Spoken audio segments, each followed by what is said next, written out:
Wah. Hello, Lynn. Good evening. Hello. Hello, Squeaky. It is Saturday, and we are here. Hello. How are you, Lynn? We are here indeed. How are we today? Last week we were not able to do the Xenosaga because Lynn was not. I'm doing okay, though it is, of course, very hot. Because of course it is. Last week we did not do a Xenosaga because the Lynn was not feeling well. But hopefully the Lynn is feeling a little bit better today, hopefully. The Lynn is. Hell yeah. Because we are back with Xenosaga. And last time on Xenosaga, Albedo was Albedo, and he was crazy, and he made us fight bosses that were not nice. Sure did. Now, trying to remember what we had to do afterwards. I'm pretty sure we either had to go back to the Elsa.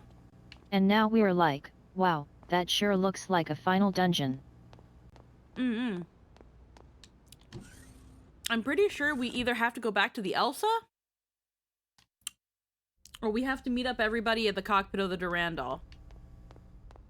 So Squeaky wanted to do some stuff to get some keys and open some doors. We never did that. We never did that, did we, huh? We don't have to. We probably should, though. I'm not sure how close to the end of the game we are. Just remember you mentioning wanting to. Yeah. I missed some of Xenosaga. I have no idea what's going on. Now, pretty sure you can check through. If we went to the dungeon right now, probably 2 streams. Okay. So we're close to the end of the game. So let's see. Yeah. Let me see if I can.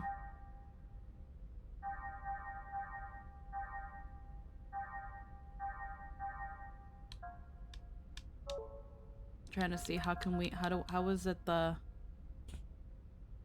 How did we check?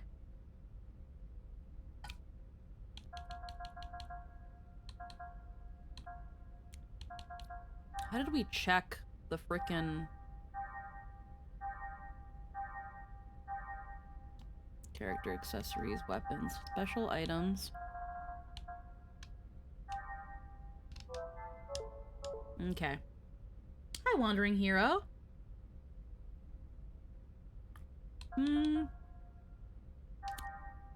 I can't remember how we checked what keys go to where. Find pilot. Items. Items. Now I'm guessing we went to special items. UTIC, maintenance. Segment file. Oh, right here. Okay. Okay.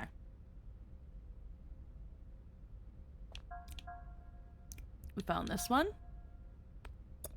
So the key means we found the key, and the door means we found the door. Yep. And the star means we got it. So, we are missing key number 1, key number 2. We're missing the location of door number 4, the location of door number 5 and 6. We are missing the key for door number 8. We are missing the key for door 11, the location of 12, but we have its key. So first, let's go to what we have. So Cosmos Simulator, inside building, floor 1. Okay, so thankfully, the save point around here I think also lets us go back and look through previous levels. So I think that's what today's stream will And mostly at this be. stage in the game, you can have everything except 6 and 17.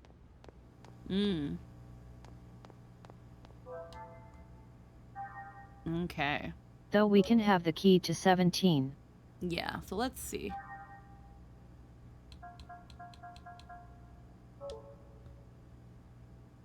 Okay, so EVS. Okay, so that's to save. So this is how we can go back in, and I'm pretty sure it's probably through the Mundus. Yeah, simulate places you've been to previously. So Cosmos Simulator inside the first floor. So let's frickin' look around.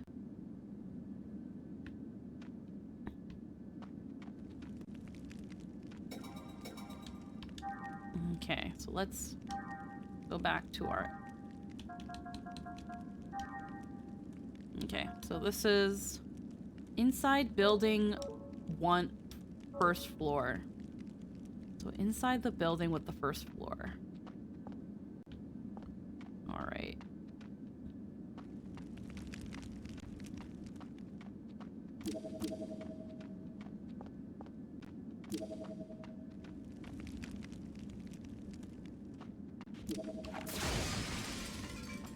Okay, we can't really...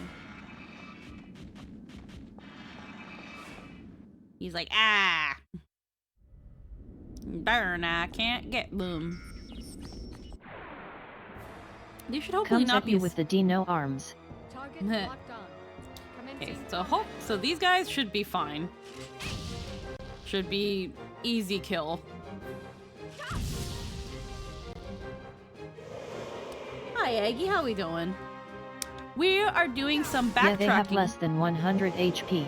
We are doing some backtracking for Xenosaga since we've got some secret doors and secret keys. all systems clear.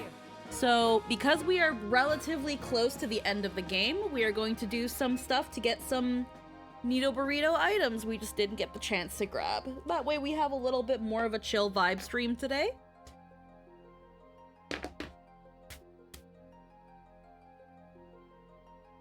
Yeah. Let me just readjusting my... Wait, the name of the game is literally... Alien Tale? No.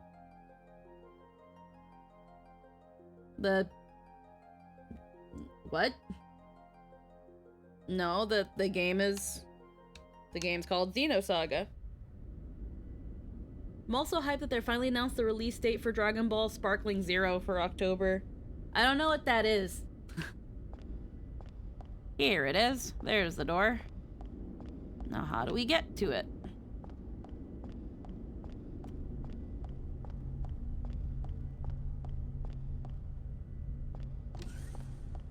Making joke about Old English to New English. Oh. Fighting game for the Dragon Ball anime. Oh. Oh.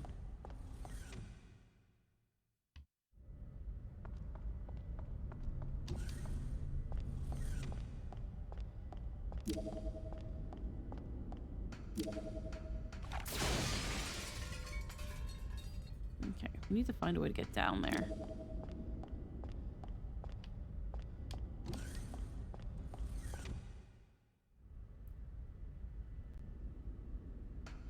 The prefix Xeno can mean alien, though as a pedant, I would insist that saga is definitely not fully synonymous with tale. Oh, that's what you mean.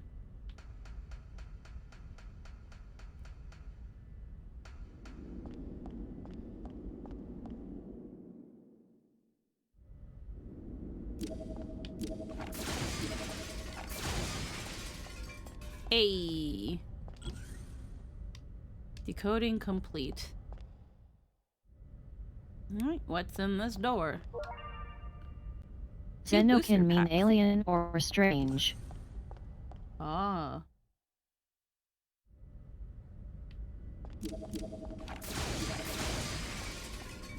Alrighty. Now, I don't remember much But about strange this. in an othering sense, like stranger.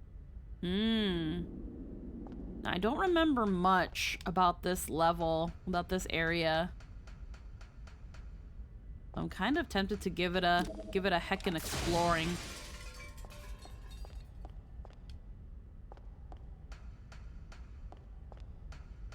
Although it doesn't seem like there's much to see here.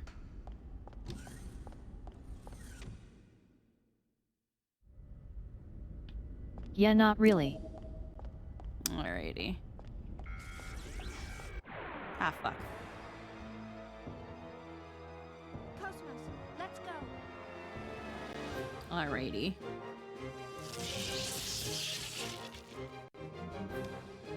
Airborne airborne Aside enemies. from decoders, there's not going to be much of anything of value in these zones for you. Yeah.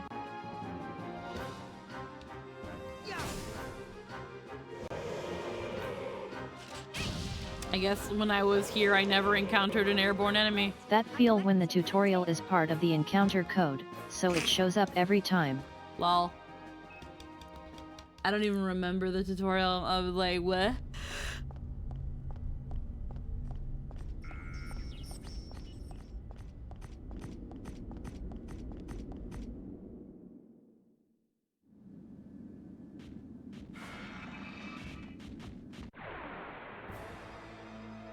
So who's the party member in this game that has a demon stuck in them?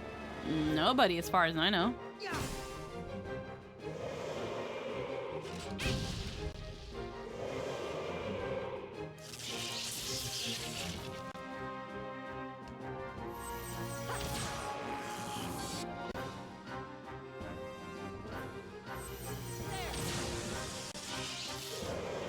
But hey, we're getting T points. Systems clear.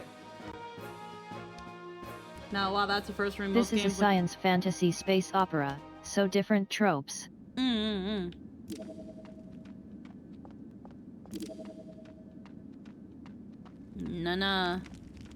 of that stuff. Also, it's not a Tales game. Heh. Alrighty. So we should be able to...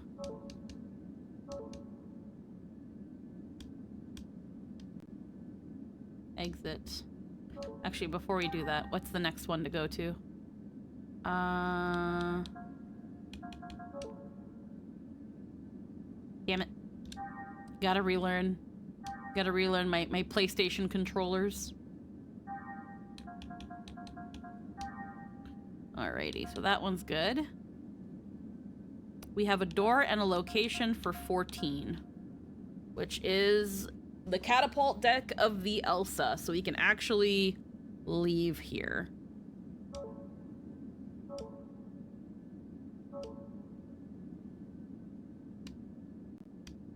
Also, hi Eggy.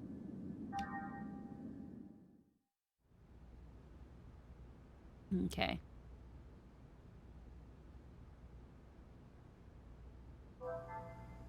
So we need to get back to the Elsa.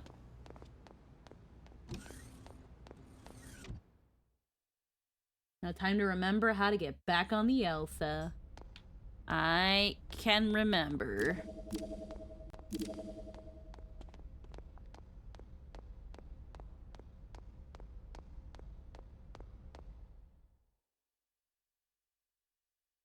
I can remember.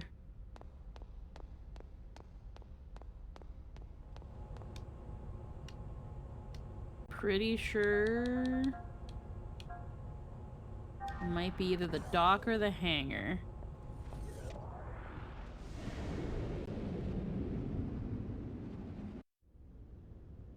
Congrats. Wow. You got it right this time. Yeah.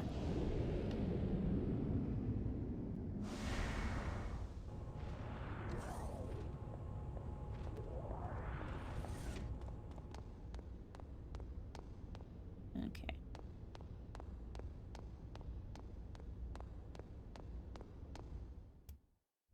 Now, to remember how to get to the catapult. This is the real test of memory. First off, we're gonna do a heckin' save.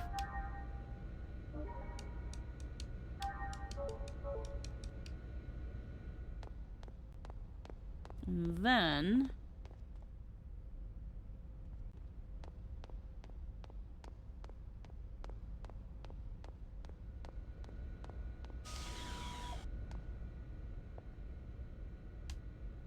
yes.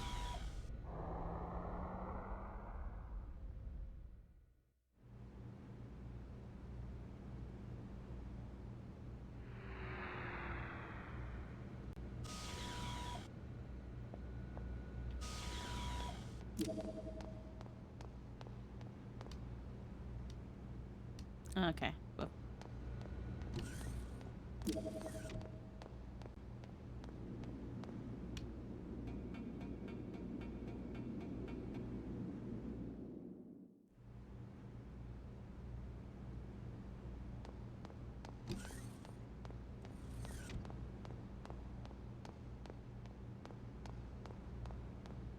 Catapult.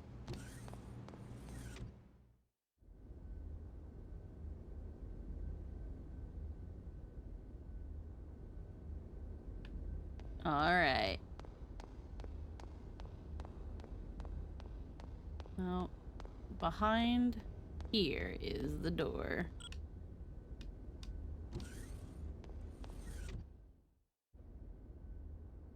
What lies in here? Speed shoes. And that looks like it looks like there's another door behind it, but I know it's not. Alrighty. But say, for space fantasy, the tropes you get often have less to do with demons and more with existentialism, often in the form of artificial life forms. And when Yeah. biblical themes come up, they're usually less about demons than spiritualistic entities of control, which are more often than not angel analogues, like in Evangelion where they just straight up call them angels. Yeah. The Woglinde corridor to calm room. Oh. Alrighty. The soldier room in the Utic battleship. Corridor B2F of the Elsa. Alright. Yeah, I think I know which door that is, but I don't have the key to it. And I wonder if the key is on the Elsa. Probably not.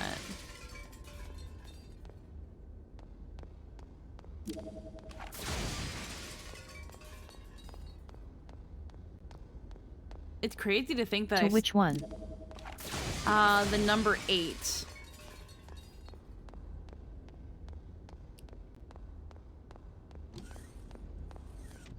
So in the corridor here, there's another door, and 8's key is on Foundation.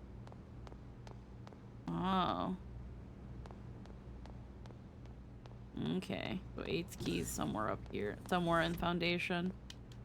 All right.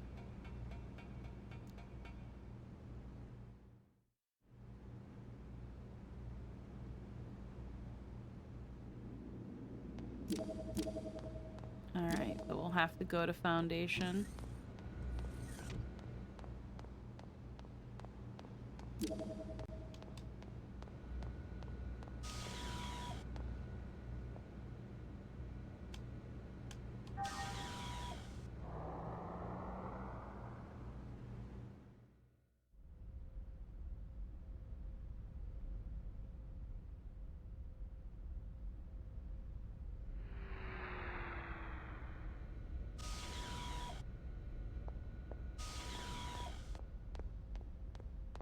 Alrighty.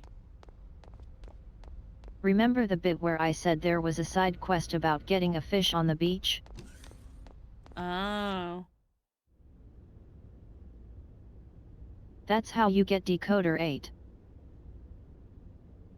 Oh. Is that the only one that's behind a mini game? Or not a mini game, a side quest?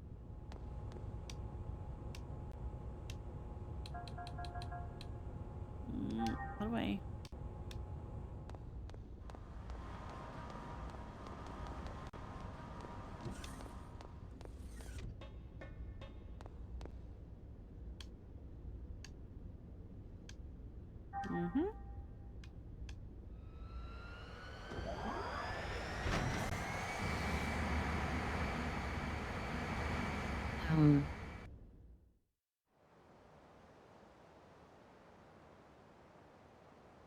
Might be a bit difficult to get all of them if I have to do side quests for them.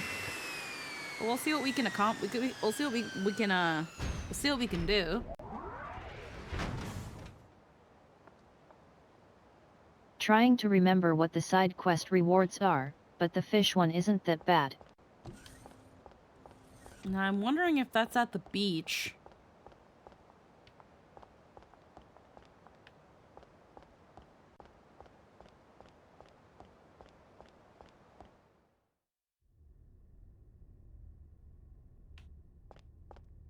Assuming you already have the fish detector, yet.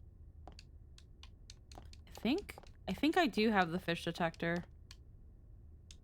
Guinan's private beach. Enter.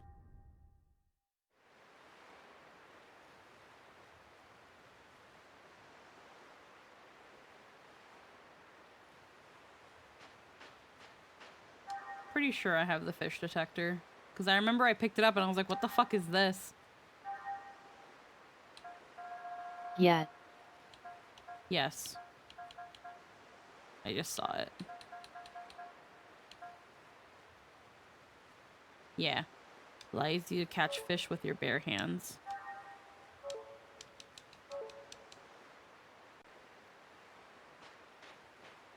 Then yeah, you can just walk into the water and get silly fishing. You can catch fish if you use the fish detector. Go catch fish? Yes.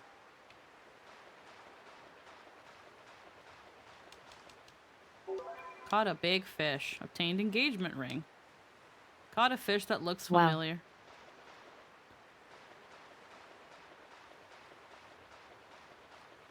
What's the wow for?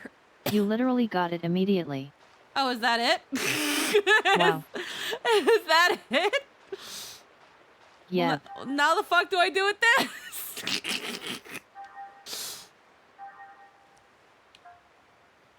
Don't lose this item or else. You take it to a woman at the bar. Ah, okay.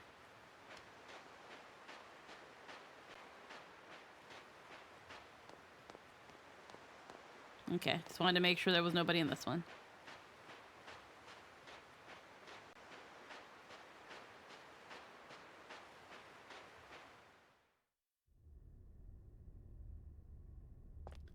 Let's go to the Yeah, bar. usually that takes a few minutes, but this bitch here like doing okay done. Oh wait, this is the launch pad, not the bar. I go to the bar.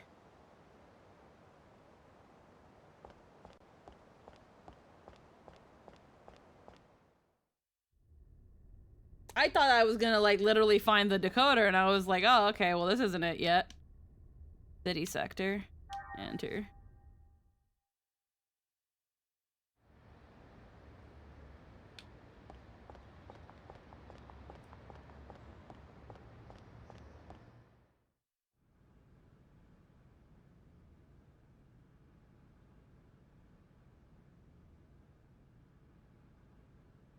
Off to the left if I recall.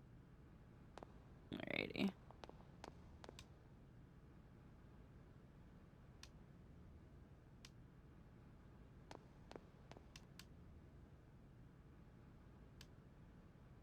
Let's see. Up.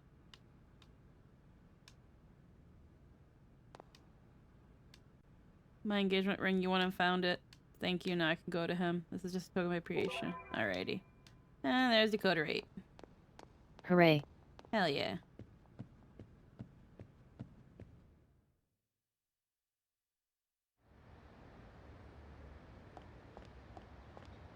Okay, let's make our way back to the Elsa.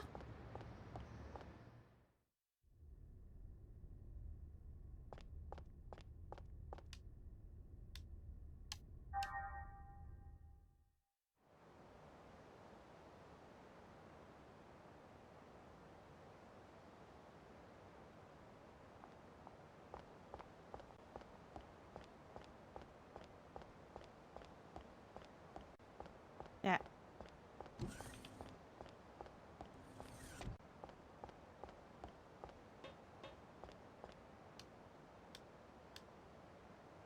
Yes. We did it.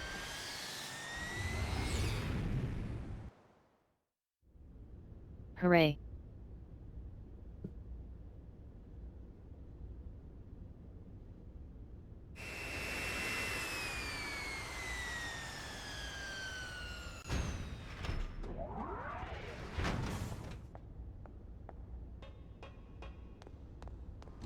Alrighty.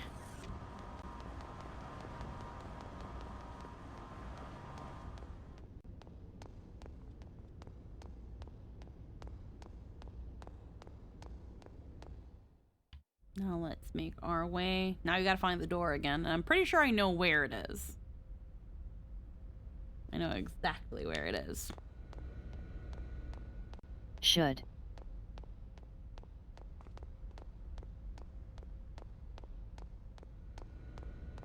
I know exactly where it is.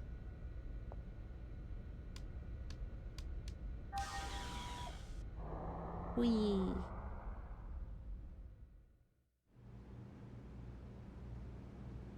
After the 45-minute curry run, you should have this ship memorized.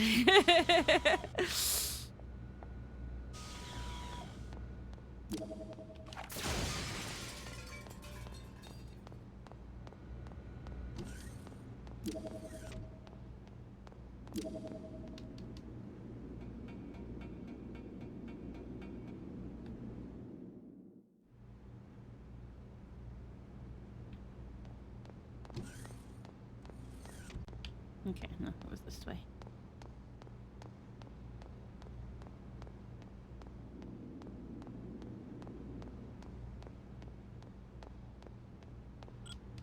Here it is. And then there's that chest there that I don't think I've ever...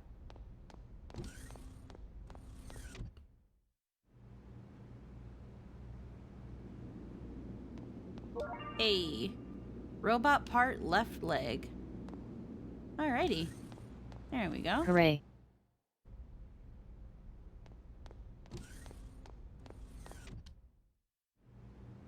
Alrighty, that's 2 more down. Got another robot part. We still need the head. I'm guessing the chest. If there is a chest. Alrighty.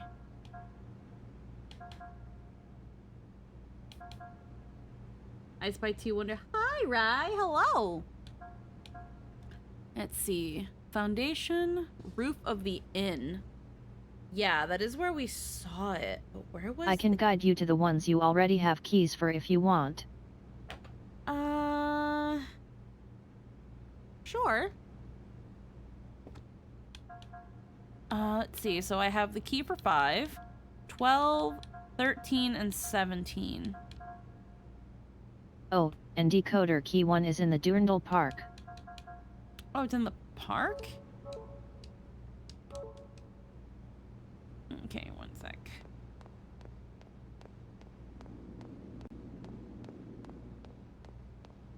Gotta make our way.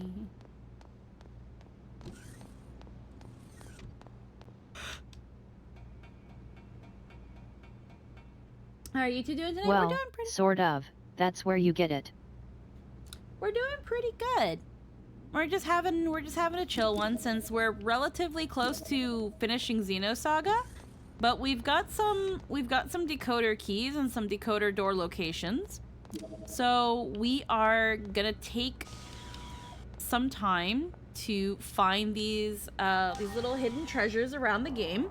So it's gonna be some backtracking. It's gonna be probably some side battling.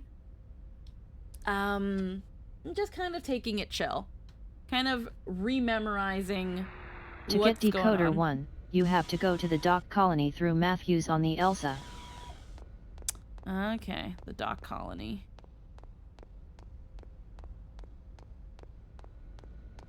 Then talk to a guy who will tell you where it is. Hmm. Then you can get it. Okay.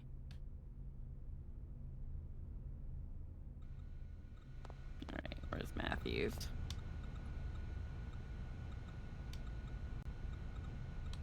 I want to go to the dock colony. Okay, yeah, so he can take us to the Proto-Merkaba, which is the final dungeon. Yep. So I was right when I was like, I think we have to go back to the Elsa. I was right. I remembered. Okay, so we're gonna...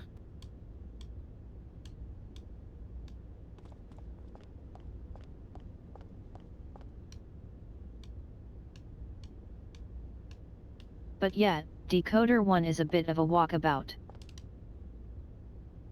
Talk to me. Talk to me? He lost a cool thing called a fish detector. The shop. Oh, the shop. Oh! Oh, is it the pink blobby? Yeah.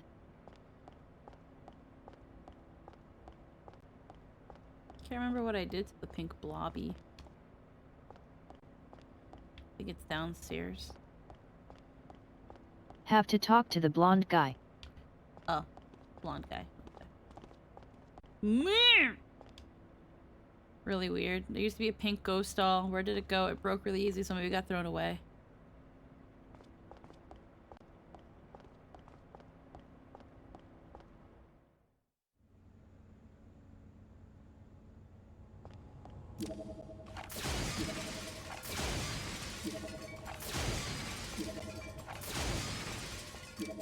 There's another door back here too. Yes. Segment address number 2, which I think I found this one before. Yeah. Yeah. But we don't have the key for it.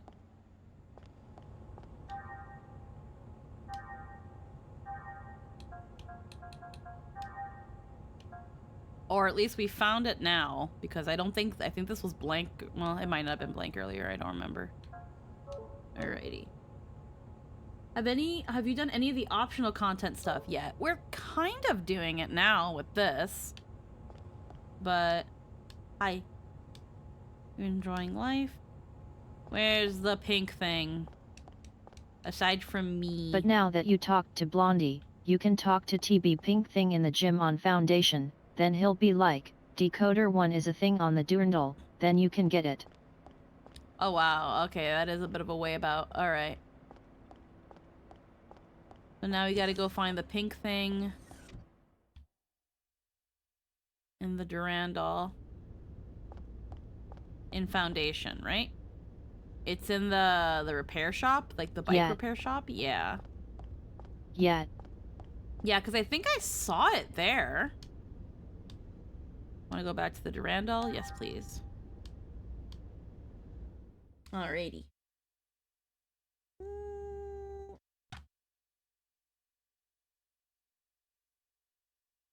I suffered for these back in the day because there wasn't any good guide for it. You can see it there, but if you haven't talked to Tom it won't give you the options.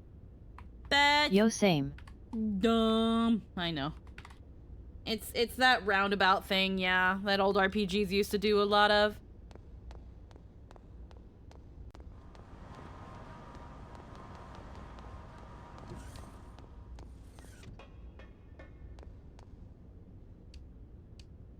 Okay, would you like to go to the Foundation?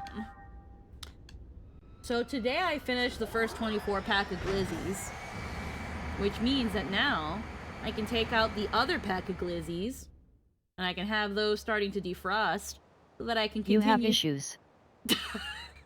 So that I can continue having glizzies. What do you mean I have issues?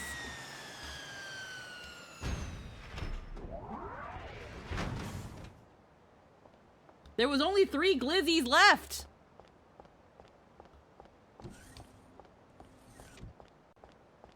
Oh, I'm sorry. Was I supposed to answer that? The worst ones were always, here's the thing, you know it's here, but talk to a random NPC in the world to proc the event. A lot of RPGs did. Yeah. Yep. So like... So yeah, so like the past couple days... Well, not the past couple days. So like the other day, I took 10 glizzies. And I cut them up into just like, into like sausage pennies. And then what I did was I took I boiled so I did what was called some freaking toddler pasta. Where all I really did was I boiled some pasta. I took I sauteed the freaking glizzy pennies and in just like very light oil and salt. And then I'm trying to find my way to the it's this way. And then frickin' just toss them over some frickin' spaghetti. There's an email for Shion. Sure. Soul Calibur 2? Oh man, Soul Calibur 2? Guys! Soul Calibur 2's coming!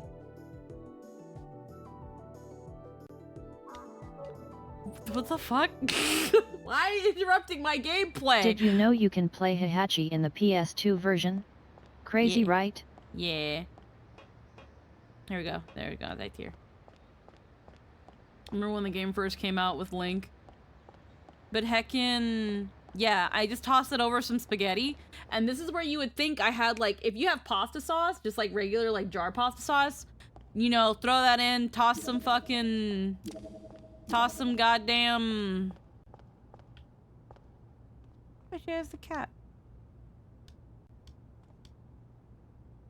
It's in the boxes in the back. Yeah.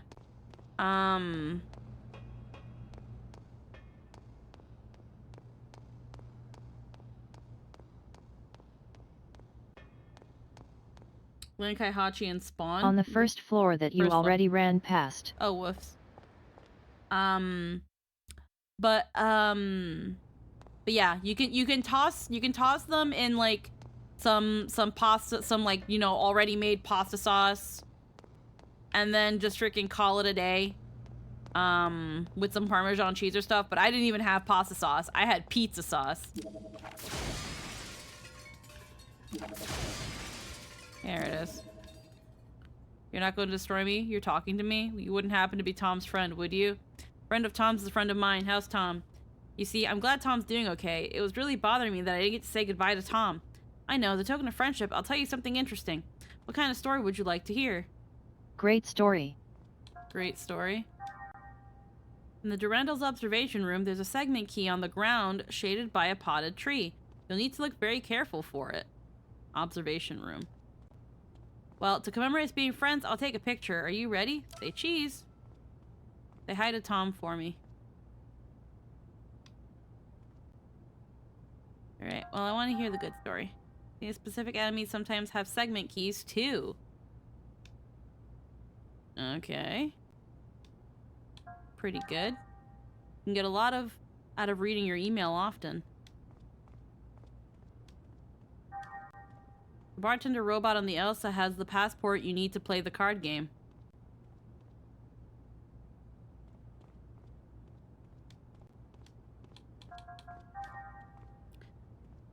There's a segment key on the ground shaded by a potted plant. You need to look very careful for it. Yes, there's a card game. Thank you. Ha. You can tell no one else.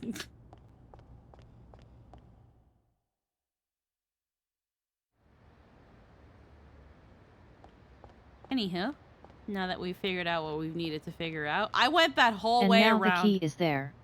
I went that whole way around when I didn't have to. I'm a fucking idiot.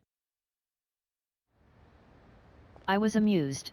It's just like, I can't... fucking, when everything was a disaster, you had to freaking jump 50 hoops to get to a place. Now you can just go. Really makes up for all that time you saved getting the ring in 2 seconds. I'm sending a picture. Do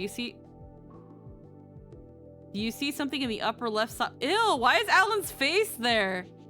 It seems like this ghost is really fond of you, Shion. Why is Alan's disembodied head in the picture?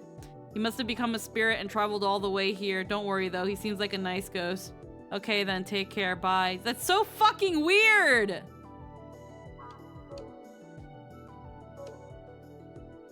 Thank fuck I killed that thing! right?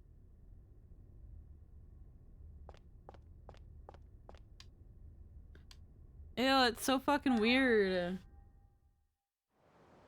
Alan, what? Alan, you're ill. God.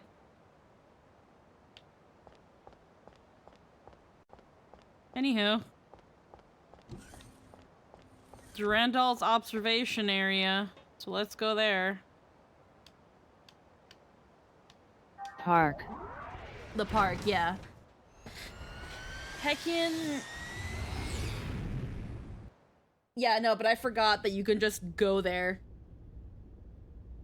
At least I remembered how to go there the other way, though.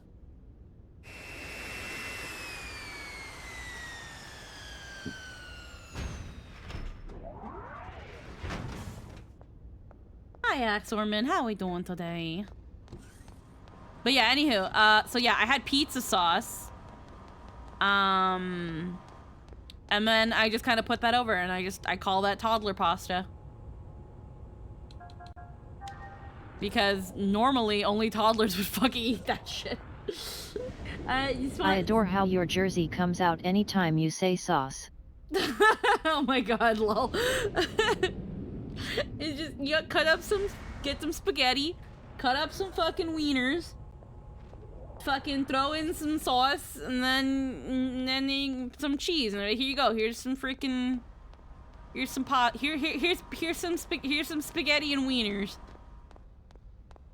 And freaking kids eat that shit up. And so do I when I'm fucking hungry. I'm really lazy. I'm really lazy. Okay, shaded by a potted plant. Mood. I know where it is, but let's see how long it takes her. Oh. I see a shiny there. Found it! Hooray.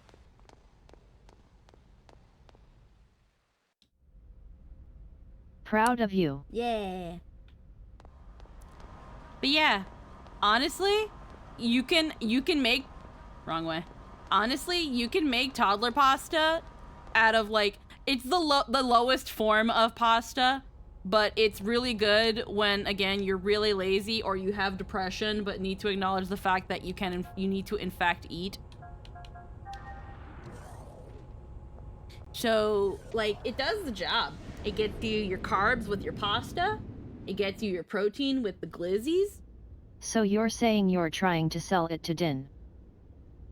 I mean, if Din ever wanted to.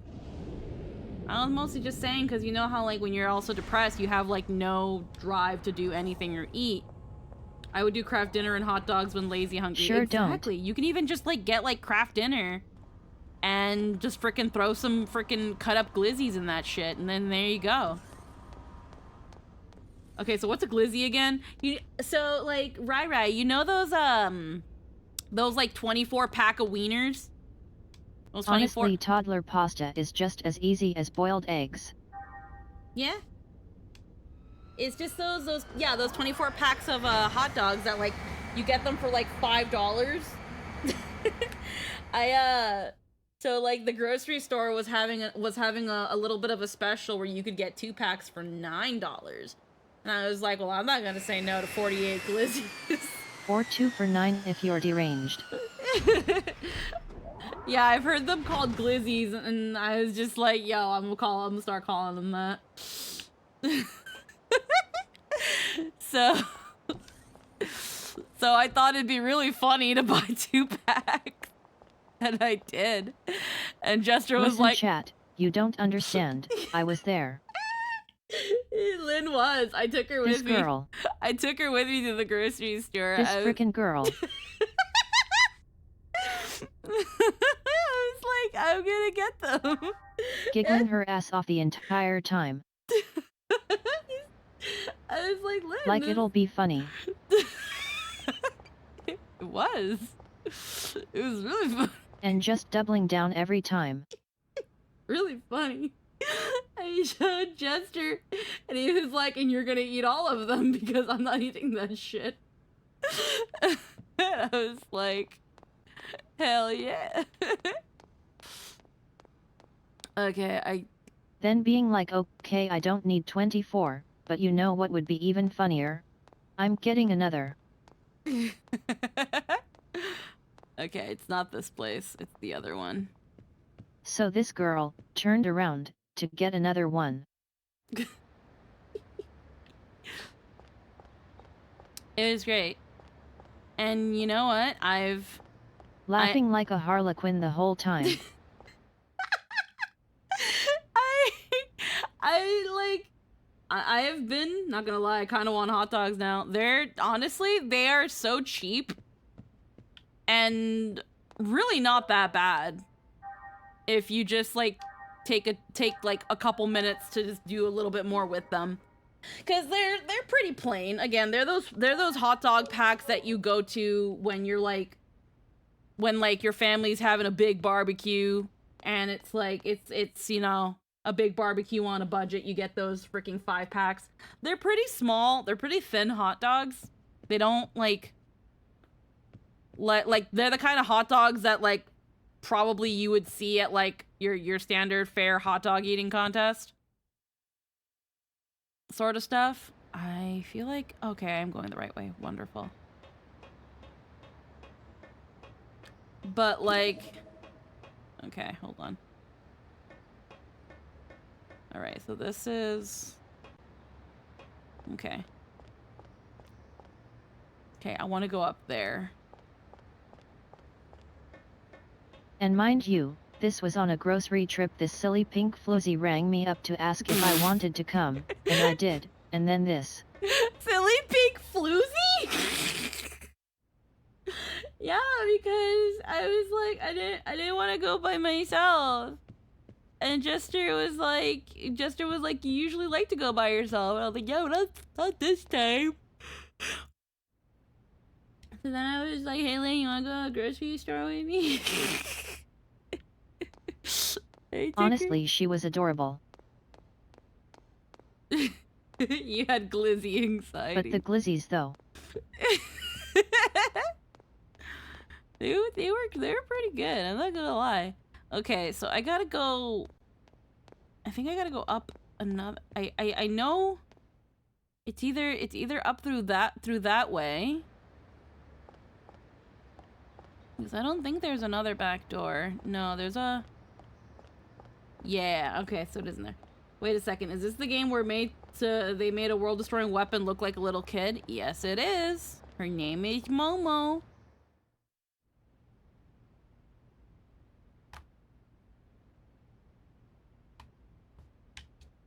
Alrighty, so yeah, it is here. We gotta go up here. We gotta like go. Oh, excuse me. We gotta go like a funky way. Okay, so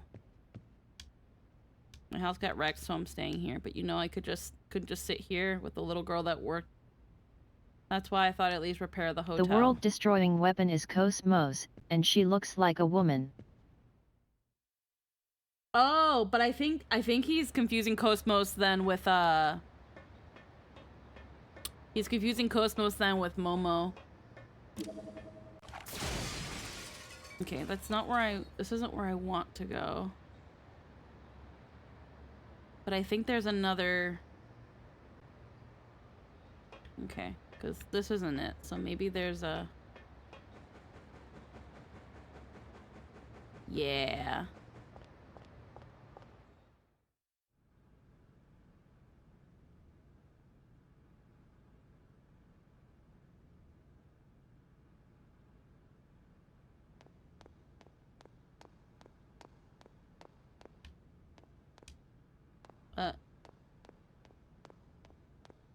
What the fuck? Oh, okay. I thought this would... Damn it. Okay, you know what? No, that makes sense that it wouldn't take me there. Alright, no, that's not it. Trying to dig up over 10-year-old memories. I'm just glad I was able to remember any of them. Alrighty. I think I remember the other possible way. Because I know it's through this.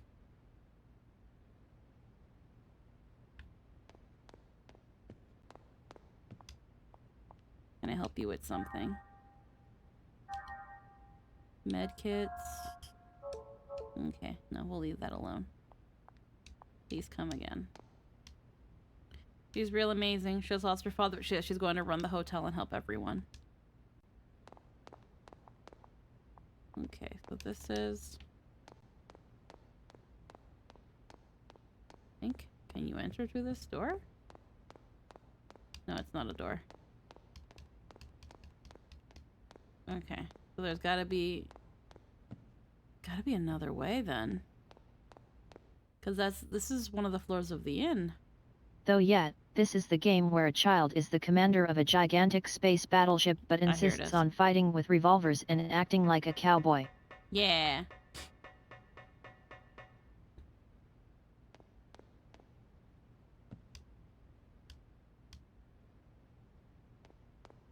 Alright, yeah, right here. Okay, now if I'm remembering correctly... The door is out.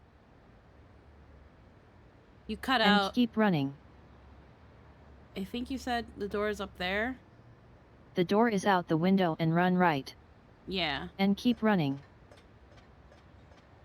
Yeah, I remember.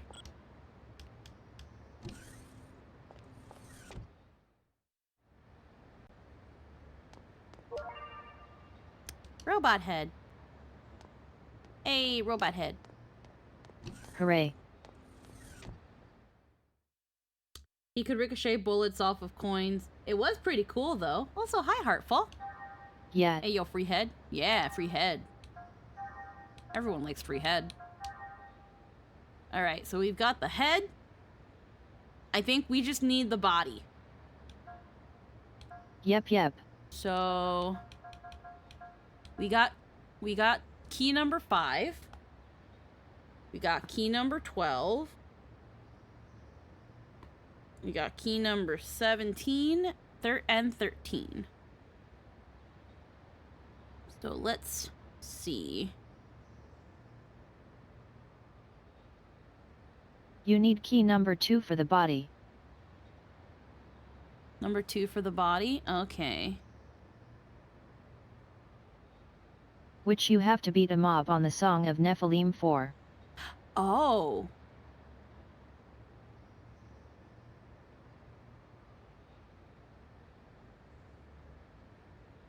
Actually surprised you missed it, but you might have just ran. It's possible that I just ran. Alrighty, so we have to go to the Song of Nephilim. Alright. Oop. Okay.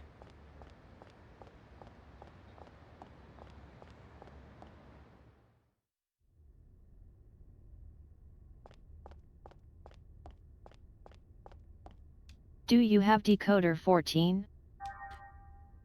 I might not. Let me see again. Since that one is on the song too. Let me see.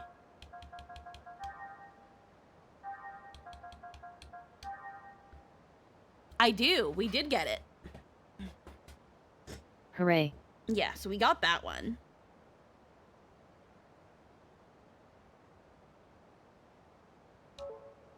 Okay. So let's...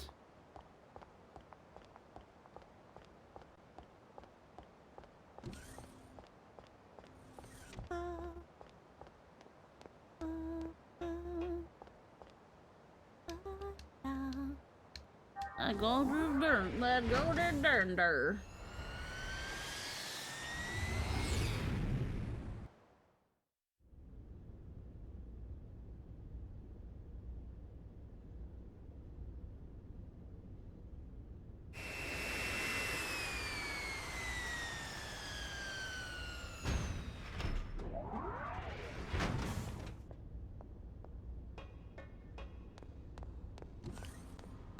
Through the Elsa, we can get back there.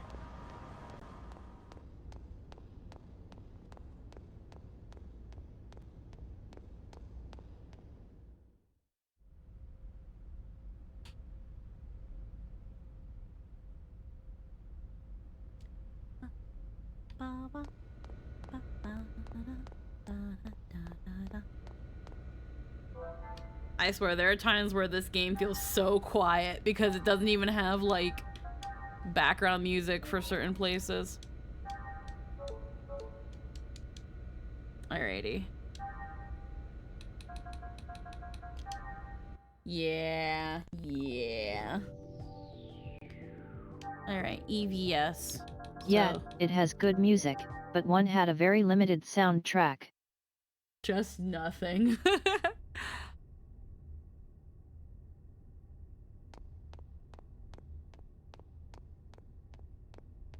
Alrighty.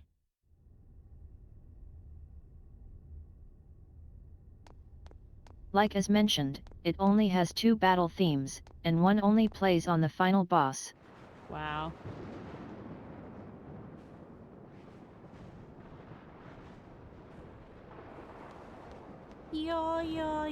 Yeah. So the entire rest of the game has the same track for every single fight. Well, at least we have this. Alright, I'm trying to remember how the fuck. Ah, fuck.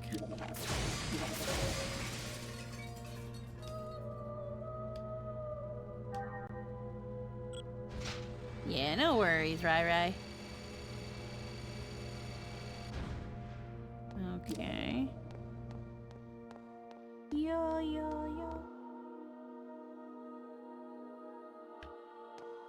Right. Ah. We're just gonna have to start fighting things. Do you really think this is a good idea? Die! Ow.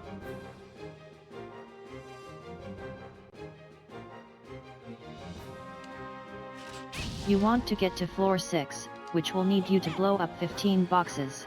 Okay.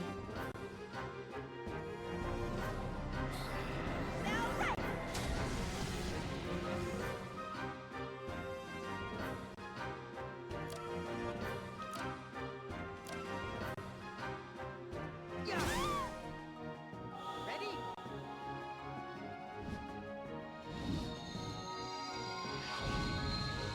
Angel blow!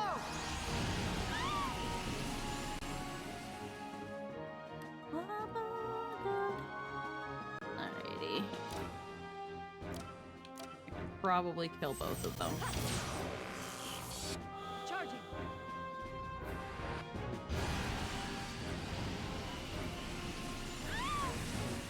Hey, both on the coin. Hey! The enemies have been exterminated.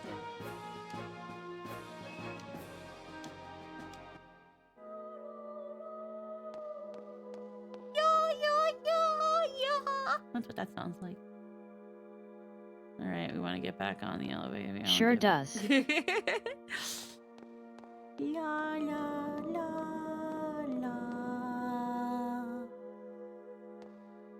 Whoa. Alright, we want to get on floor 6.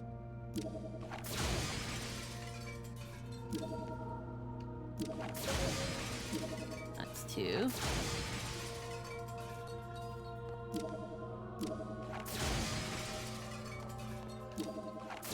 You just have to blow up all the boxes to get to...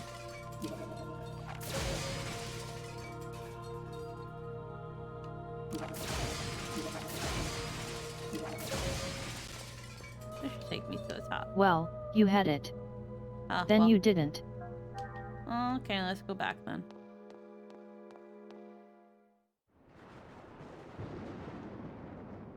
You want to leave 3 left. Okay.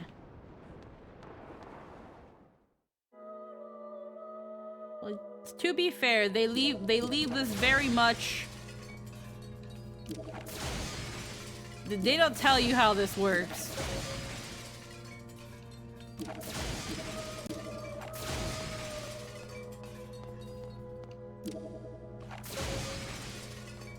You're just somehow supposed to know.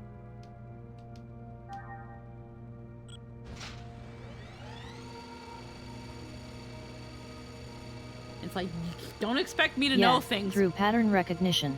Don't expect me to know things. I will disappoint you. Like a 13-year-old. No. Alright. Is that a jester? Is that a fucking cutie? That totally brought me a chicken sandwich?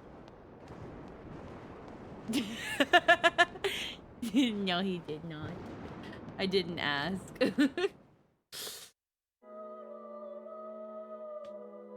Alrighty. No, actually, I'm not even sure, because my appetite's been really weird today. Yeah. Go out the top right section. Top right.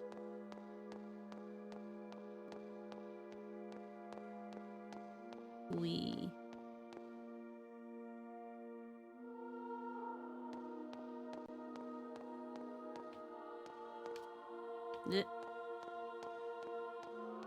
Okay.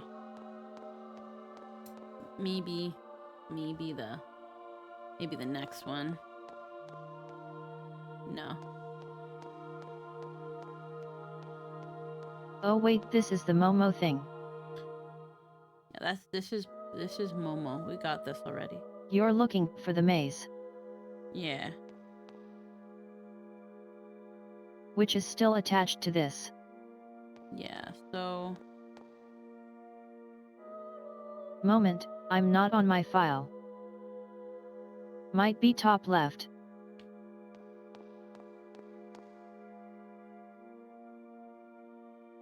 see.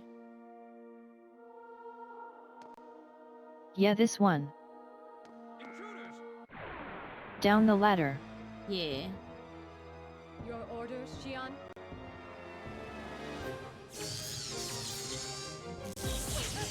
Ow.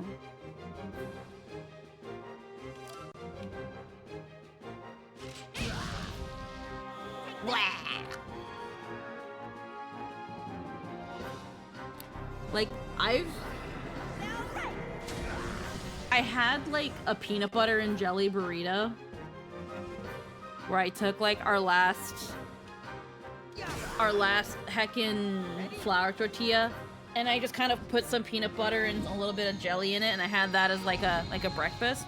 And then I've just kind of been slowly picking at like the last like maybe half cup of like overnight oats that I had with some like nuts and granola. And then I barely sipped on my coffee. Well, I still have my coffee, and then I had two. I heard about that while I was listening to the Gilligan VOD. Oh, see. Wait, I talked about the burrito today. Was it on the stream today? Yeah. Oh, okay. Then, and then yeah, I had the 3 glizzies before stream. So then just because I wanted something a little salty, because my overnight oats are good, but after a while I was just kind of wanted a different flavor. And the overnight oats, it's not a lot. It's just like 2 tablespoons of chia, 1 cup of oats, and then like milk, water, and some brown sugar. Like a very small amount of brown sugar just to give it some sweetness. And what are we doing here? Ow. Okay, well that was weird. No, I didn't want to fucking do that. Okay, well.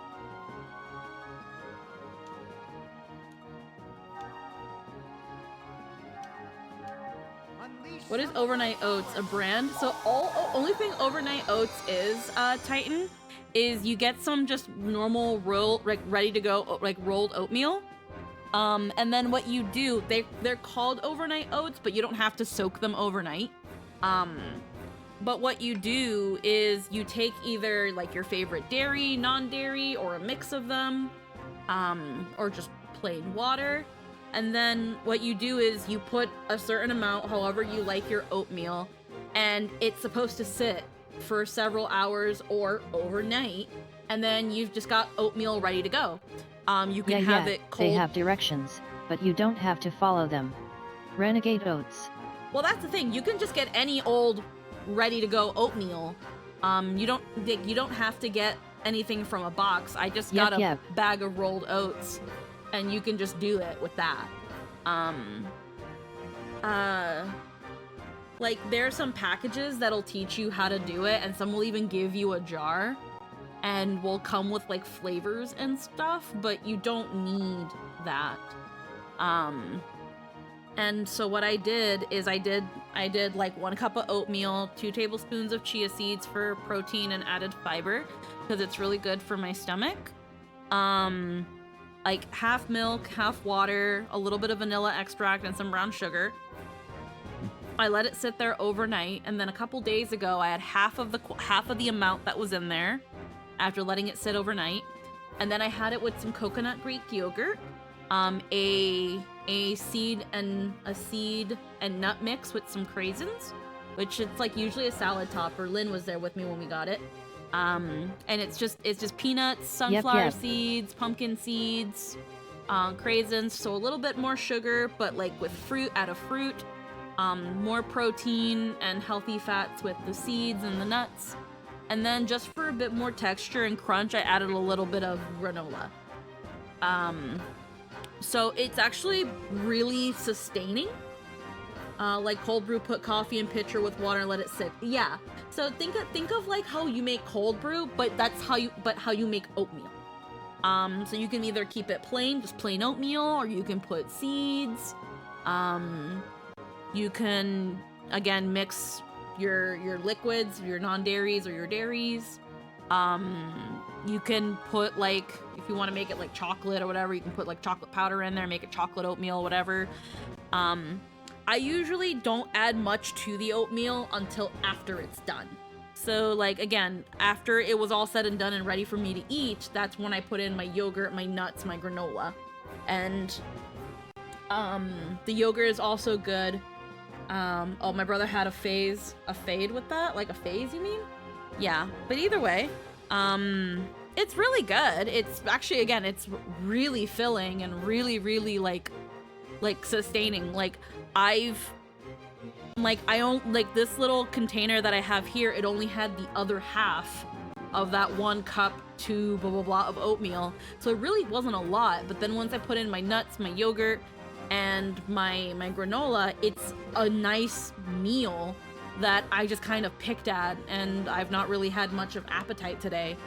Not only because it's so high in fiber, but like the yogurt has like protein, and the seeds, like it's very protein, healthy, fat packed, you know, good carbs. Like, I'm not even like trying super hard to like diet or anything as hard as before, but it was something that it was like, you know what, this is still sitting in my fridge, because you can have it sitting in your fridge for about a week and it'll still be good.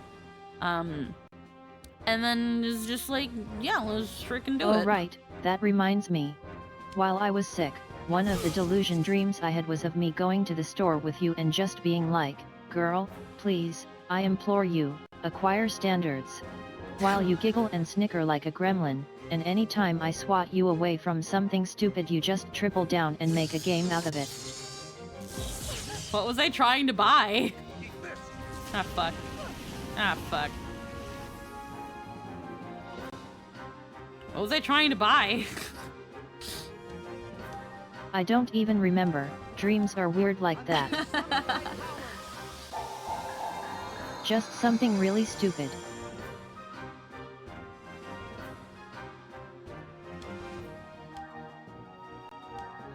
Like, I believe you. Sometimes when I'm left to my own devices, I buy some dumb shit. Or I'll buy something I don't need. Like, food-wise. Like, the last time I went grocery shopping, not the one I brought you to, I ended up buying, like, 6 bags of chips. Because they were on sale, and I was like, well, I only want these pita chips, but, like, I also want pickle chips. And I also need to get Tristan something, so I got Tristan something. And then I was like, but maybe, what if I also want Cheetos? So I got some freaking Cheezies. And then I was like, you know what? It's the Lay's like that a are on huge pack special. of super sweet yogurt instead of an actual tub of Greek yogurt, which was legit cheaper, and you're just like, but they have the little cuppies. Well, the funny thing is, I actually don't like buying little cuppy yogurt, because it's too easy to just keep eating them and then not really controlling how much you're eating. Well, here's the funny thing. I don't like portioned yogurts. because like you can just keep popping, like pretty much just keep like freaking swinging them back.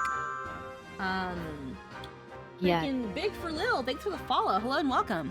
And it just becomes a thing where I'm like, hold on, I still can't kill that thing.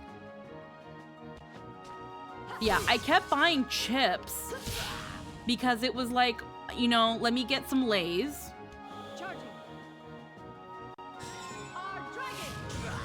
I was like, let me get these chips, and then it was like, oh, they're on special, so let me get 2 more, and then let me get this, because I actually wanted these in the first place anyway. And then, yeah, and then I just walked out with 6 different bags of chips.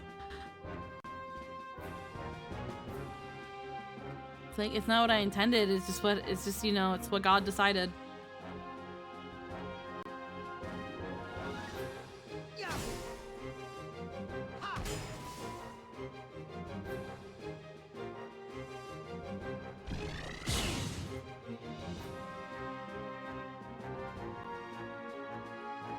Pickle chips sound like a crime against humanity. Well, it's mostly dill flavored potato chips, which are really just salt and vinegar chips with dill weed on it to taste like dill. I'd say I prefer ketchup chips more.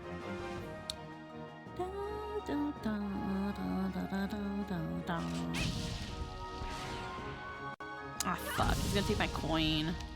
Well, I guess I'm killing you then because I don't want you to do that. And I wasn't gonna boost either because I was like, oh, also maybe... just a bunch of the usual, hey Lynn, what should I get? This, or this? Followed by me giving an answer and you going, actually I'm just going to get them both after talking myself out of one. Bless, salt and vinegar chips. I love salt and vinegar chips. Salt and vinegar chips are so good. Which happens every time. Not every time.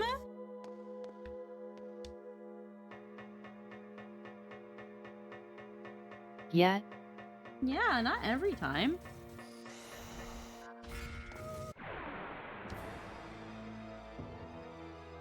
Please stand down.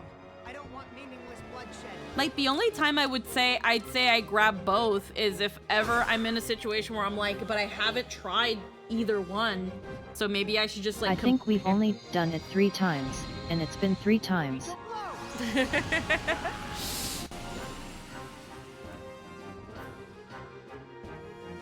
And you don't get all 3.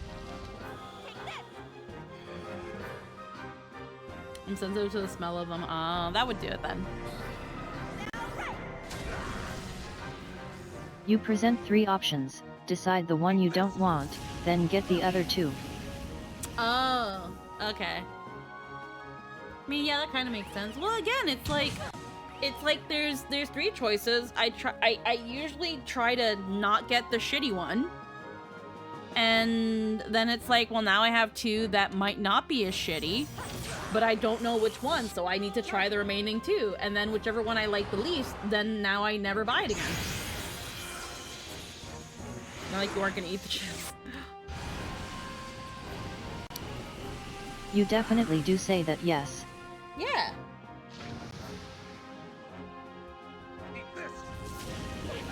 Because it makes sense. You gotta narrow it down, and then you gotta... get 48 glizzies. Oh no, with the glizzies, I'm absolutely getting these because this would be funny.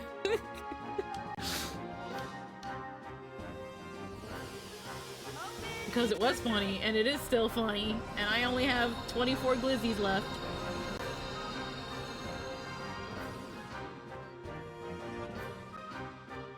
It'd be funny, and what else do I put on my sad child pasta?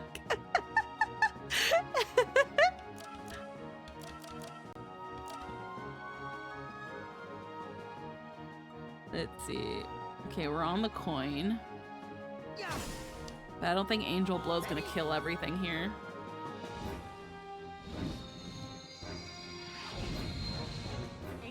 Honestly, again, like, I fuck with like freaking toddler pasta. Toddler pasta's freaking delicious. But it depends on the components you have.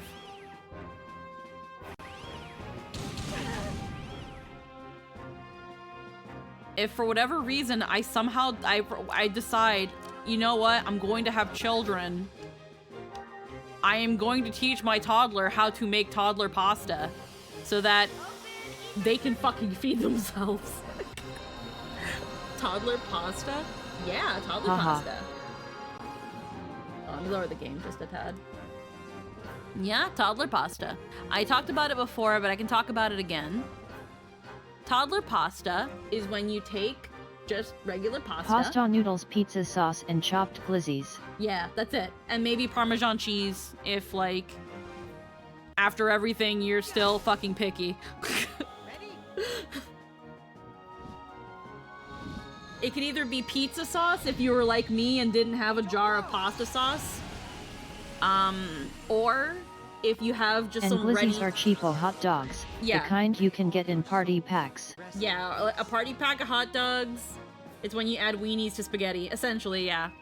So, and then yeah, if you have pizza sauce, and if people, and here's the thing, the only reason I even had pizza sauce is because every once in a while, Jester and I will take Pillsbury croissant dough. We'll cut up some mozzarella cheese and we'll freeze it so it's nice and cold and hard. And then we wrap it in Pillsbury croissant dough. And then we take that croissant dough. Okay, you're selling me on this so far. Yeah, so you take... Pizza sauce and pasta sauce are fairly interchangeable. They really are. Honestly, pizza sauce, just add some fucking more garlic and oregano and it's pasta sauce. Like, really. Yeah, so you take some mozzarella cheese, you cut them into however long or thick of a cheese stick you like, and you put them in the freezer for a couple hours so they get nice and hard. So then you take Pillsbury croissant dough, or if you want to be even more extra, make your own croissant dough. But in this case, you want Pillsbury croissant dough, and you roll up the cheese, that frozen cheese, in those Pillsbury croissant doughs. So now you're gonna have what looks like a cheese stick covered in dough. Then before you bake them, you're gonna take a mixture of garlic powder, oregano, and you're gonna take butter, and you're gonna melt them together, and you're gonna spread that mixture over your Okay, you added the garlic and oregano. Getting better. Yeah, so take some melted butter, melt it in the microwave or however you prefer to melt your butter. After it's melted, you put garlic powder, you put oregano, and you put in Parmesan cheese. Then you take this mixture, and you'll probably end up using a lot of butter, unless you want to use a little bit of oil to kind of thin it out and make it go a little longer, but butter's better. And then you take that and you spread this mixture over your sticks, and then you put that in the oven and you bake it. And it's just cheesy garlic breadsticks. That's it. And then what you do is you take pizza sauce, which is just marinara sauce, but it's just pizza sauce, and then that's what you dip it in, and that's it. That's why I had a can of pizza sauce. Because last time we made cheesy garlic breadsticks, I had an extra can of pizza sauce. It's delicious.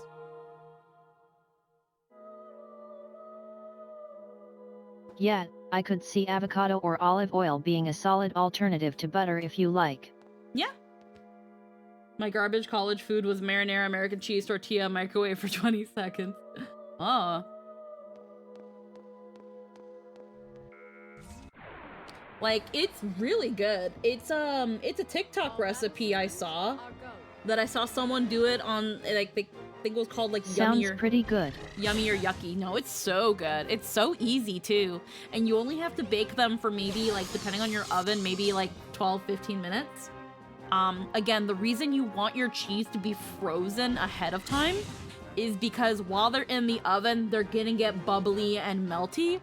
And if we had noticed that if we didn't put them in the freezer long enough, they would pop a hole in the dough. Even if you wrap them up really well and make sure there's no holes, it's going to pop. It's gonna pop, and then your cheese ends up everywhere. So if you freeze it, oh yeah, you want frozen cheese for a bunch of recipes that call for baking. yeah. So with the frozen cheese, in the time that the cheese is warming up, your bread is going to be cooked and everything's good. And then by the time you take it out of the oven, your cheese is nice and still nice and warm and melty and hasn't like exploded all over the place. Well, it doesn't explode, but it does kind of out of your freaking mozzarella stick. You can also skewer it to give an escape hole for gas, right? No, you don't want any holes between your cheese stick and your dough, because then your cheese is just gonna leak out through the hole. So when you freeze it, it prevents the cheese from getting too hot and like bursting a hole. This is reminding me of the random stuff I made using a toaster oven when I was too broke for a stove. It's super. Or it just melts and fuses to the bread, like if you use warm cheese when making stuffed crust. Yeah, it's super easy and super worth. And again, with using Pillsbury croissant dough, like Pillsbury dough just has that flavor and that note to it that just, it really helps. Like their croissant dough is relatively kind of sweet. Yeah. So when you mix it with like all the nice like herbs, and it's fluffy. Yeah, so when you mix it with the herbs from the oregano and like the butter and the cheese, it just it tastes like pizza. It tastes like pizza. It's so good. I was so tempted when we went grocery shopping the other day to grab a couple tubes of that because it's such an easy dinner night. Croissant roll, cheese, glizzies, Pillsbury croissant dogs. Yeah, you can do it with glizzies too. You can do croissant dogs. I think they have a specific dough for that, funny enough.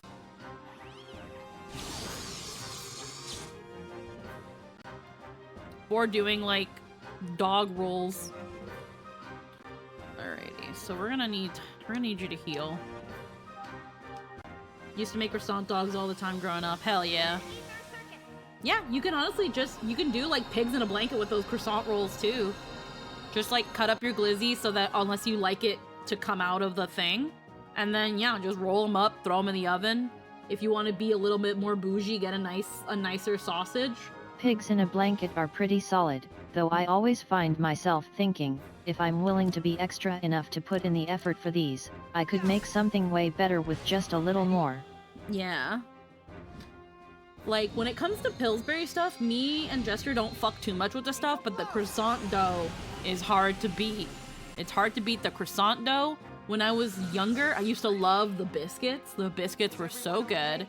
And then, as of late, and I say as of late, but I haven't gotten them in a couple months either, because we had to put a stop to it because we were getting... We were going overboard, were the freaking Pillsbury Reese's peanut butter cookies. I ate so many of those while high. I ate you did. So many of those fucking cookies, and then Jester would eat so many of those cookies not high. Those cookies are so fucking good. When they're in the oven and they make the apartment smell like just warm peanut butter sugar cookie, and I'm just like, yo, I fuck with this so hard. We cut them in half, put the cheese in the dog, then wrap them. Yeah. Like, it's so good.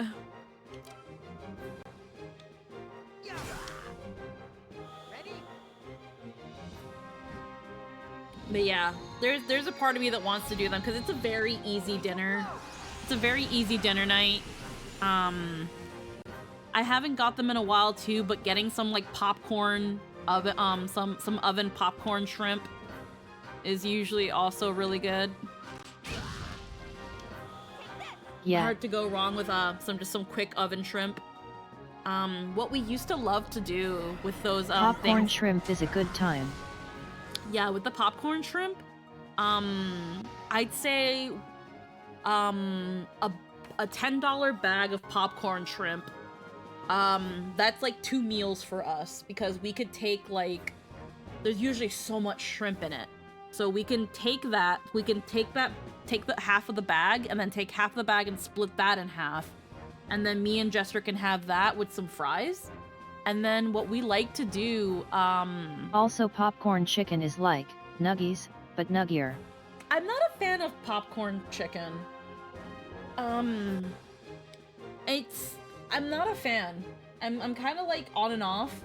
Like, I like Mary Brown's like chicken poppins, but like oven popcorn chicken and like oven nuggies, I don't like them. But yeah, we like to dip the popcorn shrimp in Thai sauce. How do you feel about tendies? Yeah, admittedly, when I make them, I make them. Yeah, no, oven chicken nuggets, oven chicken tenders, they kind of fucking suck.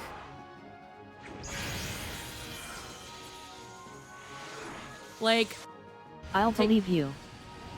No, they fucking suck. Like, I have no standards when it comes to fucking food.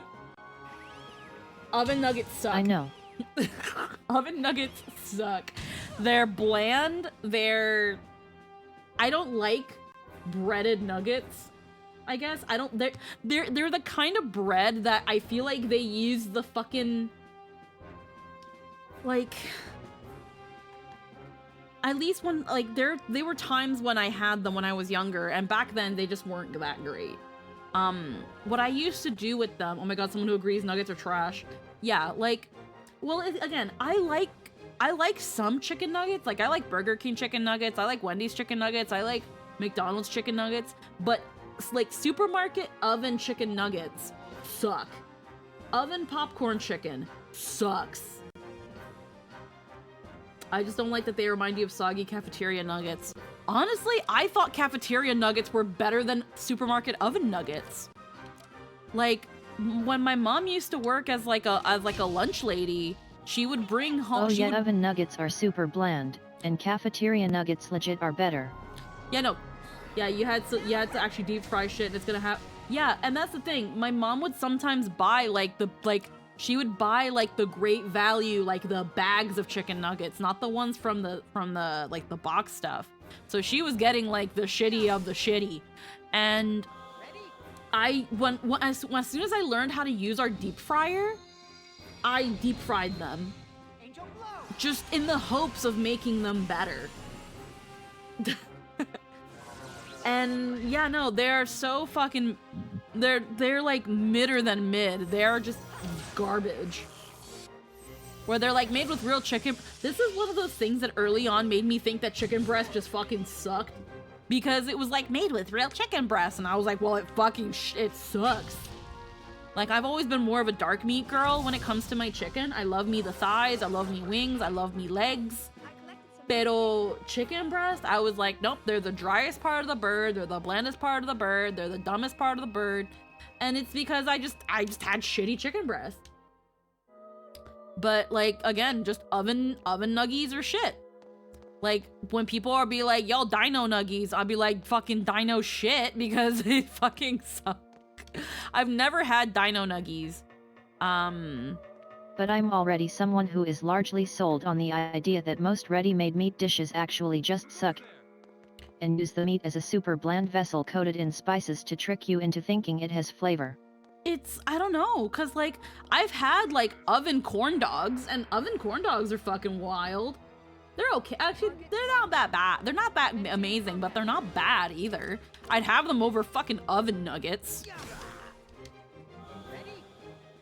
I didn't know chicken could have both. Oh my god, I didn't know chicken could both have flavor and be juicy until it was 18 and I ran the grill for the first time. Yeah, no, I'm well aware now that chicken breast is only good when it's done right, but that's the problem. Like, it's so funny because I'm gonna be real here.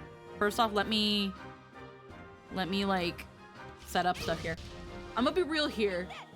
Now, my mom, she didn't buy a lot of chicken breast because she didn't like how dry it was, but also because low-key, no hate on my mom, she kind of sucks when it comes to cooking sometimes. She likes her meats well done. She doesn't like, you know, medium rare, and sometimes she over seasons and she overcooks shit. So she didn't often buy chicken breast. What she would buy a lot of, though, is she would buy a lot of thighs, a lot of drums, And that's what I mostly grew up on. And that stuff was always juicy. It was always flavorful. Like, I ate my nubs and like all that good stuff. Yeah, I could not stand turkey until I was in my 20s and we took over Thanksgiving dinner. I was that girl who smothered her turkey in ketchup so it tasted like anything. Yeah, so... One sec. Okay. So, because of that, I just did not like chicken breast. And, oh, to be fair, because it's so much easier to cook chicken properly with modern kitchens. Oh, yeah, no. Like, nowadays, it's so much easier to cook, like, chicken breast and do it right. Pero the problem is that, and I'm gonna be real, I can make some good-ass chicken on the grill. I've done it. I can make some good-ass chicken over the pan. I'm more confident in my grilling for chicken than on the pan, but it's just a matter of keeping an eye on it. And, like, how you go about cooking it. Like, Convection ovens, yo. Personal rotisseries too. Like, it's really not that hard. And yeah, no, something that the only time I found myself liking chicken breast was whenever we would go to, like, one of my aunts who would also make, like, I used to call it green spaghetti, but it's like a very, like, pesto-y, basil-based, it's like an herb-based pasta, so it's green, it's really good. But when she would make, like, pollo a la brasa, which was a Peruvian rotisserie chicken. And that was one of the few times I would have the breast because it was juicy, or the Costco rotisserie chickens because they're juicy. But the thing is that, like, aside from that, it was my mom's chicken, so I didn't like chicken breast that much.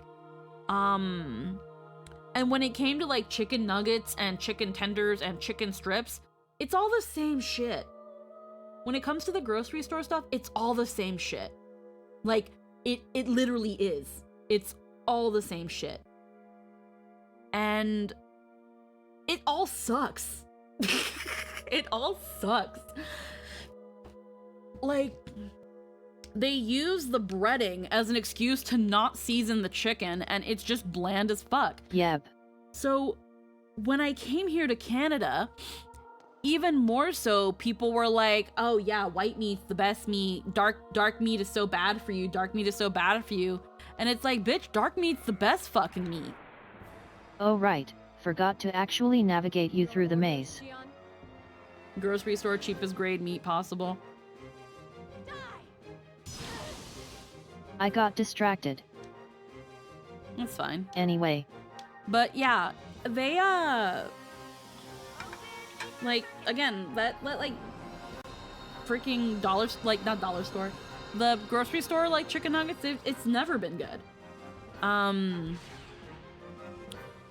Okay, this is boosting. Also questionable if it's actually meat. I don't give a shit if it's meat or not, honestly, Titan. I don't care. Is it edible? I'll eat it.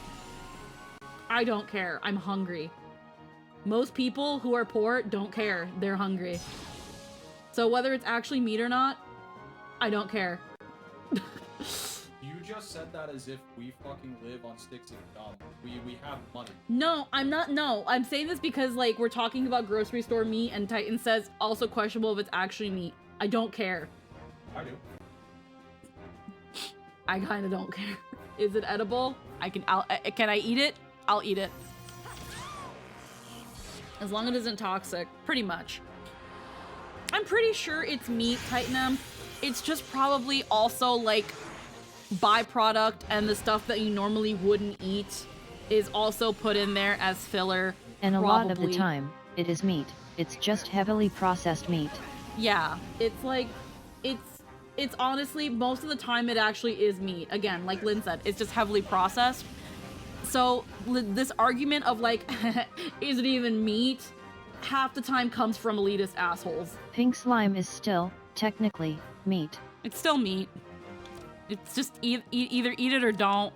I don't need your fucking judgment at my table.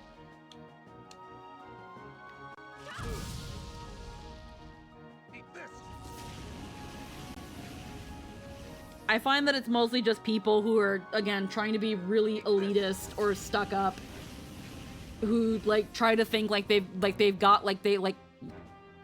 pulled a gotcha by pointing out whether something is dubious or not, and it's like, I don't care.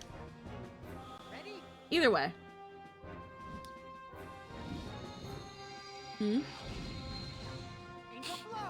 Either way,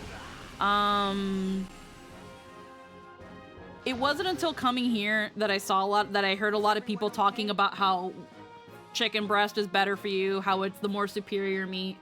And even after having good chicken breast, I still disagree.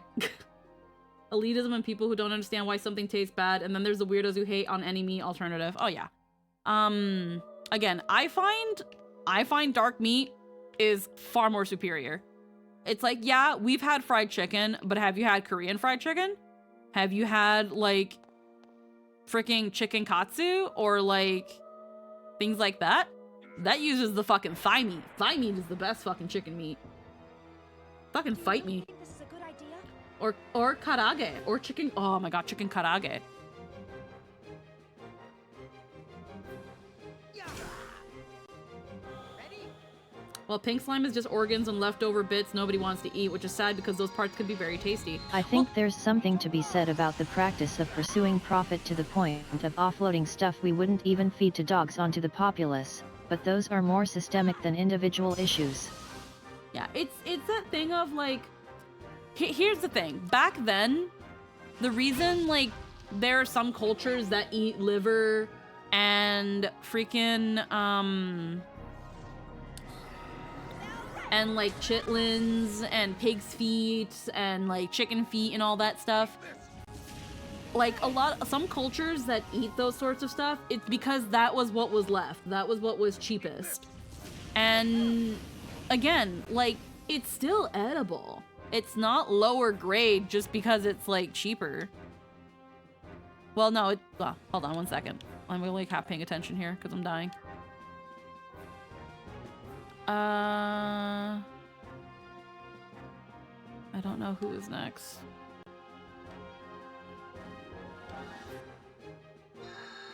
I don't know if I actually wanted to do this one.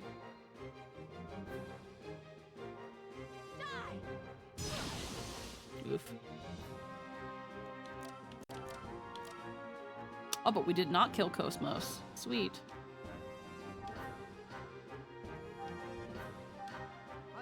A lot of food that minority cultures cultivated were the cheaper cuts and leftovers. But at the same time, it's like organ meat and stuff. Like, again, you have your liver, your heart, your tripes, or like intestines, things like that, testicles. Like, they're ironically very nutritious. Like, they might not be the best, but they're very nutritious and very nutrient dense. Like, I'm gonna be real with you, I don't like liver. Liver's disgusting. But like, it's very good. When you're anemic and you need like iron, liver is a very good source of it. And there are probably some ways to do it in a way that it can actually feel like you're eating something palatable. But like, again, like... Oh, certainly. I don't think there's anything wrong with selling chicken feet or organ meat in stores. Just be honest about it and don't offload actual meat slop slurries and pretend you aren't. Yeah. It's edible and even has a use, even if not eaten. No wasting anything that can keep everyone alive another day. Yeah. Like... Take it easy on me. I'm not meant for this line of work. Like, I remember like when there was the whole controversy of like the whole McDonald's pink slime, and it was like, ew, this is what we're eating. And it's like, yeah.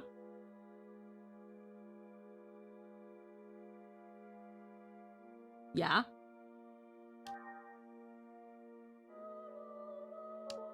Hold on, I need ether. Like, good on you if you don't want to eat it, but like, I'm hungry.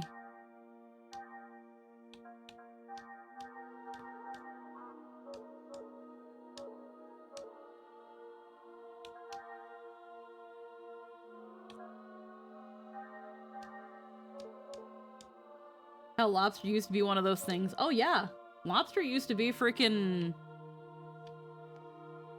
used to be poor people food, and then the rich people were like, oh my god, this is so good with butter. Food is food. Anybody who says some food shouldn't be eaten is somebody who hasn't experienced hunger. Pretty much. I feel like it says quite a bit of someone's privilege if they look at something and is like, that's lower grade, and it's like, why? Because you don't eat it? My point being, I like dark meat. And coming here, it was when I used to, I would hear people be like, oh, but that's dark meat. Or someone being like, oh, freaking cod fillets. Freaking cod is a bottom feeder fish. And I'm like, who the fuck cares? It's fish.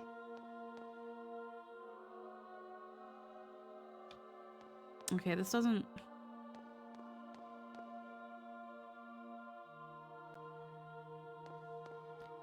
Okay, I went here already, and then I fought this person.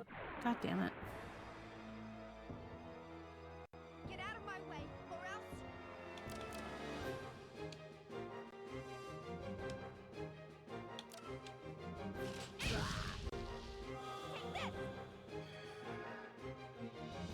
But, my issue with McDonald's is you're paying for breading at this point. Well, I couldn't say because I haven't had a McDonald's nugget in, like, so freaking long. Because I just don't go. I definitely prefer battered over breaded when it comes to, like, deep fried stuff. Like, I like battered onion rings. I like battered nuggets. I find battered so much better than breaded.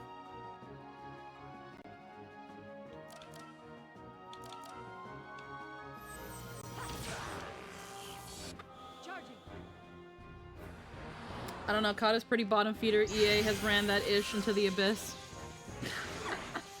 I see what you did there, Claire.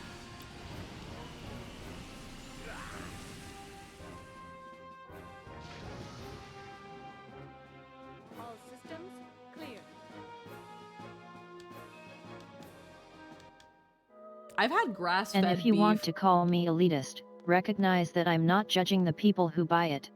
I understand that on an individual level you're going to get what will feed you, and if you're going for the cheap stuff because you don't have the option to go for others, that's what you gotta do and no one should besmirch you for it. I judge the companies that choose to perpetuate the systems of greed and cruelty that cause these to be the expected norm for the downtrodden. Yeah. Okay, here we go. That being said, I love fucking tripe stew. I haven't had tripe stew in years. Because that's something that my mom used to make. I can see some point not liking cod because of all the little bones, but it's so good deep fried. Like, well, here's the thing. Like, you can get, like for example, I think it's the fillet of fish. That's cod. Or, like, for example, if you were, like, our fish and chips place, like, I'm pretty sure it's, like, if you get just the standard fish, I'm pretty sure it's cod. And, like, it's fucking delicious. Like, I'll eat that shit up. But there are some people that are like, ew, cod's a bottom feeder fish, and it's just like,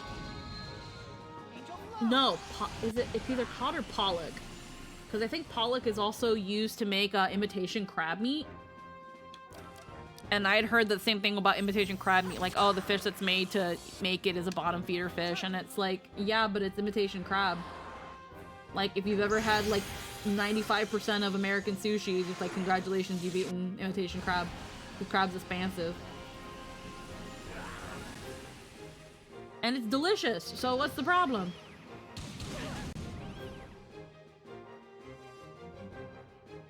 And I do think there's a really big issue of people projecting holier-than-thou attitudes on people who take issue with business practices by reframing them as if they're attacking the people who are forced to rely on those practices instead. The funny thing about food elitism is the elite eat the weirdest shit, and we all agree that it's on that pretty universally. Oh yeah, absolutely.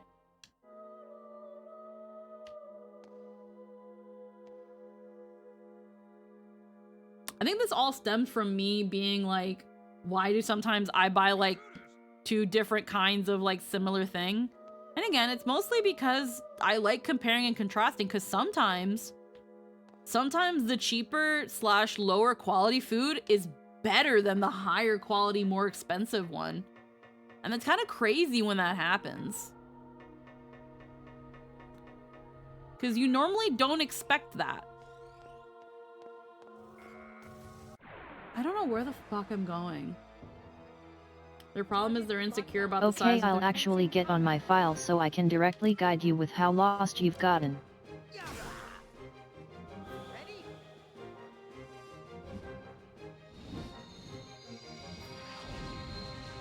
Angel blow.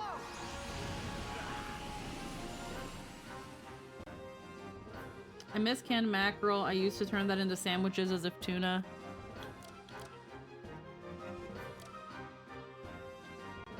I don't think I've ever had canned mackerel. I'm not a big fan of mackerel. Yet I do that with salmon. I'm not the biggest fan of canned salmon either. Like, I know I have tuna, and I like making tuna cakes with that. So that you can have, like, Oh, tuna... not canned salmon. Oh. Okay, never mind. Because sometimes I like to take canned tuna, and I like to make, like, tuna cakes out of it. I take canned tuna and make tuna cakes out of it. And I tried doing it with salmon once, and I found that I had to put, like...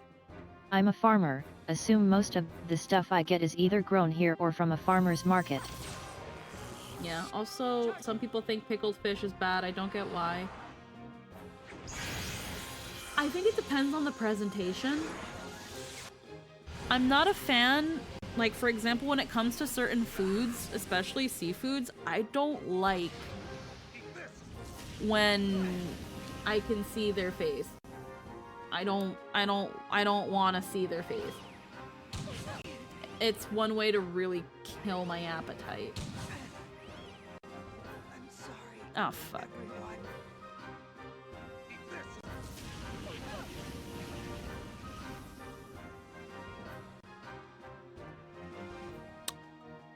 Okay. What did we get in this situation?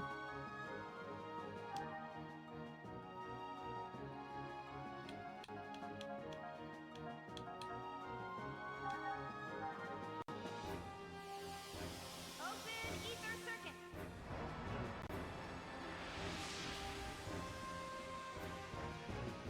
Thanks for the help. Eat this.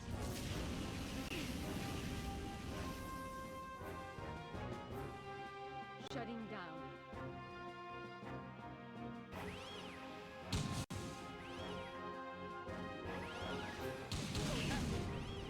Okay.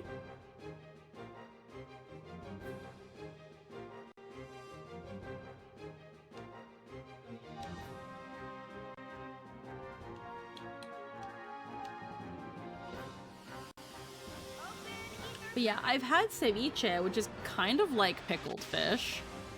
Because you take the fish, you cut it up, and then you let it sit in like freshly squeezed lemon juice and herbs for a set amount of time, and then you eat it. It's kind of like pickled fish, so I've had pickled fish and it's good. But again, I mostly had it in the form of ceviche.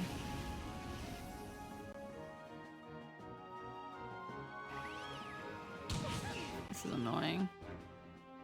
Okay.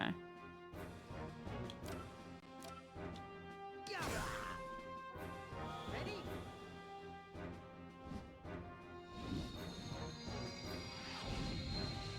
Angel blow.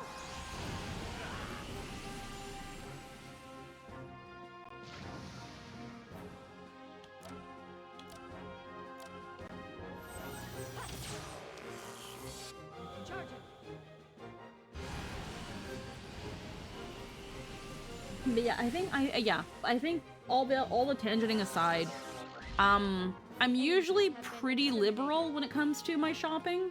I don't mind buying different brands of the same thing if it means I can try it out and see which one I like better, and then come back to the grocery store with a more informed opinion. That's how I know which mini weenies are good and which ones fucking suck.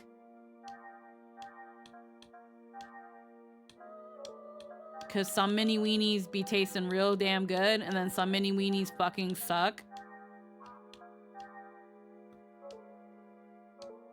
I gotta use the bathroom.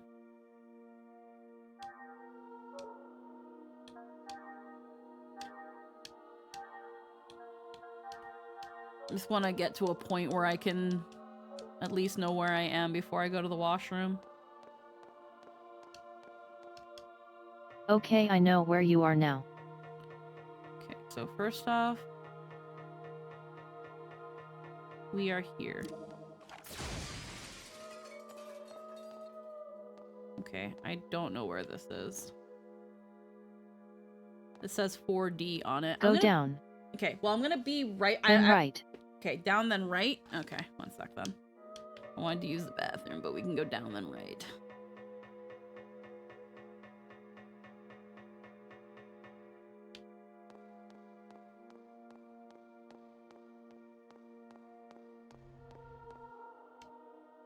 Do I go down the stairs?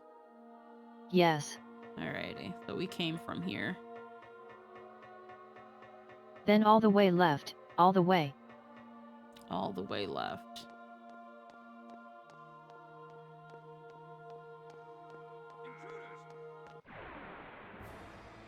Okay, this might have been where we were earlier, where I couldn't get any further.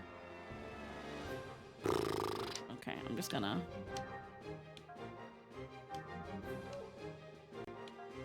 Yeah, just escape.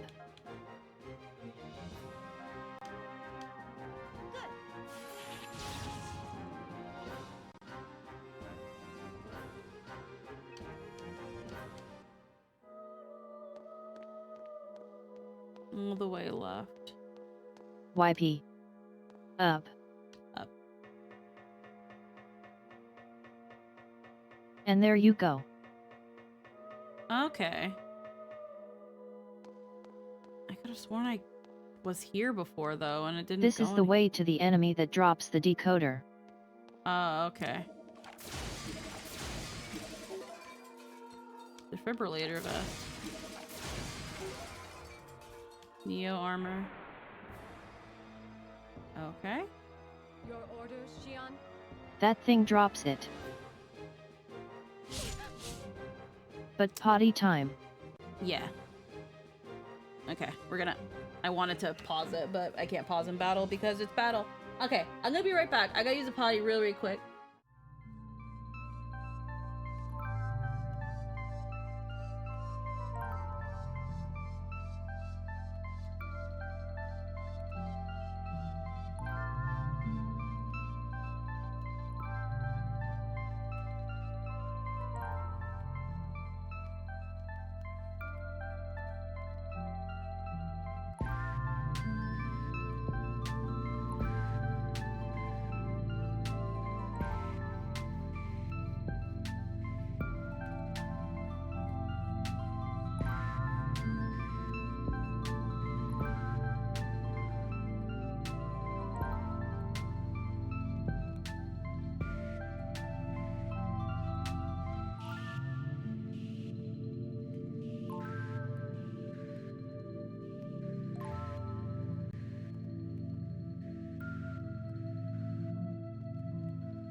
Alrighty, I'm back.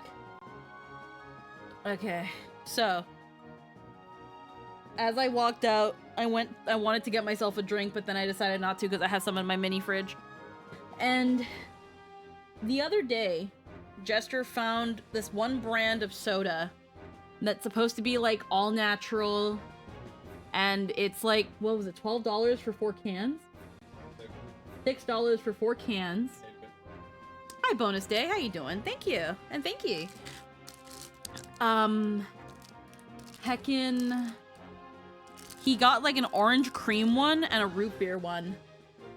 The orange cream is way too freaking sweet. And I can like barely taste the orange. And then the root beer is like natural with like sassafras root and everything, but it tastes like freaking medicine.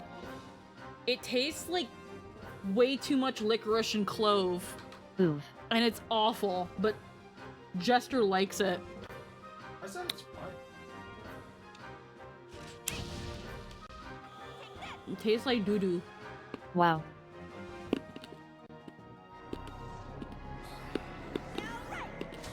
The amount of judgment in your voice when you said that.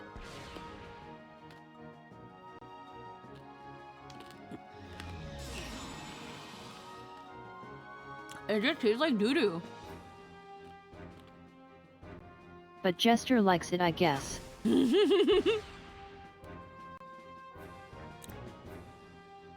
And just, I don't know.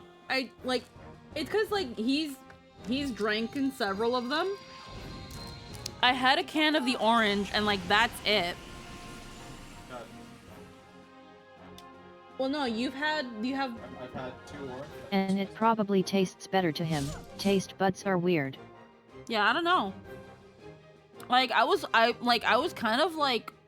I'm not gonna say I was excited for it, but I was like, oh, it's all natural. So, like, this is what root beer is supposed to taste like. I don't like it. I don't like it. It doesn't taste good. And, like, the first time Jester gave me the can, like, I gave it a couple tastes. I, like, did the... Like, I tried to like it. I even took a couple sips when I passed him this one. I tried to like it. It's too clovey. You can really taste the licorice root and the clove.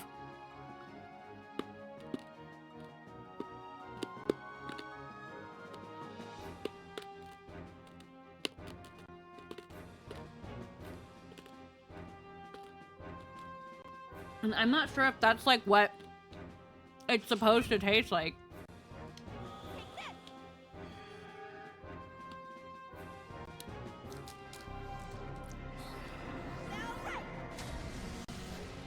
Okay, that didn't work.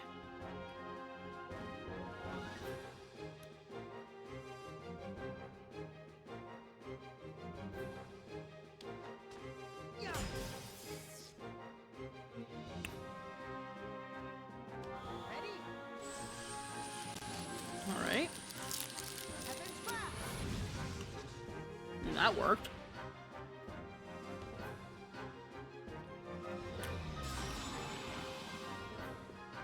Mm-hmm.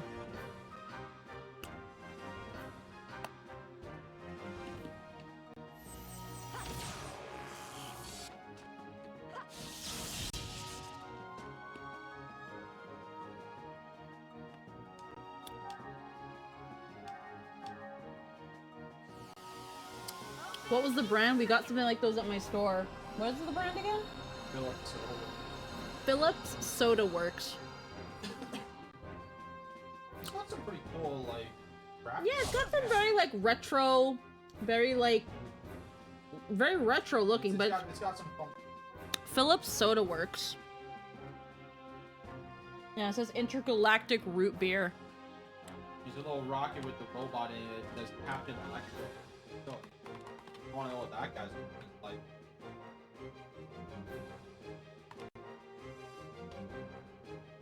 They've got ginger ale and cola. Those are the other two. Yeah, cola was one of them. I couldn't remember one of the second one. The second was cola. Where's the ginger ale? Crafted with real ginger and cane sugar.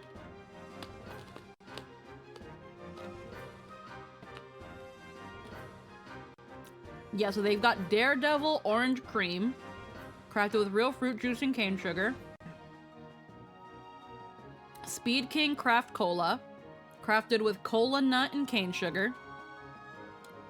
Spitfire Ginger Ale, and then Intergalactic Root Beer, crafted with real cane sugar and herbs. But again, the root beer is not that great. The orange cream would have been better if it was more orangey. If it was more orange soda than cream soda. Because that's what it tastes like. It tastes like cream soda with orange and not orange soda with cream. And as for the cola, I don't know because Jester didn't buy it and he didn't buy the ginger ale. And I probably would have liked to try the ginger ale. But I don't know. They come in cans and they come in glass bottles. I'd be willing to try the other two. Like, because in my head, the way I'm thinking about it is that these are probably the closest to what they genuinely are supposed to be. I heard of a coven of witches started a plumbing business. They call it Double Bubble Toilet Trouble. Huh. Let's see.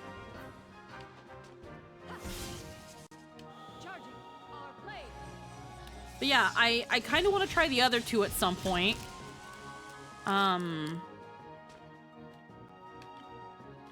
But right now, the two flavors we've tried, I can't say I'm super duper. You're not impressed? Yeah. I was really looking forward to the root beer. That one broke my heart. Yeah, again, I don't think it's awful. Like, it's No. definitely different. Yeah. It's very different. Do I think it's amazing? No. I think it's fine. But, for that price, I couldn't justify buying it again.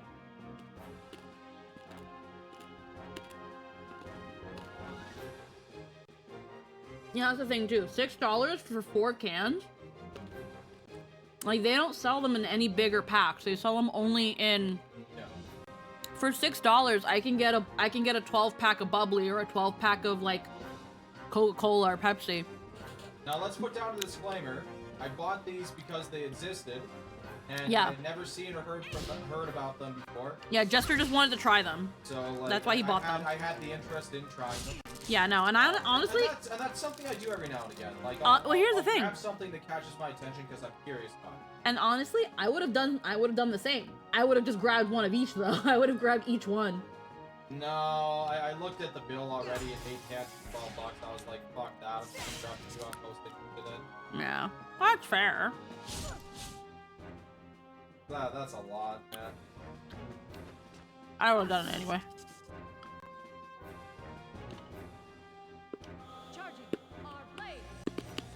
Yes, she probably would. I gotta see what it's like. I gotta know.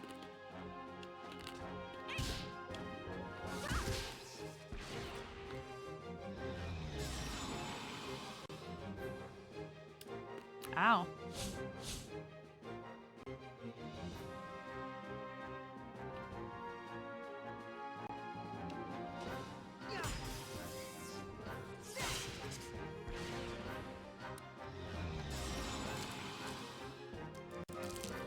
Kind of reminds me of the Pro ZD Caviar video though.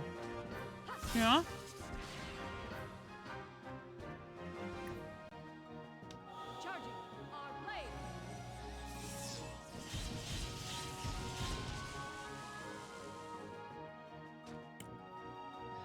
He tries a lot of caviar, ranging from cheap to incredibly expensive. Oh yeah.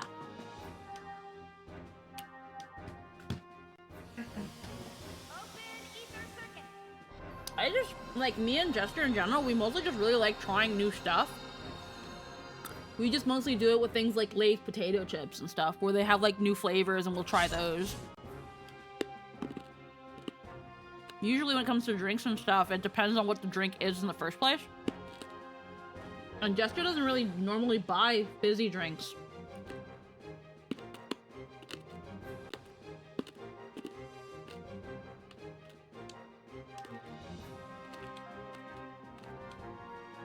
Ice ether.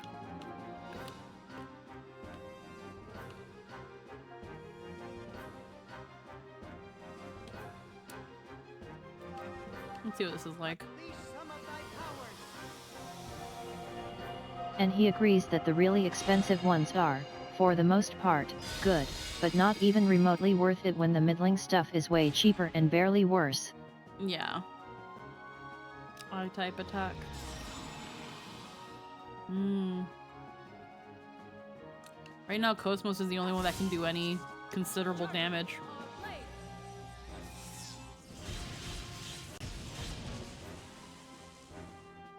You know, it really sucks that more soda isn't sold in glass bottles. Enemies have been exterminated. I mean,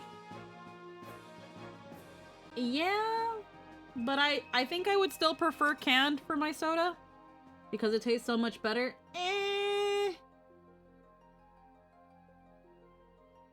I was gonna say, like, no, I don't agree with that, Eggy. It doesn't taste any different. It does. Door. Segment address 12.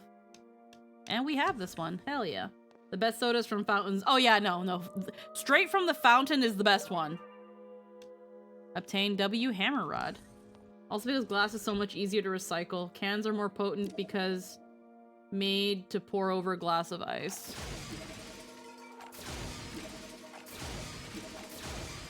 They're handcraft sodas if you want the bottle experience.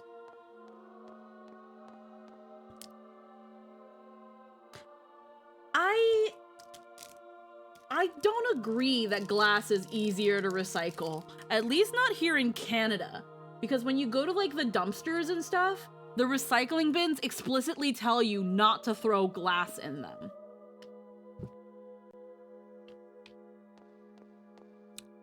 I need to get the fuck out of here now.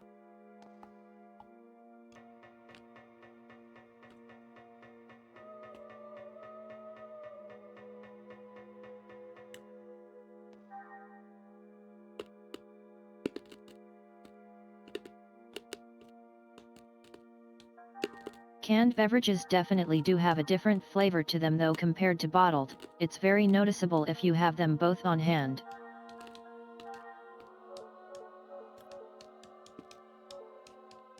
Probably.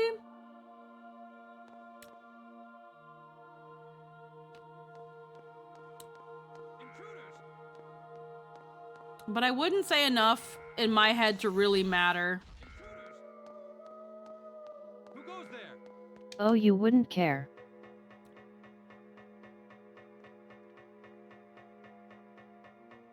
Yeah, but I find cans to be a lot easier. Well, at least here glass gets recycled. Plastic, on the other hand, gets thrown into a landfill even if you put it in the recycling bin. Yeah, no, now, again, it's not that Canada doesn't recycle glasses. I just think that in terms of, like, plazas and stuff, they just don't bother with glass. I don't know. Because where I used to work, too, it was the same thing, where it was like, hey, glass, please do not throw in the recycle, and like, the big recycle dumpsters and the recycling dumpsters. Because the glass, I think, actually, like, fucks with those. Okay, no. Plastic recycling is far more available down here, too. Okay, so this isn't where I want to be. Even though a bunch of plastic recycling is a lie.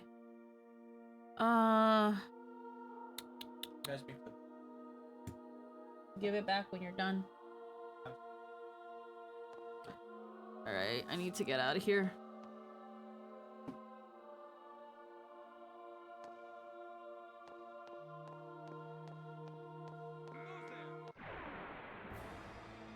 Like 70% of it is a lie. Do you really think this is a good idea? Wrong. That's what they're saying in the chat. I don't know. 95% of it is a lie. Alright? Very few types of plastics can actually be reused. Yeah.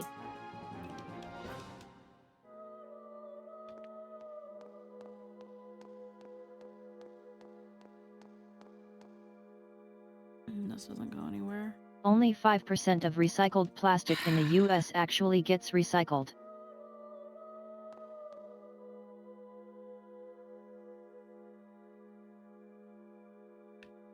these are the times where I'm like, I hate that this game doesn't give you a map. Your orders, Xian? Fucking lost. I didn't want to do that.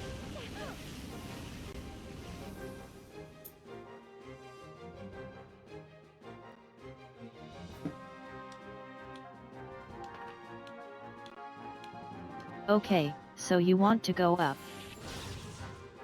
So yeah, I wish glass containers were a lot more popular. Hmm.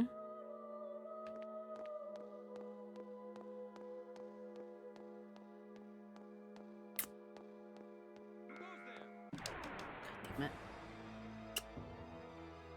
Cosmos, let's go. Personally, I don't like glass containers. They're loud and clinky, and I'm just not the biggest fan of them. But that's also probably Neat.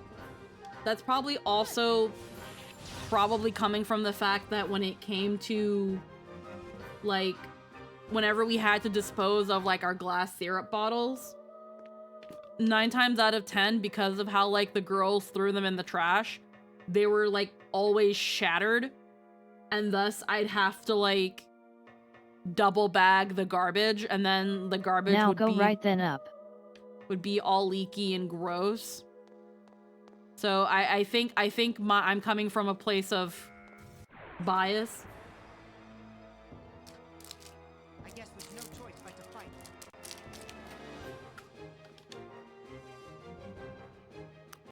Yeah, generally class is pretty clean. Hmm.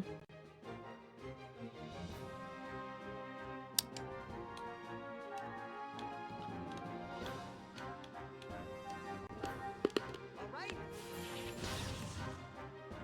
And at least, I know 95% of plastic can't really be recycled, but the plastic that's usually used in soda bottles and stuff can be reused to make things like clothing and bags. Unless that's also a lie and I didn't know.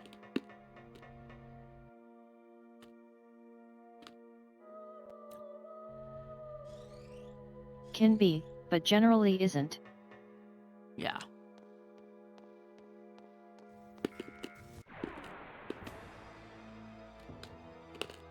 Cosmos, let's go.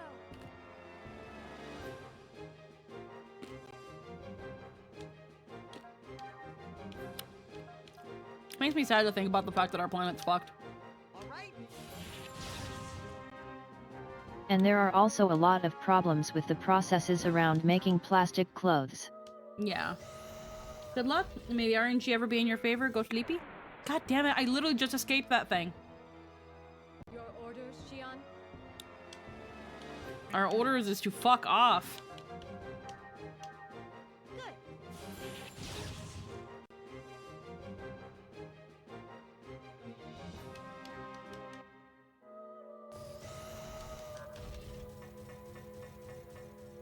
Keep going left. Left? Okay. Well, I'm gonna wait till this thing passes by then.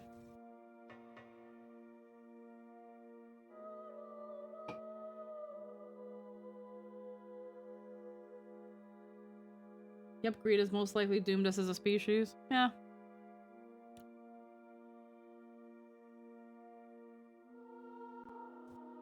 I mean, I'm pretty sure that it's like, I can't remember the exact words that George Carlin used. The planet is fine. We're fucked. Yep. The planet will be fine. We're fucked. Because once the Earth gets to a point that it can no longer sustain us, we will die out. And if 2 weeks of COVID lockdown has shown us, is that the world will recover. Nature will recover. Come on.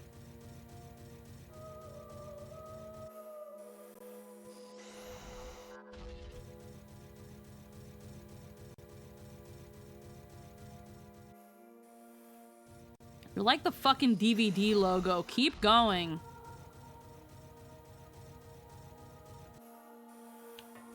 You want to go every direction but the one I want you to go.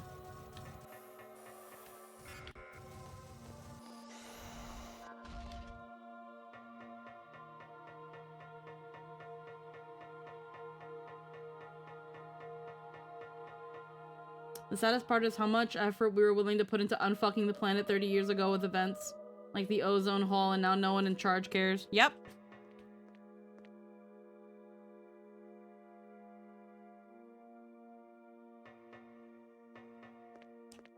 I blame Florida. Who goes there?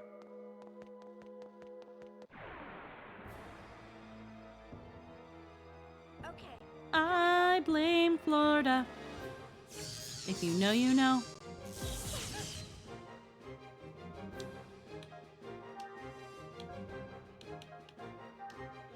There have been significant shifts in our political landscape specifically because of events like that where companies got mad they actually got curtailed.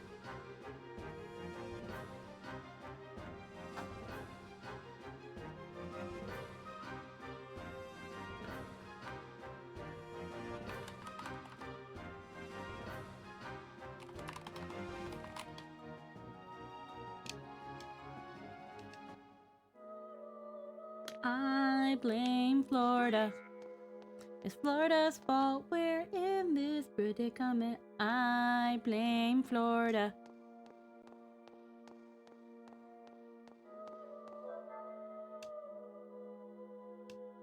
Alright, pretty sure we can leave now.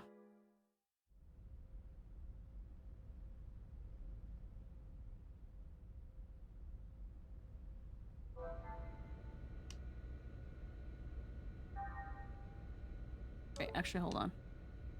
Before I use a biosphere, let me buy some more escape packs since these are so cheap. But it's not like I have a lot of money, apparently.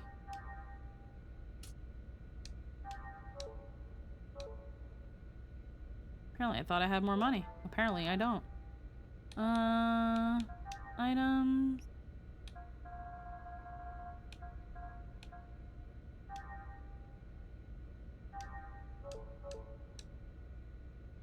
We often think of our politics as a case of the now, but in reality a lot of the modern political landscape is the result of 60-plus-year-long plans to undermine regulation and public faith or expectation for the government to actually do its job.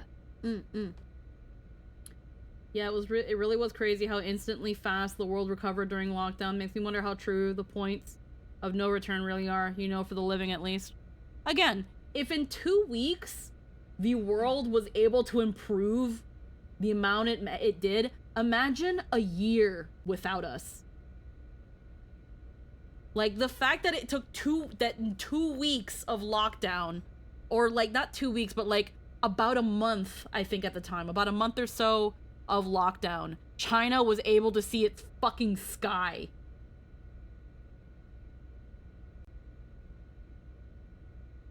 That as soon as like things as soon as like lockdowns ended and people were able to go out and shit was able to start working again, immediately it was gone.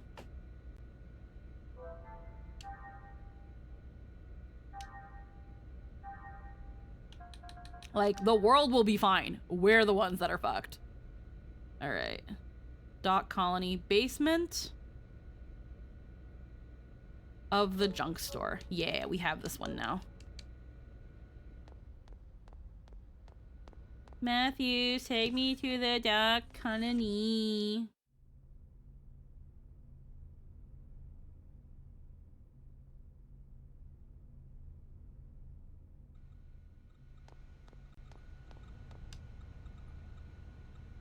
I have a lot of issues with China, but one thing I give them a lot of credit for is how they responded after the lockdown cleared their smog. Yep. They were like, oh, it was an eye-opener for them. And that, at least in that aspect, for as long as it was an eye-opener.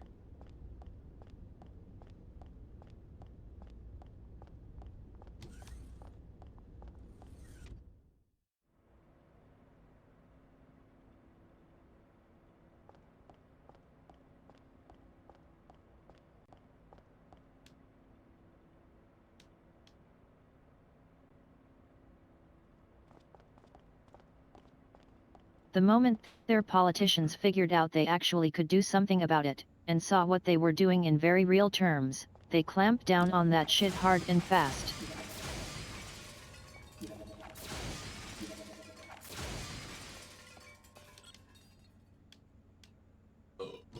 Meanwhile, the West was like, but my bottom dollar.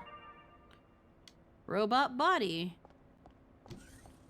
And are now the world leader in renewable energy, mostly because we decided to kick the can down the road for 30 years.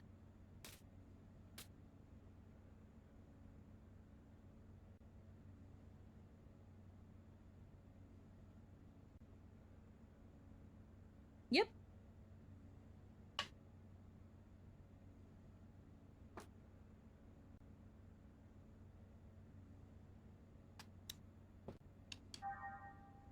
What renewable energy?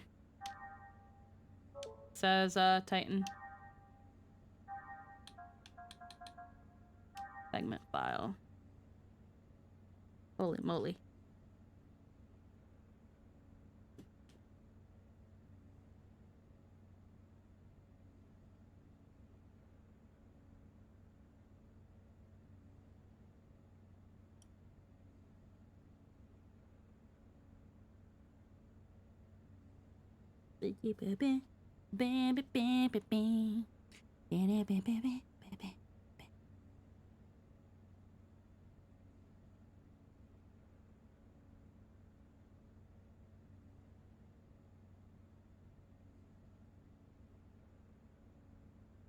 Wouldn't overlook the renewable we have. As much as the oil and gas industry still exists, there's so much more alternative energy. Oh yeah, definitely.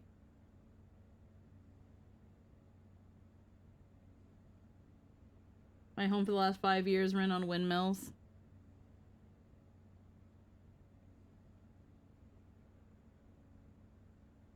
Oh, China is huge on solar in particular, and are leading massive industrial projects to outfit their infrastructure with it and make it much more accessible to the populace.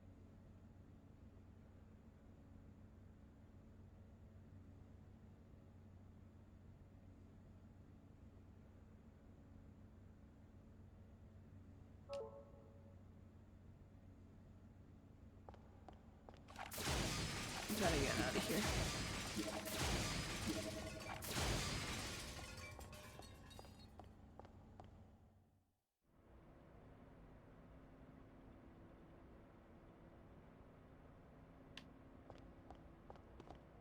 I'm interviewing for a biofuel plant this week. Oh, hell yeah. They exist. Hell yeah.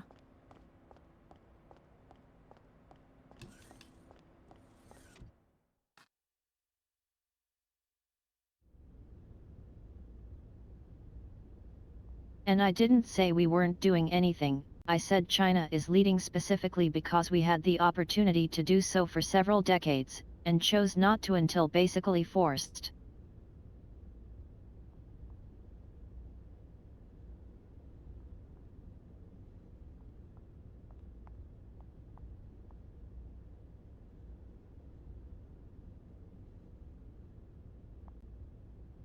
Wow. I wasn't your way. I'm more in favor of nuclear. That wasn't your way, Lynn. Ah.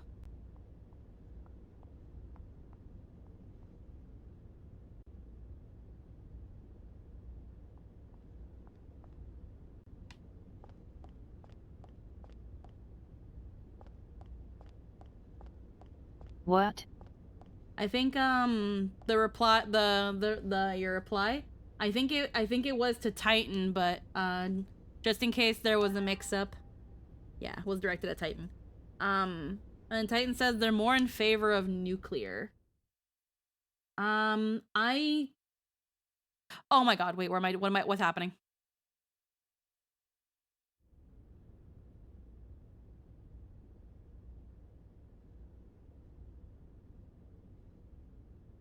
Okay, I got scared for a moment. Okay. I got confused for a moment. Okay. I don't know enough about nuclear to form an educated opinion like I would. I've heard good things about nuclear energy.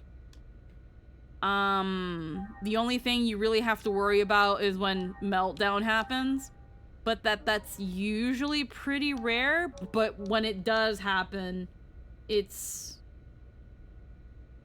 pretty crazy. But other than that, I heard it's usually pretty good. That's not what I wanted to do. Okay, so which keys do we have? So basically meltdowns only happen if something goes catastrophically wrong over like 10 different failsafes at once. Yeah.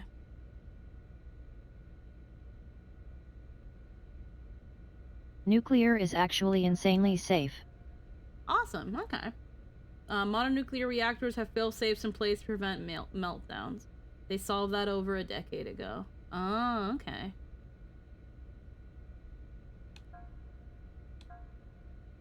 But they have a really hard time pushing it because all anyone thinks it but meltdown though. Mmm.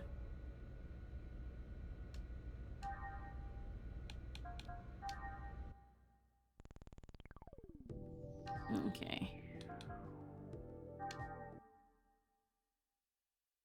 And in this world, unfortunately, paranoia pushes policy way more than truth. Yeah. Also, there exist methods to convert coal and oil plants to nuclear. Oh.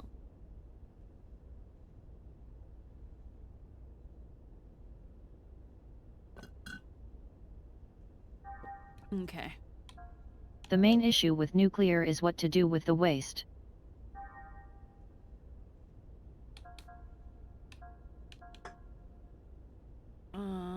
No, this is ether. Well, why am I...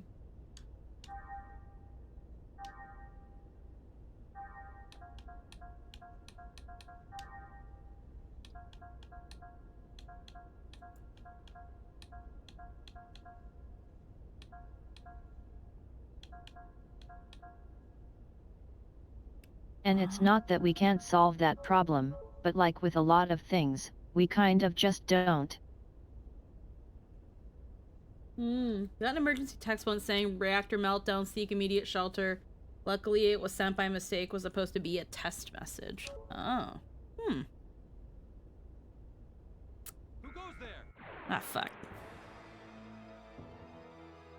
Target locked on. Commencing combat.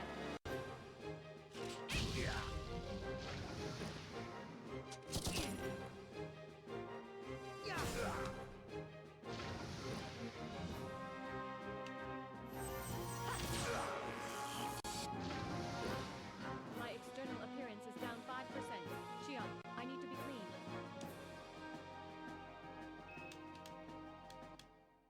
I think we actually already have some promising ideas on what to do with nuclear waste, they just haven't been implemented because of that pesky need for funding. Yeah. I won't let anyone die. Yeah. Ready?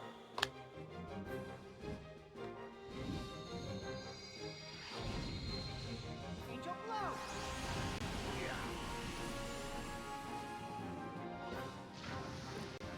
May all your souls rest in peace.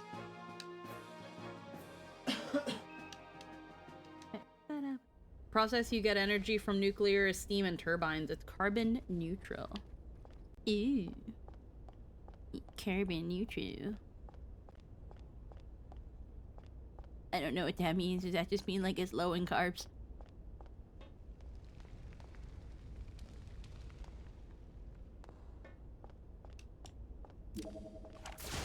Does that mean that it won't shoot up my glucose?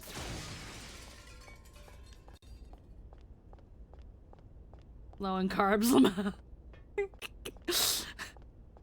Though yet, do remember that most of the world's largest problems could be solved with the proper use of less money than Elon bought Twitter for, collectively. Can't you, like, also solve world hunger? With the amount of money that Elon bought Twitter for?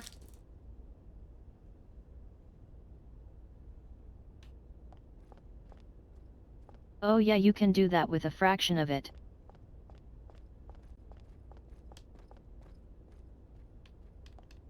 There's a chest up there. And that might be it. That might be what I need. Freeze! Freeze!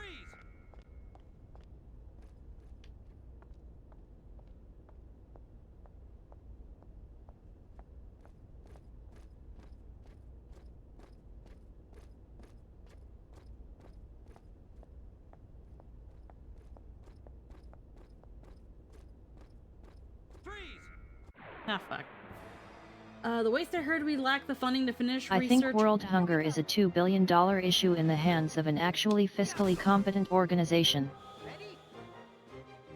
Hmm.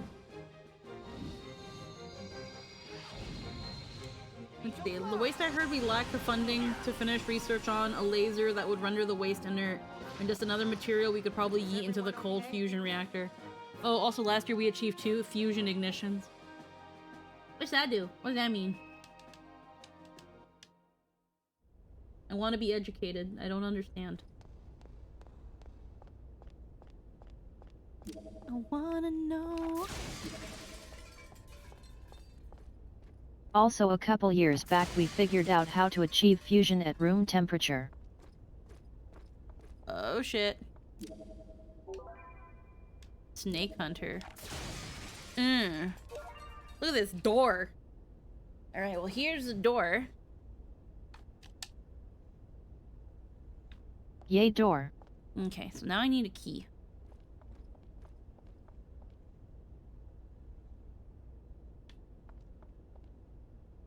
I never noticed this was here. Which is... I think it's because I went through this area as Ziggy.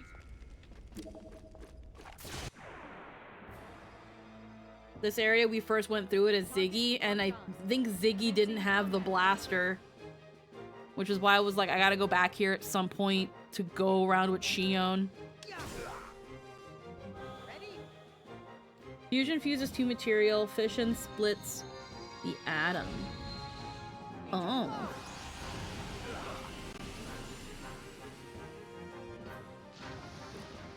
Is everyone okay?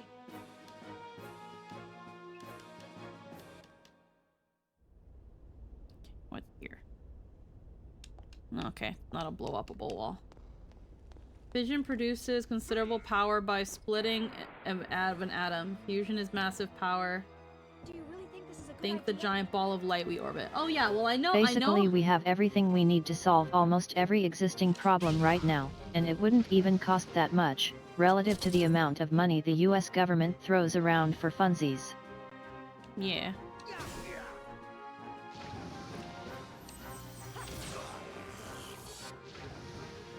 The enemies have been exterminated.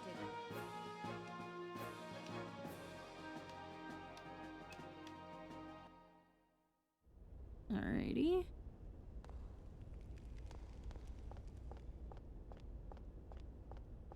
Actually, I should have.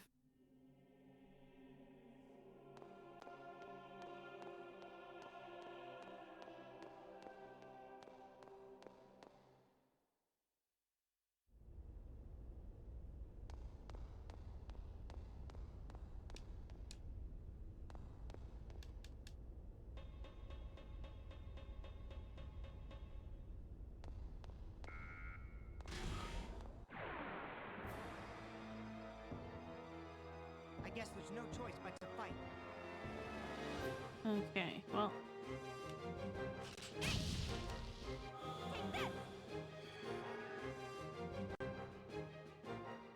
Yeah, the plasma. I laugh at the fact that big studios for millions of games and movies, while smaller companies and indie developers and production companies spend a fraction to produce art.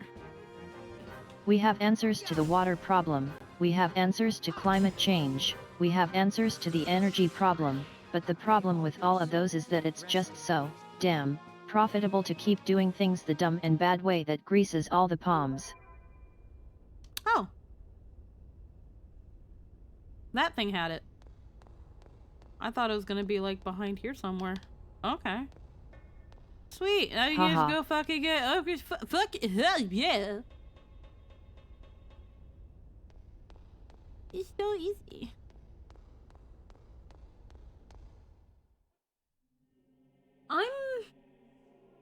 I'm gonna seem so boomery because I saw a thing on Twitter where it was like, what's a boomer complaint? And honestly, there were some complaints there that were like, I wouldn't call these boomer complaints as much as they were just actual valid concerns. Hold on. Being stealthy. Because like, for example, one of them was the thing of like, hey, if I buy the physical copy of a game, I don't want to have to download it onto my system. Like, if I bought a physical copy of the game, it should just work. And some people were like, the reason that that's the case is because only some of the game is in the disc and then the rest you have to download. And I still think that's stupid, and again, further proves my point. So many games nowadays... Yeah, that's not a boomer complaint. So many games nowadays are not optimized, and at the end of the day, I don't know why we stopped caring about making sure games fit in the fucking cartridge or CD. Like somebody was like, oh, like a CD only fits like 80 gigs now or some shit. And it's like, yeah, and Blu-ray discs fit like 100 gigs. But if you buy a physical game, it should be physical. Yeah. We have discs that can hold them, no problem. Yeah. Like, but we put them in the fucking, we put them in the console. Sony and Xbox especially. We put them in the console, and then they have to be connected to the internet, and then they have to download additional shit for some reason, or actually download the game. It's like all the CD now is just a glorified serial key. That's pretty much what it feels like the disc is. And it's... Oh, wait. Hold on. Fucking stupid. I'm not paying attention. And if they bitch about how they can't fit it on one disc, put it on 2, or 3, or 4. We figured this shit out in the PS1 era. Yeah, and the funny thing is... And the funny thing is that I had heard, now I don't know if it's true, but apparently freaking Rebirth is in 2 discs. But apparently you still gotta do the fucking shit. And it's like, for what? If I bought the physical game, why can't I just, I bought the game. Like, I don't care. I don't need to see every fucking hair on Cloud's nose. I don't need to see every fucking pore. But yet, it's a really good example of scapegoating people against their own interest. The games are too big. They don't have to be. They don't have to be. I don't need fucking 4... A lot of people are just edgy contrarians. I don't need fucking 4K, 8K games. My eyes probably can't even process that shit. I wear glasses. You think I can see regular K, let alone 4?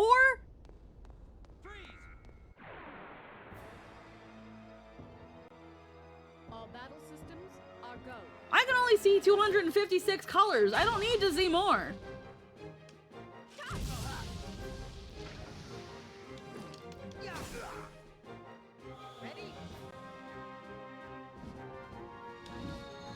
And, like, again, this just ends up being a problem for, like, people who don't have, like, the shiniest, brightest fucking hardware.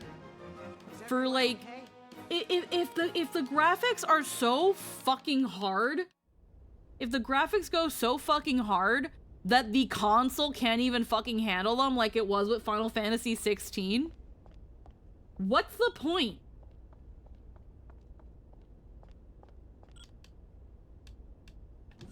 Wait, how many colors? I think we can only see, who think like... it's really cool and renegade when they deep throat the boot just to spite the people who don't like it on their neck. Like, I think we can only see up to 250. Genshin cooked my PS4. Like nowadays, with how big games can be,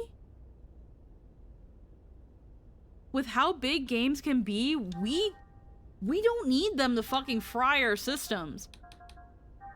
And then on top of that, people can't just be so accepting of it. Be like, just get better hardware. Like, no, fuck you. Fucking make your game fucking run. It's about fucking being like accessibility. Oh yeah, though a lot of games are intentionally optimized poorly. It's a whole thing we've talked about before. No! Production companies have only had graphics as an advertisement strategy that they've swallowed their own line and know nothing else anymore. Yeah. And it's so crazy too, because you see so many games blow up that, like, have the most basic of graphics. Fucking Lethal Company, Among Us, fucking Duck Duck Goose, Undertale, like all those old games.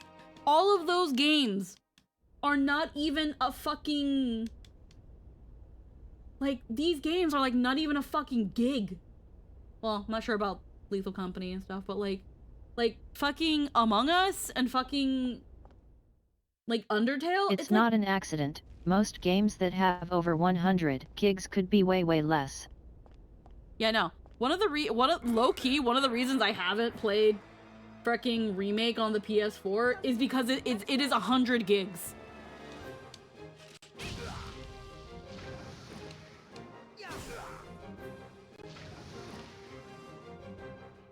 It's like, even I don't know if it's possible to like give players an option to optimize games, but like, please, like, even just an optimized version.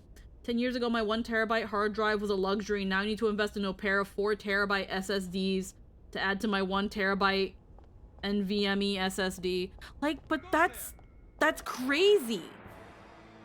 Again, it's like back then you had 1 terabyte, you were like, what the fuck can I even do with all this space? Now you can have Baldur's Gate and 3 mods. Now you can have Baldur's Gate 3 and like 2 mods. Enjoy. Cause don't even get me started on some fucking mods. Force you to uninstall competition to try it, and if you don't like it, you now have to spend 2 days downloading the old one back. Yep. And then again, just the thing with physical copies and still having to fucking download shit. But like, a really good example I like to use. But like, while Lynn writes that, like, I hate the thing of buying physical games, and then you have to fucking, you need an internet connection to then download the game you just bought physically. Baldur's Gate 3 is one of the rare examples of the game that earns its 120 gigs. Like, there's so fucking much. One of the reasons I hate the PS5, sure, good update, but it seriously needs more storage to handle new games. It's insane. It's insane and absolutely unacceptable. Absolutely unacceptable. Want to read? Okay, I already read that. But yeah. Like, Final Fantasy XIII was considered a graphical marvel of its time, and was also absolutely massive. It was 38 gigs on the PS3, 18 gigs on the 360, and a whopping 60 gigs on PC. yeah.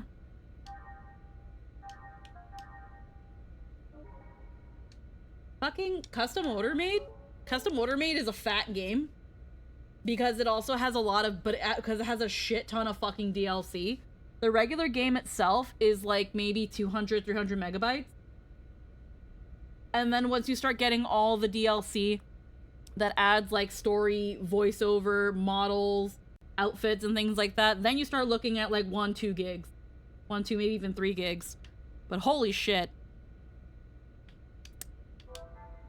I understand if a game has so much DLC with a game. And 13 could have been better optimized for PC. Many would say it looked better on PlayStation unless you had a ridiculous PC.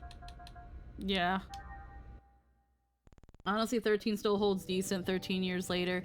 Because really, at the end of the day, Eclair, when you look at the graphical fidelity between PS3 and PS5, to say that it's like this revolutionary difference, I'm sorry, is cope. Like, yes, the graphics are better, but it doesn't matter.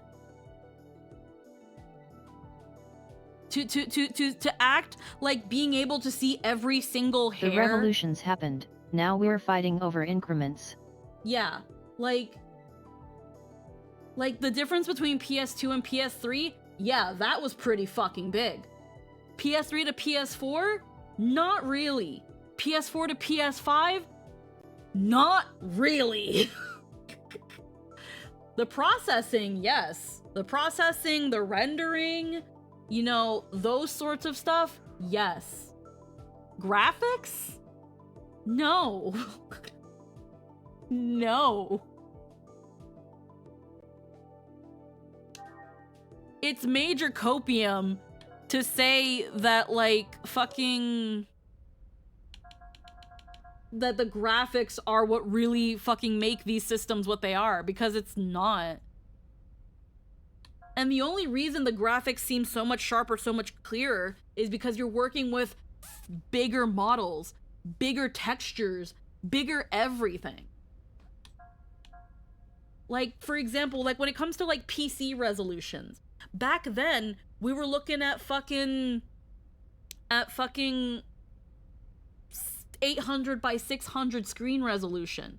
When we jumped to freaking 1080 920, we were like, oh shit, so clear. Then we went to freaking 1280 720, we were like, oh shit, so clear.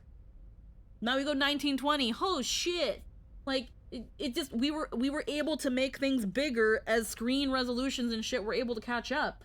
But like, it doesn't matter. Textures are the biggest factor of graphics most overlooked. Exactly. It's just sharp, it's just fatter. Going from the Nintendo 64 to the PS1 was huge, then PS1 to 2, then 2 to 3, since then there have absolutely been huge strides, and you could argue that the graphics are now many times more complex than was possible back then, and that's true, but it's kind of like how anything past 60 FPS is barely noticeable for most of the population. Yeah. What I miss? We're talking about graphics and how they don't matter. It's true.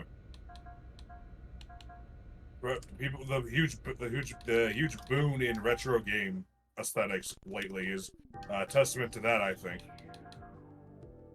Like, does 16 look better than 13? Yes. By how much? Yeah, And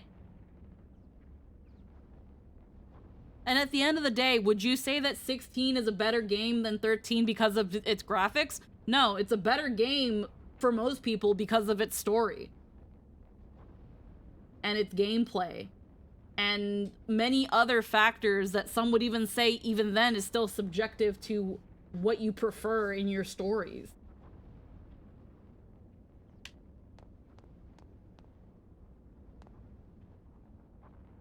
Ah, fuck, fucking. I remember this place Yeah, being Junior. graphics are a really silly bit in gaming history. Okay, so let me first go this way. But yeah, with me in particular, I've never cared too much about graphics. Yeah, it's nice when a game is pretty. But if it's not fun, I don't want to play it.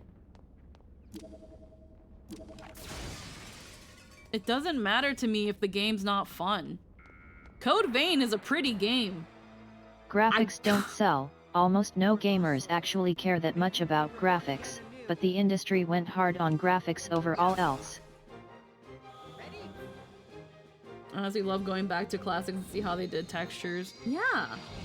Like, again, most of the time, the reason a lot of games way back when were so crunchy was because they had to be optimized, not because they were originally made to be crunchy. Yeah.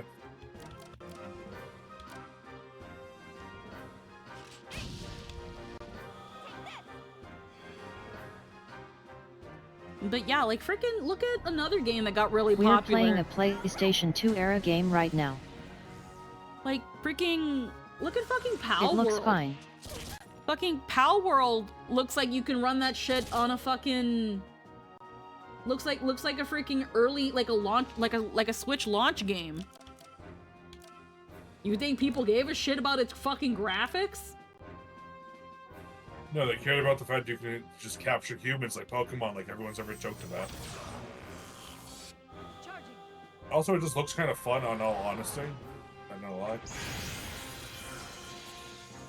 Yeah, apparently they have an update with like they're gonna have an update with like a new raid and everything. I don't know, I've never touched it. But hey, the people who wanted more from Pal World, The enemies there you go. exterminated.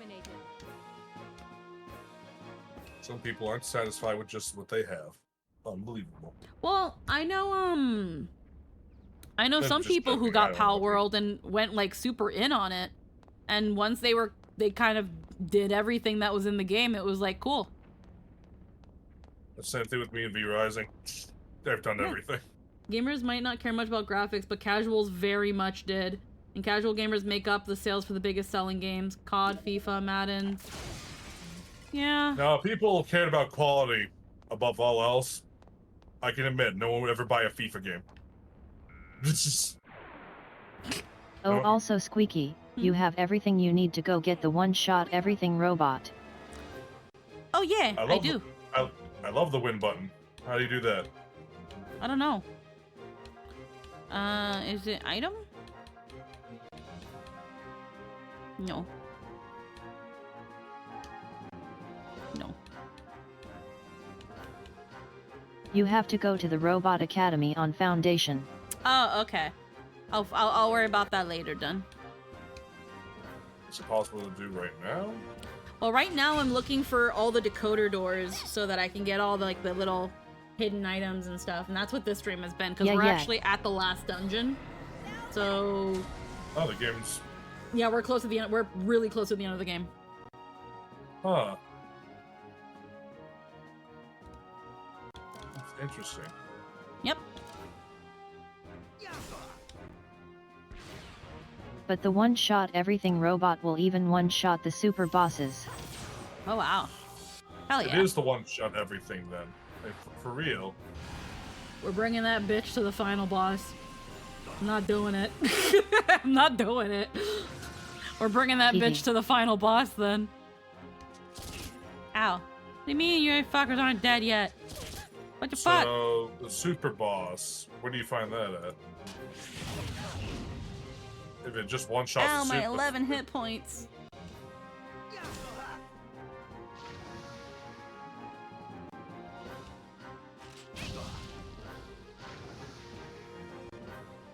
I could have probably just freaking done the thing. I didn't think about it. I could care less about graphics. I enjoy gameplay and soundtracks. Guilty Gear 2 Overture wasn't pretty. I also, me in particular, I also don't care about achieving hyper-realism in video game graphics. That's not why I play games. I like stylized, freaking cartoony, anime, whatever graphics. I like that. It kind of helps you kind of get lost in the game I like more. stylized, because high fidelity always ages poorly. Yeah, no, it really does.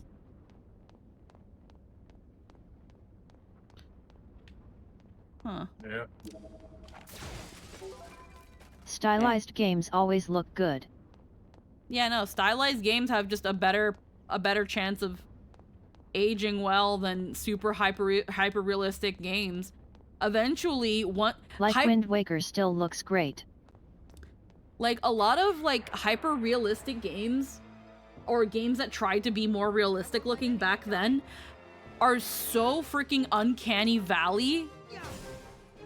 Cuphead is going to look incredible forever.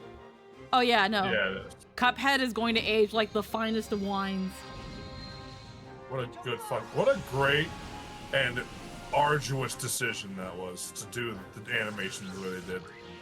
I'd argue that Undertale is also going to age only going to age well with time, because people will always love that old retro freaking Have been exterminated. like low res look. Hyperrealism is a downgrade. Yeah.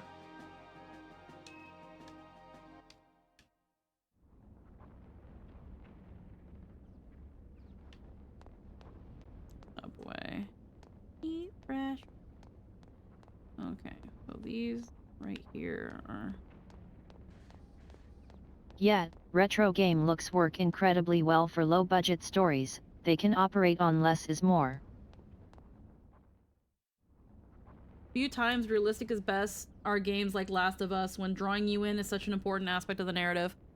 I'm gonna be real, one of the reasons I haven't played Baldur's Gate 3 yet is because I don't like that it looks so damn realistic. Really? Yeah. I don't like realistic games. I wouldn't say it looks realistic. I'd say it looks more realistic than most games I play. I don't think Undertale could have told its story as well as a AAA title. Do you really think this is a good idea? Yeah, it's AAA. I don't think would have. No, I don't think so either.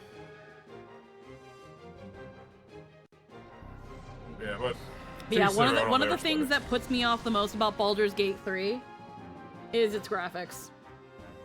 When I first saw Baldur's Gate 3, I was like, this game's ugly. It doesn't look like Diablo. But not in a good way. Yes. Yeah, no. Angel Glow! Like the only saving grace when it came to like early Baldur's Gate 3 times for me was looking at people's fan art of the characters. Other than that, I was like, this game looks like butt. Yeah. It's like if I want to look at real people, I'll literally look to my right and just look at Jester.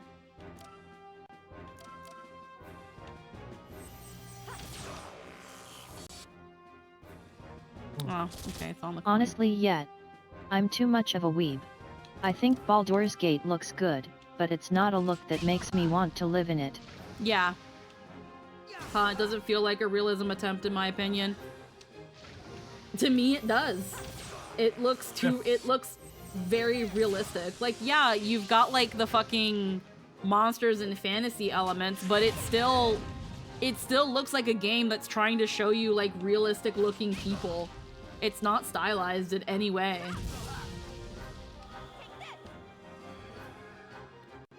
It's like Grand Theft Auto, but fantasy. That's all Baldur's Gate 3 is! It's fantasy Grand Theft Auto! It's Grand Theft Auto for people who want fantasy. Great. I collected some data. Lamau, what? I like JRPGs because of their art style, but roll my eyes at things like Halo because of how hyper-realistic they are when remaking them. Yeah, later on it got way more real. Which, yeah, that's what it is. Halo was great 10 years ago. I've never played Halo. I'd say it's stylized to an extent, but it's rugged and handsome in the more Western rather than Eastern style. Yeah. Again, that's probably one of the major reasons why I'm not in any rush to play Baldur's Gate. All battle And I systems like being are smooth and pretty. And again, ironically enough, it's also why this game has so many fucking appearance mods, because the more realistic you try to make a game, ironically enough, the more limited its customization options are. Because you spend more budget trying to make the assets you're willing to make look as nice as possible instead of giving more for customization.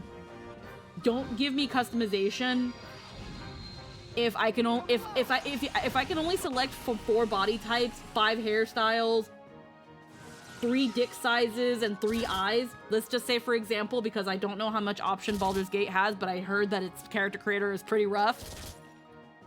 If that's all you're giving me at the start, don't even fucking give me anything. And the older Baldur's Gate, you just picked portraits, and you can upload your own portrait. Because everything was little sprites. So you didn't have to worry about that kind of customization. You wanted But to look yeah, a certain a way. big you thing I import have it. with Baldur's Gate is that it has an extremely limited range of cultural aesthetics. It's always in the Sword Coast. There's like 3 cultures there. Like, So at least yeah. favorite part of the world of Toro. like I tried to watch some romance scenes with some of the characters like Shadowheart and Astarion and stuff, because I love Astarion's character, but I couldn't watch his fucking scenes or anybody because it just, I guess there's no choice but watching them was so fucking cringy. Watching the cutscenes was so fucking cringe. Ring gay. Angel Glow! It felt like I was watching like someone's like, I don't know, it made me feel like almost voyeuristic.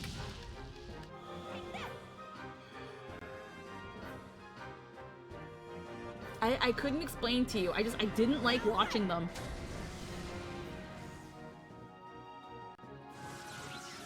No, that's fair, because you were.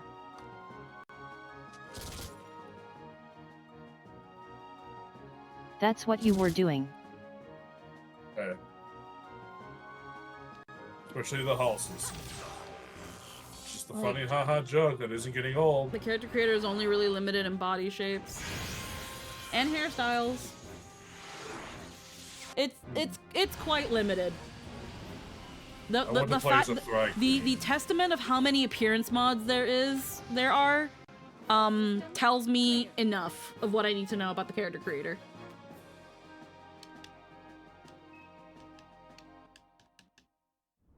Like, yes, I will definitely say I have incredibly high standards. Unbelievably high. When it comes to character creators, because of where most of my character creating experience came from. And I know that most games are not going to try to meet that because that's not the point. But at the same time, it's like, if you're gonna give me a character creator and your whole point of the game is like live out your fantasy and it's going to be 25,000 gigs anyway, just stuff a couple more in there. Give me more customization options. You can do it. You can do it, cowards. And there's like 50 hairstyles in the game. Is there? Let's go. Why is there like no good long hair then? Is long hair hard? Preferences are not everyone else's. No. Long hair isn't just my preference, okay? Long hair hard for graphic game. Too hard. Me feet hurt. I'm saying your preference of certain styles of long hair. I'd say my preferences are pretty basic. Long hair is a preference for so many people. The hair in the game is I not didn't- good enough. I didn't go... because I said there wasn't that many options, but I didn't know there was 50 plus options in the game. I definitely agree there could be more styles. Like, again, I need to see these 50 plus styles because I've only ever seen like 10. Okay, that's fair. It's just the way you responded to that was like, instead of being like, oh, there's 50, you were like, well, why isn't there better style? Like, Because the ones I've seen now are... you have went into the conversation saying that you've only seen like Like, I would... and the biggest hair mod adds like 100 plus, which gives us more long hairs. Yeah, and again, I get that, Eclair. Again, But that's yeah, what... a lot of games don't do long hair because it's annoying to animate, especially in those art styles. Yeah, it's... Hold on. Because I can do this. The big... Like...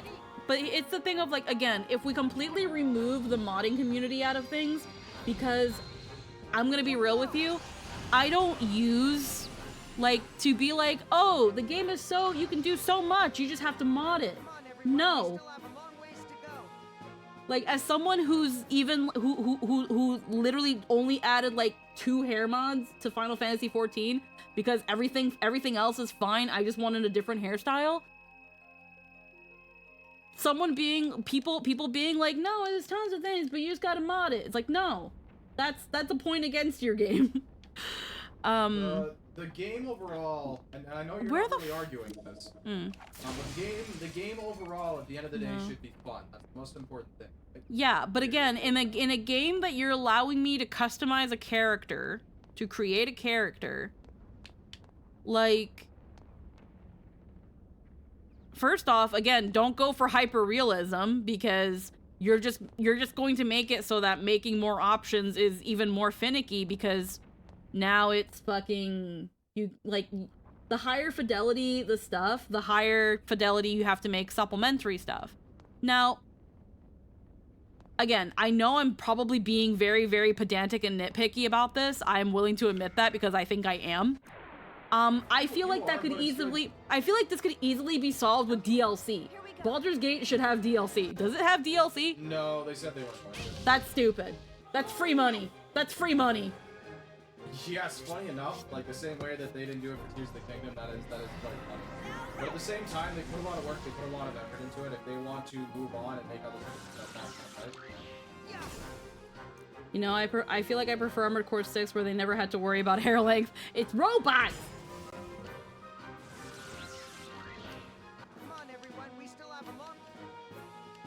Again, my main complaints with Baldur's Gate, as someone who hasn't even actually fucking touched the game, is I think it looks ugly.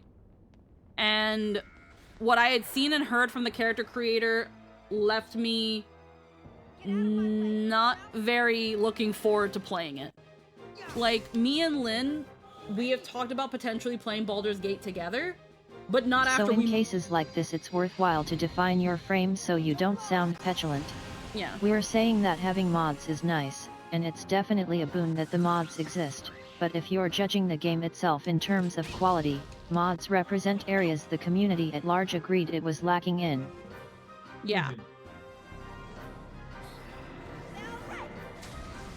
Like Code Vein, again, beautiful game. But its customization also fucking is ass. Which is where the modding community came in. But even then, there's not much of a modding community with Code Vein. And apparently Code Vein is also a pain in the ass to mod. Freaking, and this is another point for Custom Order Made. Because fucking KISS realized, they were like, hey, I know we know that our game is a fucking blow-up doll game. Code Vein has pretty good customization, especially for a game like it, but its outfit selection was trash. Yeah, no, its outfits mainly are trash. But like, for example, like Custom Order Made, all of its base stuff aside, all of its DLC aside, it fully embraced its modding community. It was like, hey guys, you know what? We know that even despite everything we give you and will continue to give you, it might not be enough. It might not be the exact thing you want still. So you know what we're gonna do? We're gonna create a package. We're going to create a similar to how Monster Prom did its own package, so you can add your character and add custom routes into the game, inject them into the game. Custom Order Made was like, here is that same thing so that you can add items, accessories, body types, body enhancements, items, backgrounds. Code Vein was void of everything, was void of anything as a character creator. Custom Order Made is a game that sits in my Steam library waiting for him to find the day I want to spend $100 to get everything else for it. Like, these are games that fully embrace their modding community because it knows at the end of the day it's not going to be able to scratch every single itch. So it makes it so much easier for the community to add to the game themselves, as long as they don't sell it. If you're comparing it to any other Souls-like, though, it's head and shoulder. Oh yeah, no. When it comes to like other games like it, Code Vein has got fucking a god tier character creator. But compared to other games, it's not the best. It still could be better. But again, it is what it is. At the end of the day, I know that when it comes to these games, the character creator isn't the end all be all. Even though so many people say that's where they spend most of their time in the game. It's the best in its genre, but its genre has an incredibly low bar. Yeah. Yeah. But like, it's that thing still of like, again, if it says anything, the fact that so many people, the fact that it was actually even like freaking recorded how often people spent, like, I think it was a while back that Baldur's Gate like showed its statistics for like the most popular route, most popular the character most people tried to romance, the most popular choices, yada yada yada. Because again, if you have an internet connection, the game records all that shit. You know, because your data is totally safe. It isn't. So many people spent so much fucking time in the character creator over anything else they did in the game. Because people want to make their characters. When you give them so many options, when you give them the world, when it comes to making their characters, they're gonna spend time in it. Like, again, I can't truly judge Baldur's Gate 3's creator because I haven't seen all of it, but what I had seen, I was like, is this really it? But if people are spending this much time on the creator, I'm definitely willing to give it the benefit of the doubt that it does have more. I just... Now the main hurdle is the game's ugly. I'm sorry. It's ugly. It's an ugly game.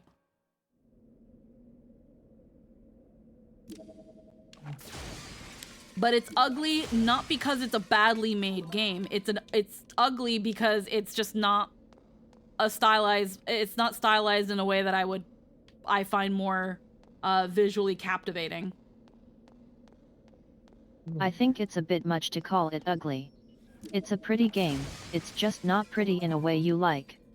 Yeah, that's why I said I was like, I'm not saying it's ugly in that like it's bad. It's just ugly in a way that I don't like it. Please stand down. I don't And want meaningless bloodshed. it would take me a bit to like it would take me a bit to play Baldur's Gate and eventually like get used to it. We don't need to hyperbolize and go to extremes, isn't black and white.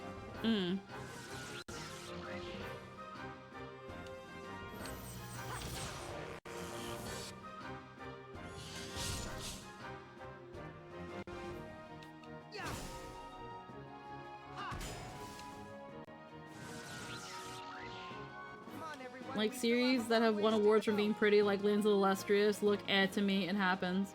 I don't think I've even heard of that game. What's Land of the Illustrious? We can say it's pretty but not to our taste instead of damn it's ugly. Yeah, that's fair. That's more fair, yeah.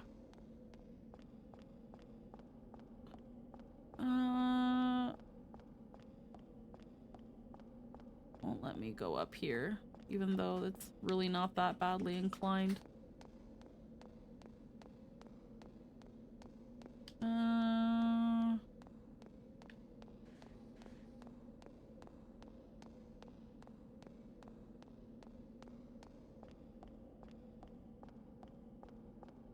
I hate when I can't see where I can and can't go. Oh, and one thing I noticed when watching the 19 crew play it.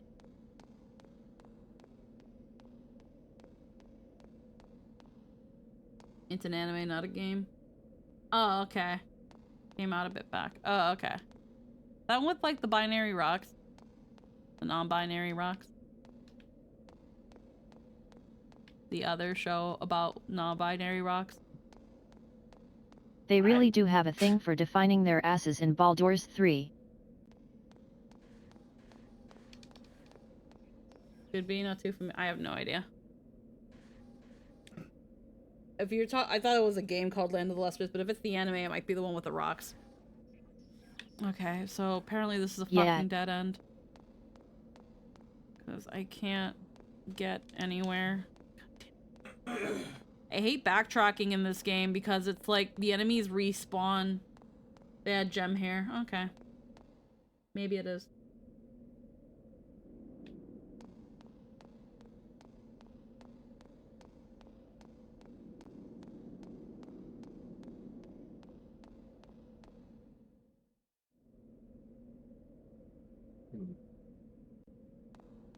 I still haven't finished that one, the Baldur's Gate 3. I really should.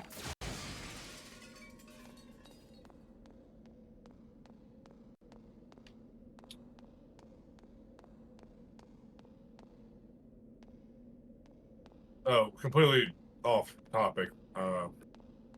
Finished Final Shape. Like, except the raid, but it's over. Oh, like all the Destiny Oh, stuff? nice. Mm-hmm. Oh, neat. Yeah. I got to the ending and all of it. Wow. Fuck me, man. It was a fucking ride. These last 10 years. Hell yeah. Kind of felt the same way I did with Endwalker. It's just like Sorry I couldn't join you during the streams, though I'm thankfully feeling mostly better now. I'm glad. That's Yeah. alright. The door's open for anyone to walk in whenever they want. But yeah.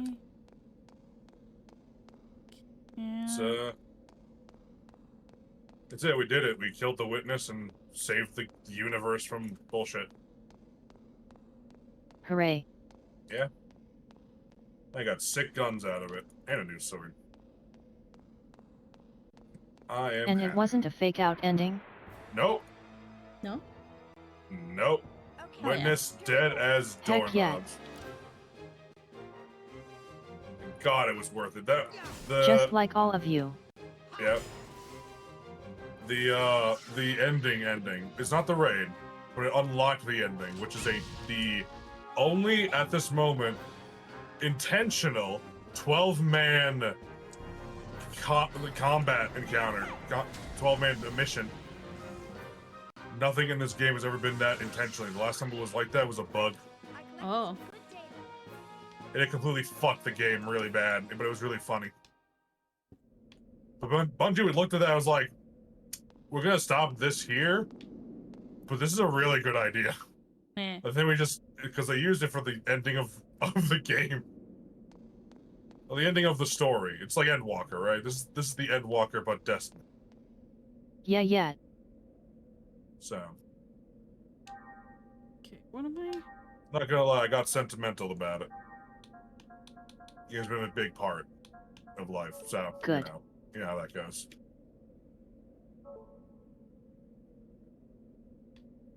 But my guild and I could not do day one. We did as much as we possibly could on the first encounter, but we can't get past it. Not within the allotted time frame. So we're gonna try again later, when contest mode is over. Probably later next week. See how that goes. But shit's hard.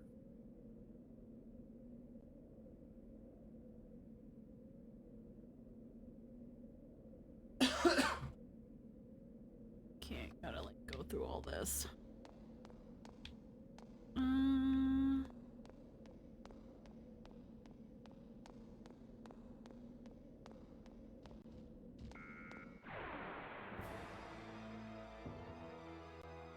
I won't let anyone die.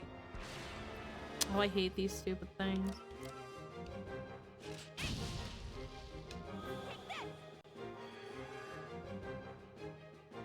Happy to hear it got a reaction from you though. Would be disappointing if it hadn't. Yeah, Oh, it's always disappointing when you invest in something and then you just feel nothing at the end of it. Endings should be beautiful. Yeah. It was a thing of fucking real beauty. I'm glad all the shit I said, all the shit I give Destiny, I'm glad I played it. We'll see how the future treats it though. Yeah.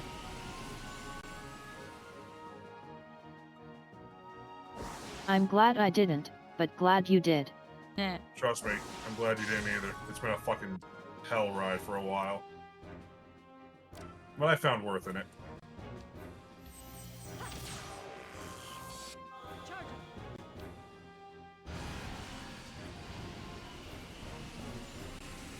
Heck yeah.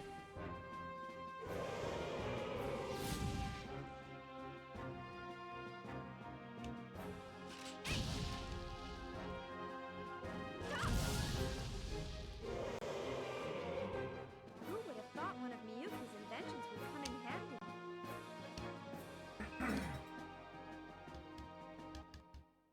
Alrighty.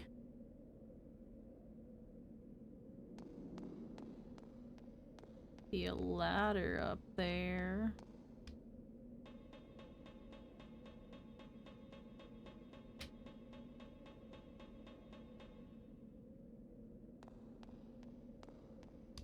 Nothing here.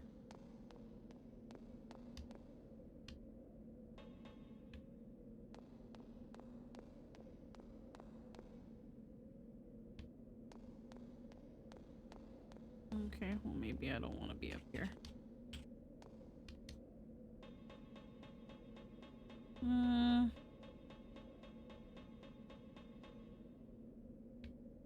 Remembering how much I hate this fucking area.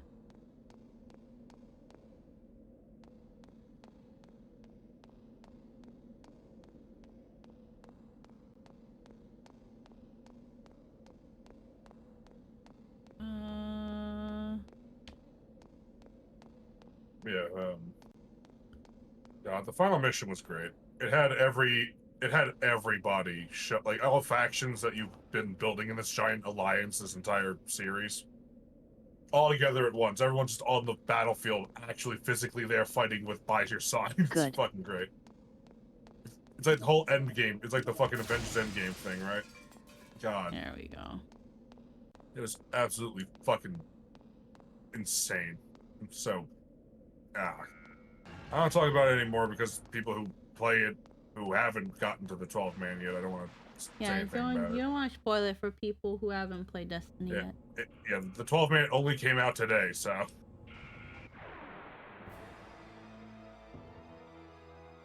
come this far, I can't leave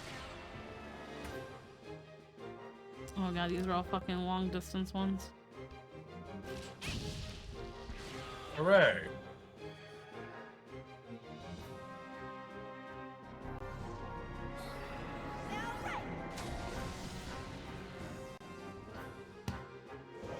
That's what endgame should feel like.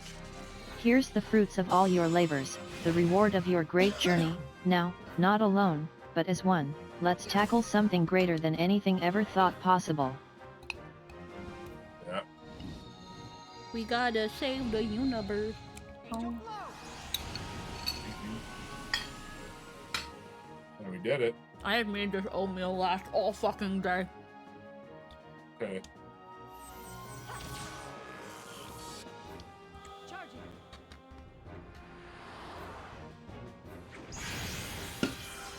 I has vegetarian lasagna.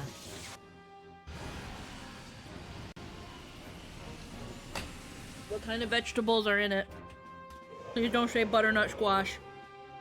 With spinach and mushrooms. The Thank you. enemies have been Why would they say butternut squash? Because I've had butternut squash lasagna, and it's not bad, but it makes me sad. I can imagine. Why would you ever? If people don't like flavor, That makes me sad. yeah. This is no ordinary force. Everyone, be careful. Look, all I know is that there are some white people here that really love their fucking butternut squash, and don't get me wrong, I like butternut squash too. But if you're gonna make a lasagna with it, please put more stuff in it besides sauce, cheese, and like the pasta. That's all I want, though. No! Want more, Like, damn here's it. the thing, It's I like, still, if you put corn in it, I'd beat you with the sauce spoon. like, Yeah. here's the thing, again, it's not bad, it's just, I want more. I want more from it than just freaking butternut squash and sauce and pasta. Angel blow. Like, Jester, your mom makes good lasagna, but her butternut squash lasagna needs more than just butternut squash. There you solve my Is problem. everyone okay? Lasagna. You don't even eat it! You didn't even eat it! At least I ate it! At least I fucking ate it! Get fucking called out on stream, asshole. How dare you insult my mom's lasagna? You mean the one you didn't even fucking eat? Yes. No, you didn't! Yeah, No, you don't like squash! yeah, it's washing ass. What are you talking about? What's the conversation? I'm talking about how, like, Lynn was like, I have vegetarian lasagna, and I was like, what's in it? Don't say butternut squash. And she said spinach and mushrooms, and I was like, good. And then she was like, why would you put... Because I'm not insulting... I'm not insulting Mama Jester's freaking lasagna. It's good. It's just, I'm sad because it's not lasagna.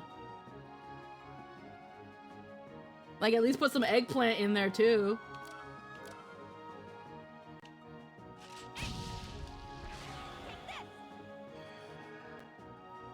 I kind of want to learn how to make lasagna, though. We have the dish for it. Yeah, Jester, she's just gatekeeping lasagna. It's okay. The only person I can't gatekeep in terms of pasta is Anthony, because he's Italian. It's a fight you will lose, and you will lose badly. Exactly. all systems I will. I'll do it better.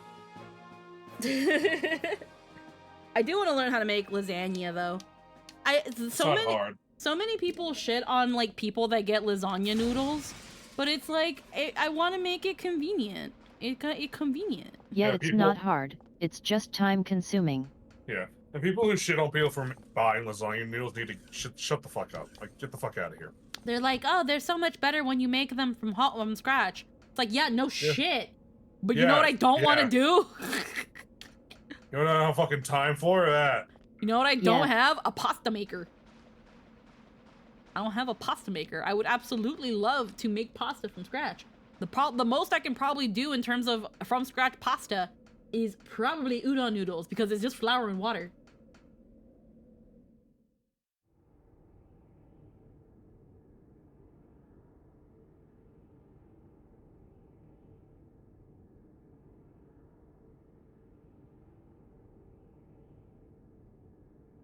I make the noodles myself because I have all the stuff for it because my poor ass family is posh as fuck when it comes to cooking.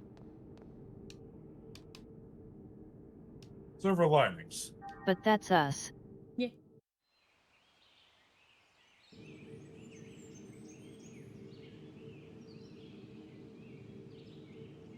I don't hold others to our standards.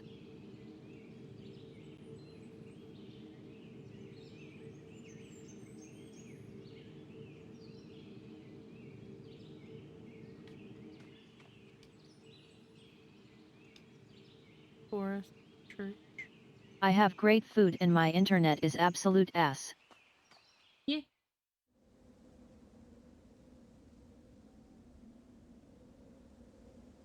These are the worlds we live in.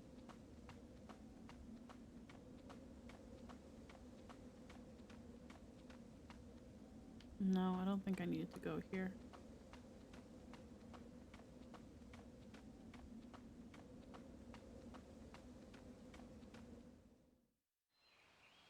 Yeah, butternut squash lasagna isn't bad. It's just there are better lasagnas.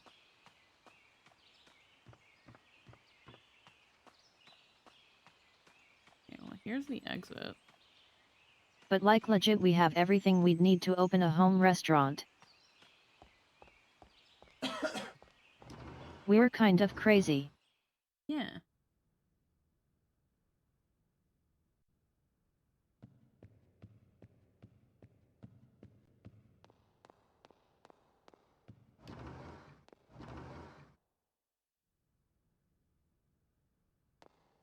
Hey. Star hat.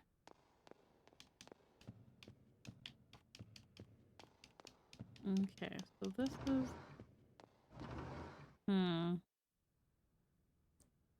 But yeah, just buy the pasta noodles if you don't have a pasta maker, it's fine.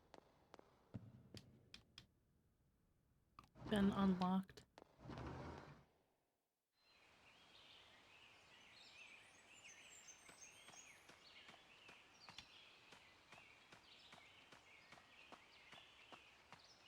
Alright, let's just...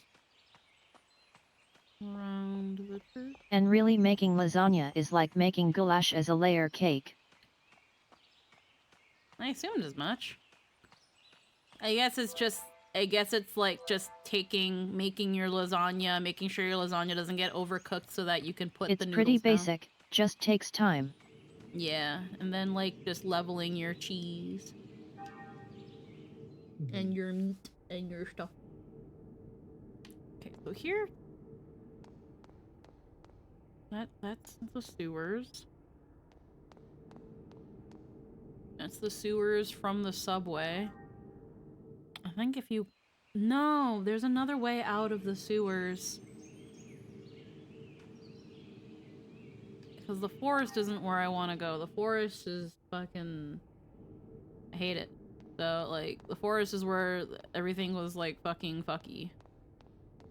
So let me... go down. Yes. And you just make it layer by layer in a large oven-safe container, cover in foil, then bake. Yeah. I want to make lasagna. It just becomes Sure. then I just want to make it something that can get the gesture seal of approval. It's real easy, but it takes a bit to layer. Yeah.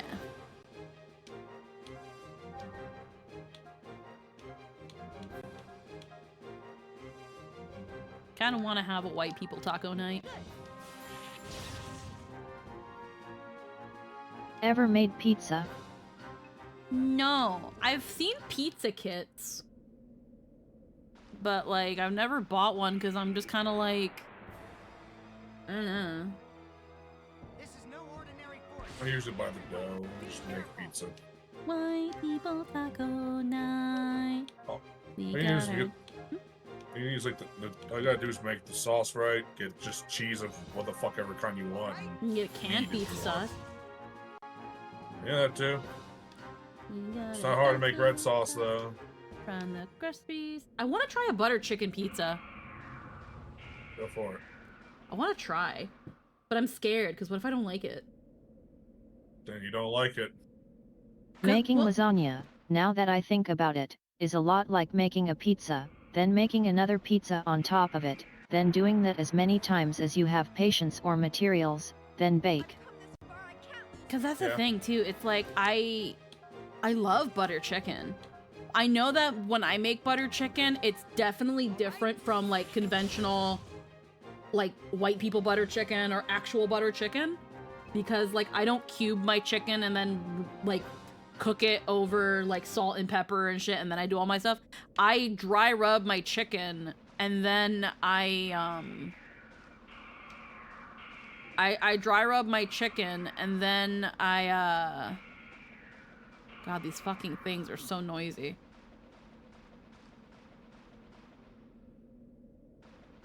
I first dry rub my chicken and then I grill it so that I can get that like smoky charry grill. And then do I have to go through like another route? Yeah, because I need to be around there. Because this ladder doesn't apply to here. So am I not... God, I fucking hate this area. Because I gotta be here, and then there's another way out.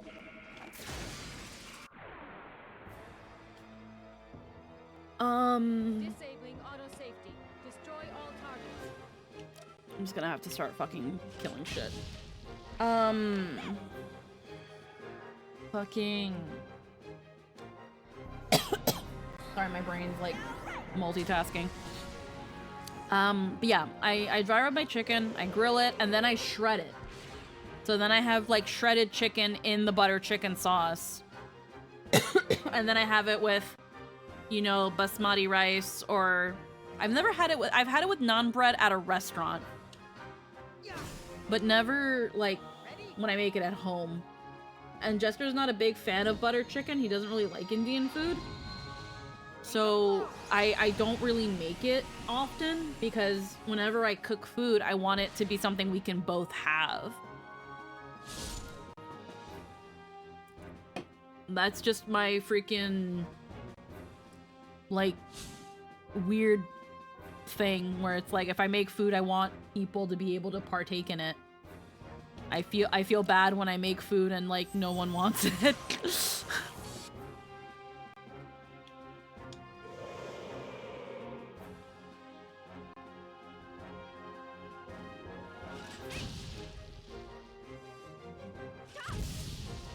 Fair.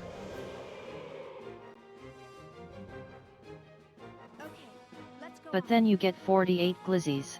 But then I get 48 glizzies. You know what I also did sometimes? I took some couscous and I cut up some glizzies and I would like saute those glizzies. And then I'd have freaking couscous and butter chicken sauce. So I had fucking butter glizzy. I had butter glizzy.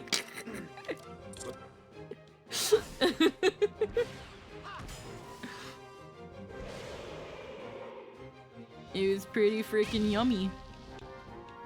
I got pretty low carb couscous. Yes, Anthony, she lives like this. Yeah. You Kinda fucking- figured. Yeah, you just take 3 glizzies, you just rinse them a little bit, saute them, Or if you're really fucking lazy, just put them in the microwave. And then fucking butter glizzy with couscous. Make some couscous with some fucking chicken bouillon, call it a fucking day. Have 2 bowls, there goes 6 glizzies. Fucking the toddler pasta? Fucking, that was a good ass way to get rid of that's 10 glizzies gone.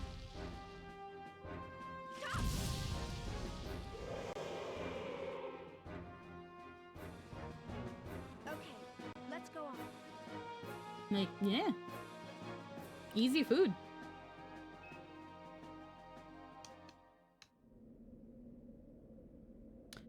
Okay, I guess I'm gonna have to find a different way into the fucking sewer. Because I can't get up. This is no ordinary force. Everyone, be careful.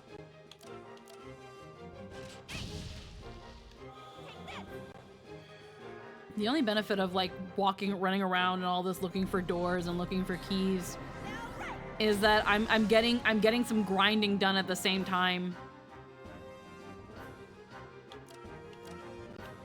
Yeah.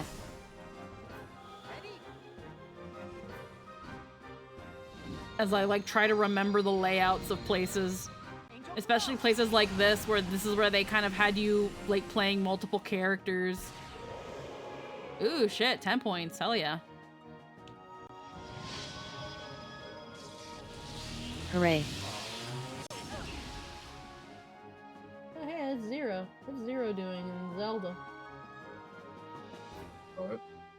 No, I'm just looking over what Jester's doing, and he's looking at like an Ocarina of Time mod where instead of Zelda, it's freaking Mega Man X.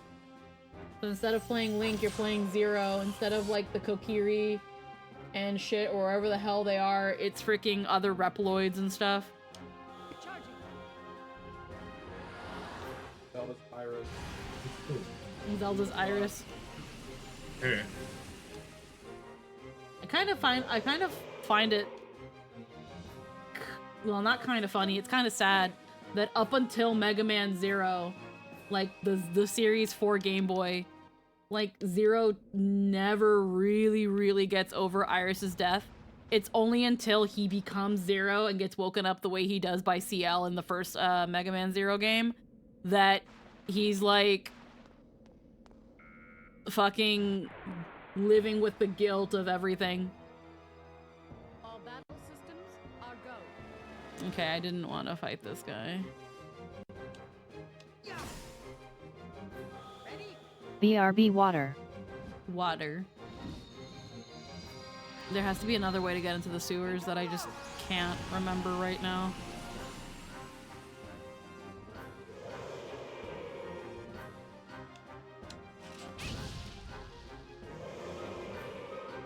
Great. I collected some good data.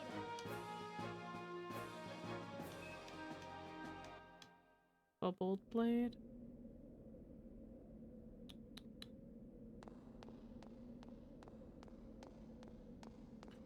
Is there another way to get to the sewers that I'm just not remembering?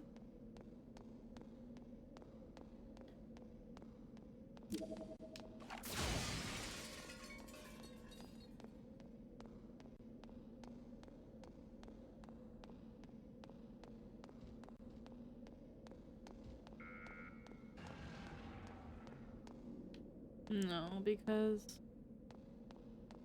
No?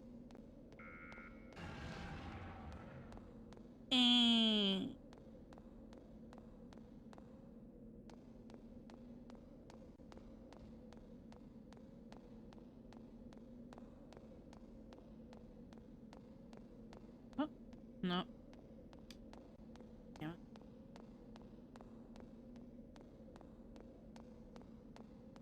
Hello? Okay, there we go. Fuck. Please stand down. I don't want meaningless bloodshed. Yeah. Ready?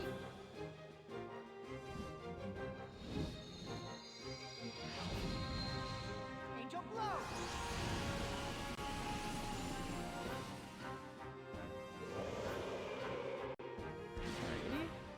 And kill them.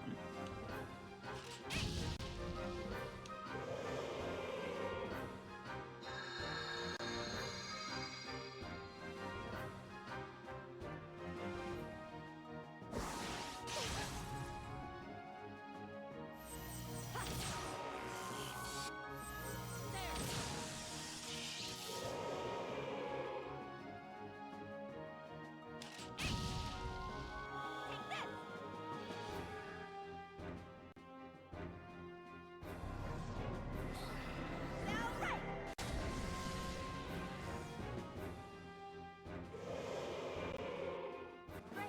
I collected some good data. Lordy. Okay. So how the fuck?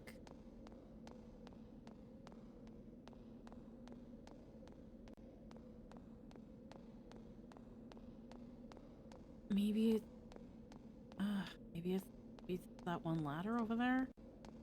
I find that hard to believe that that's another way to the sewers. It's the one that I'm looking for, but I can't find another way.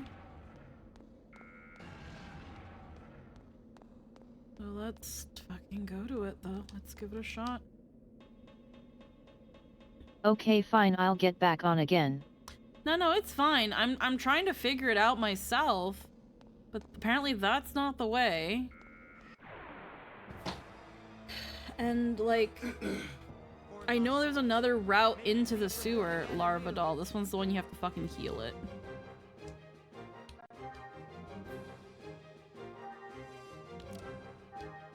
Here.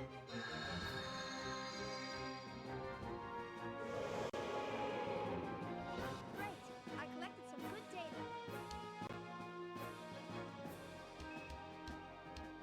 Neuro stem. Okay, so now what's down here? Nothing. Okay. So that's the only way into the sewers.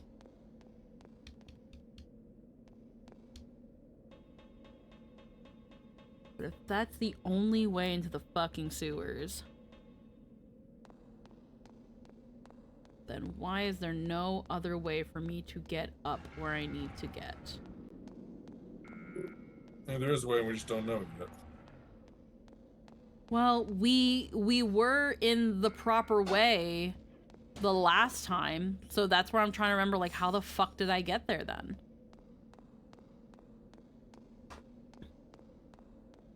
And again, I remember all this stuff with the trains.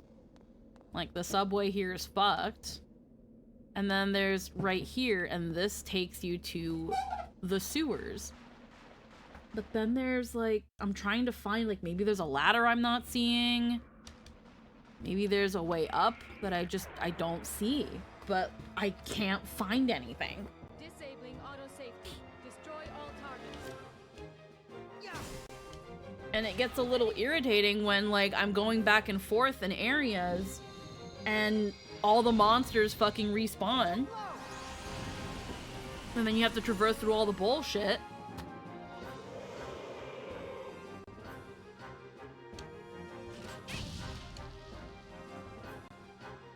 Huh.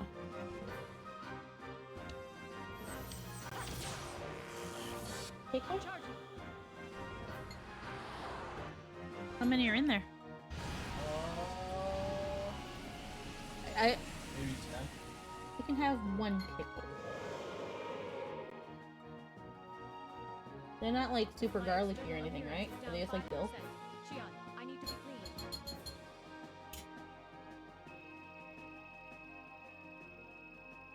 clean.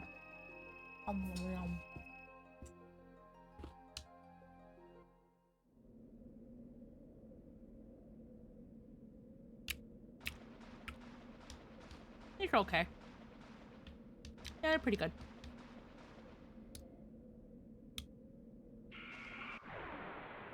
It's gotta be something I can climb or, like... I've come this far, I can't lose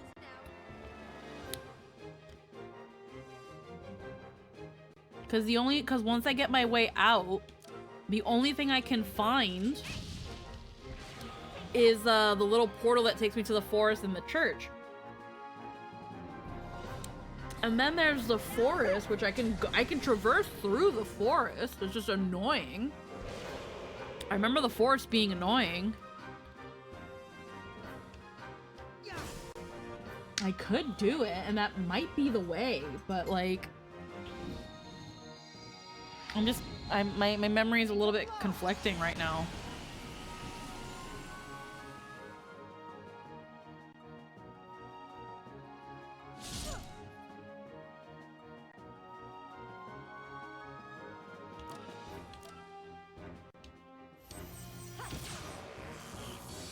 Charging.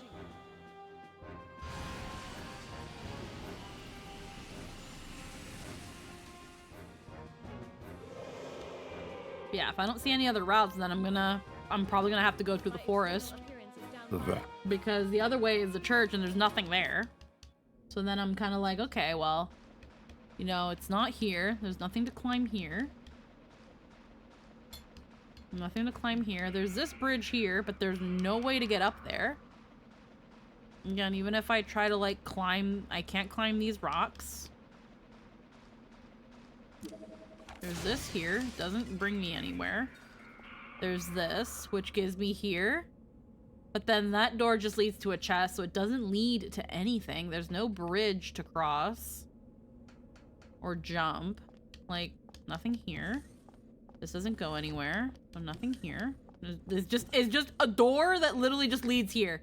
This is such a worthless door.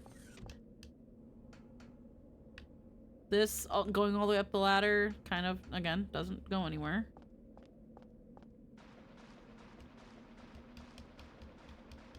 Nope, that's there to block the way. And then there's rubble here. Nothing can really get me here. Yep. Nothing. So then when I go up this ladder, it doesn't take me there. There's no way to get there. It's only up or down. And then it takes me up here.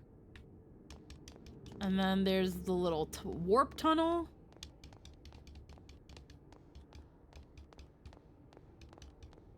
I'm gonna assume I have to go down here because I'm not finding any other route. So that's fine. We're just gonna jump it. We're gonna jump it. The only thing that sucks so far about, like, this, like, alternate travel thing is that, like... Exit the environmental simulator. No. Is that they don't let me save here. Can I? No, it doesn't let me save here.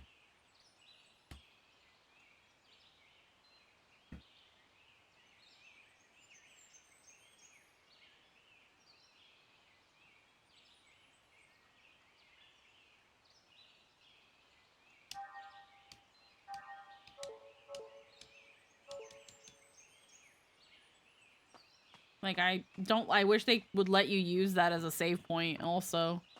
Because if you're gonna let me backtrack everything, why not just let me also use those points as a save point? I don't think that would have been hard to implement. Which door are we looking for? I'm just kind of going through them now. And I know that this area too was one where, we were kind of, the party was generally split. So I want to see if I missed a door, but like, I know there was more to the sewers, but I guess I just freaking can't see it. So now we're just going through the forest. Mr. Bunny here? Nope. God. I remember this area from fucking grinding. Poor lost souls. May you be reborn again anew.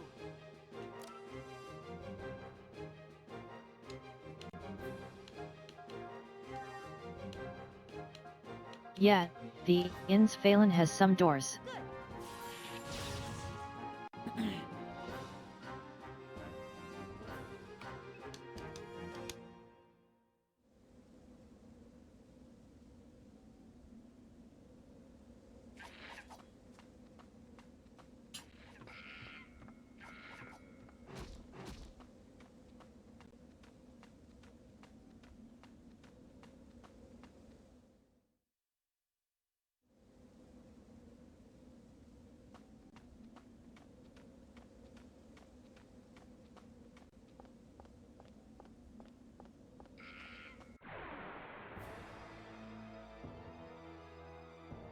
anyone die. Um,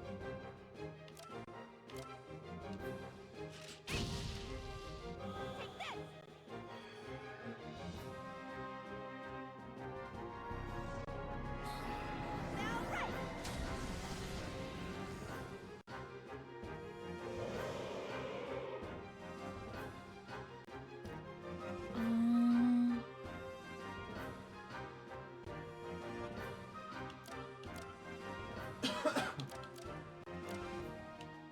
Yeah. Ready?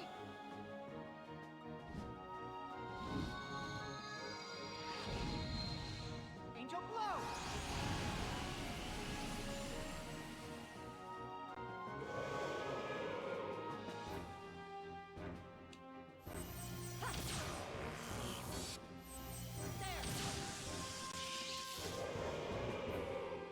All systems clear. okay, let me double check my items. Yeah, because I know there was one here.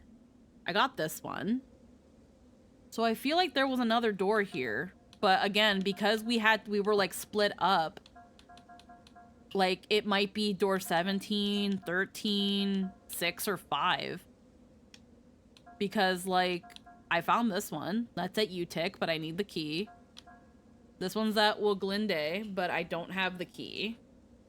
So like now I'm just kind of looking to see if there's any other doors in like these more kind of crazier places that I might have you're missed. looking for door 5. Yet it's in the Inns Phelan. Okay. But near the beginning of the zone. Near the no. Door 5? Because door 15 was in the subway.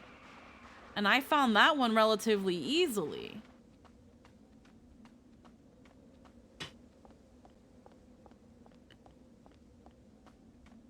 Like near the beginning of the area where they dropped me, because like I'm looking everywhere.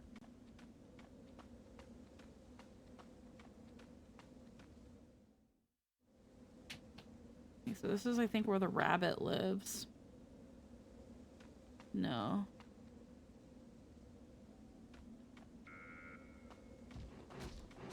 Okay, there's gotta be...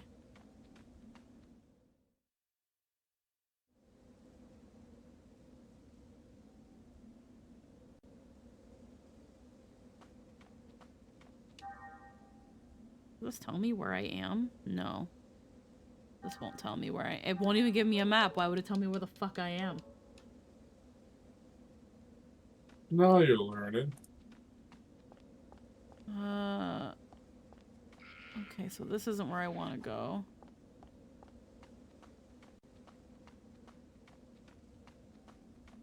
And then just go around there and maybe... Do you really think this is a good idea?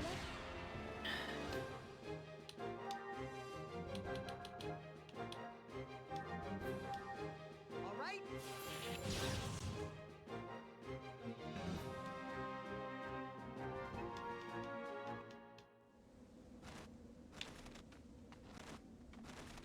Maybe I can go across this.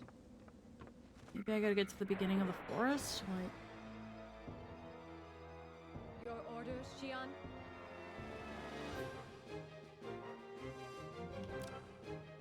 Probably kill all these with Angel Blow. Ready?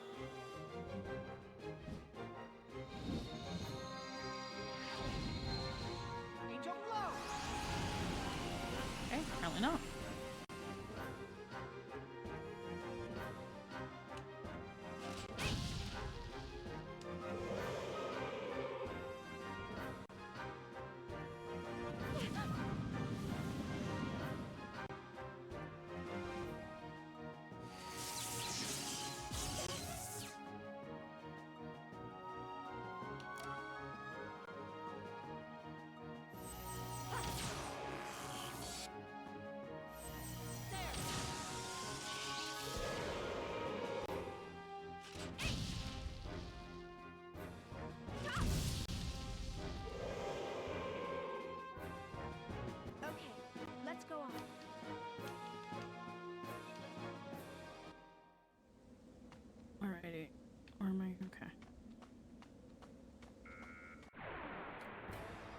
They really just also put enemies where you can't even try to avoid them.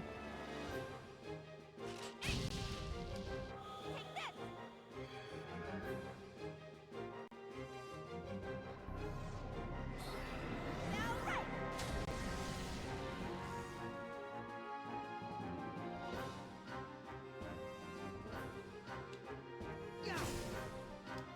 Ready?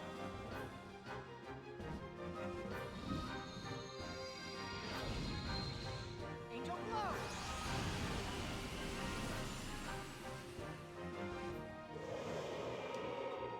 Is everyone okay?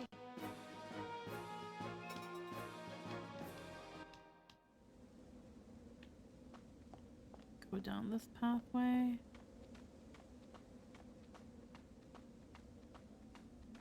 Oh, wait. Oh, there we go.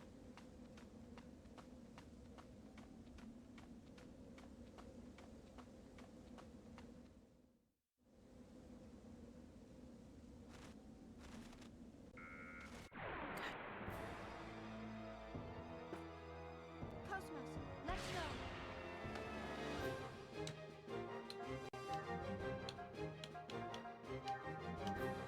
Good.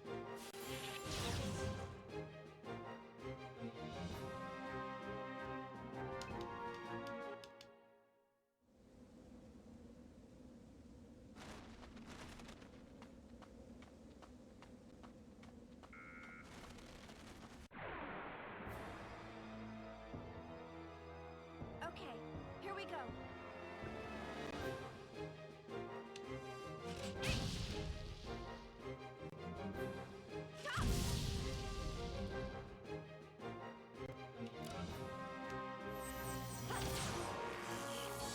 Charging.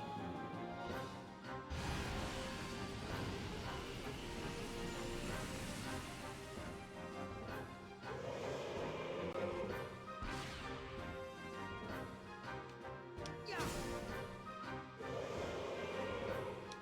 Hey. May all your souls rest in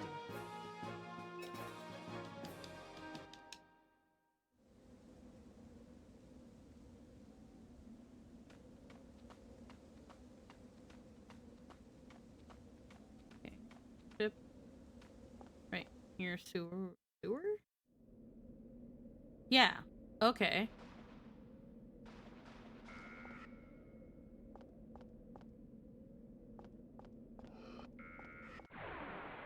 Larvadol. Cosmos, activate Hilbert effect.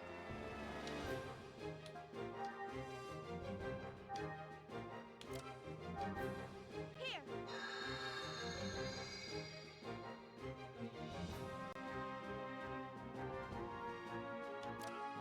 What the fuck?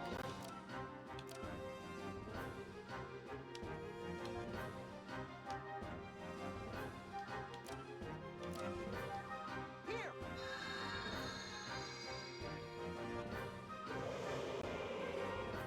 Okay, I guess this one just has more.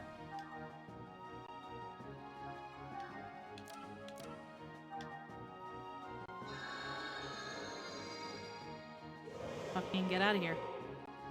My external appearance is down 5%.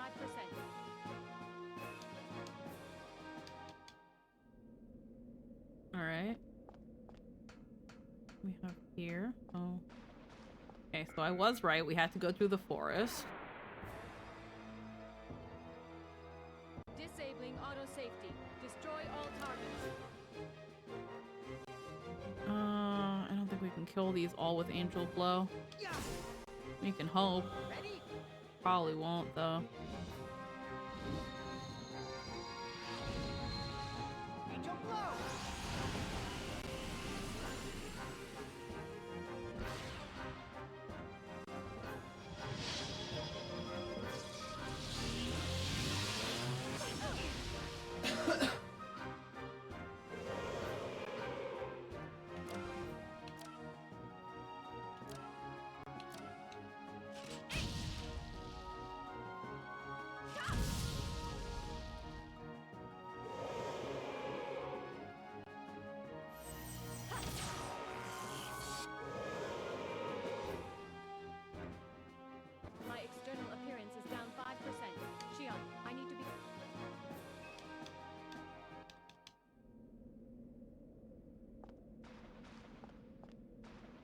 Okay. So then this one doesn't go any further.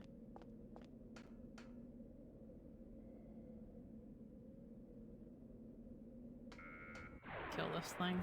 Might as well. It's in the goddamn way. This is no ordinary force. Everyone, be careful. This is no ordinary force. It's very killable.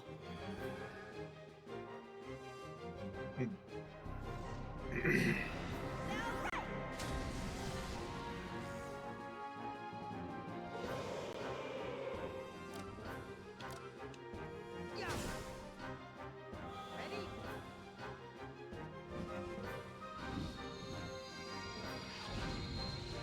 Angel flow. Like, I don't know how long. I feel like I've been here forever, specifically in this area, looking for what I think might be maybe, hopefully, another goddamn door. Because I know there was one here, but each location sometimes has two. And again, because we were, like, split, The enemies It's have been like- exterminated. I couldn't really get a chance to look at everything. So, let's see. Was there this a switch? No. Is this a switch? No, no, no, no switch. No switches? No? Okay. Alright, what's over here? We have another little bridgey. Explodable. 5 ether packs. What's here? Nothing, but looks like a door I can open.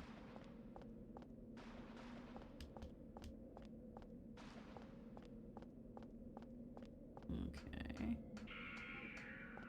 Eat shit, you can't reach me!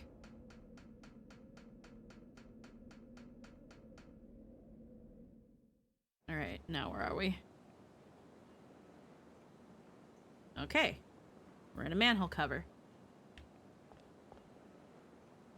Okay.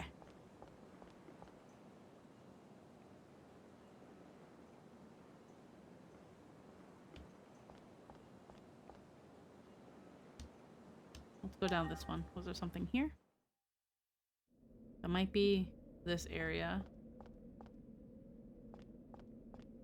Yeah, and then this is... Uh-huh.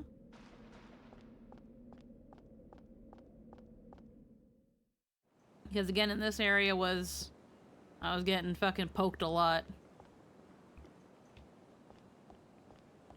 So I was very scared.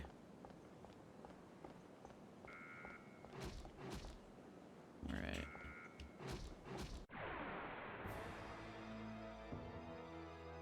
Cosmos, let's go. Okay, troll. Take this.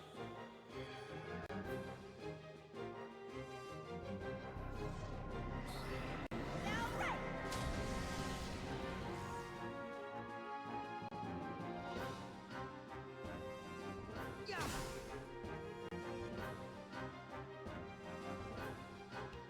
Ha. Come on, everyone. We still have a long ways to go.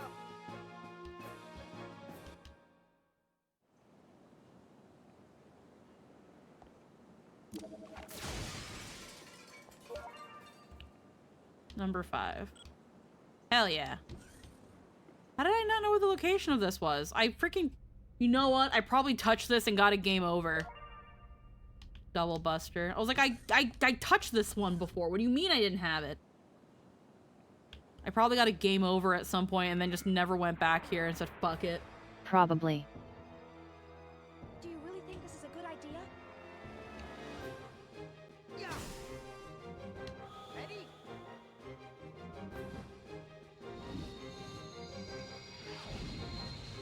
Angel flow. Meanwhile, I'm trying to figure out how to actually get to that area from the start. Yeah, no, I remember you could get up here through the sewers. And then with pressing the door switches, you can get here a little bit easier.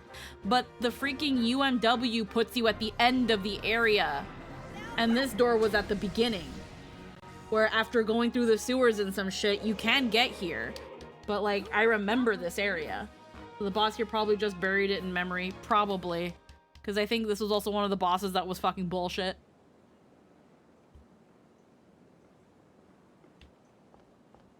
Yeah, because I remember here they had a switch and it opens these doors. And I was like, oh, I opened the doors. So, yeah, so it should be easier.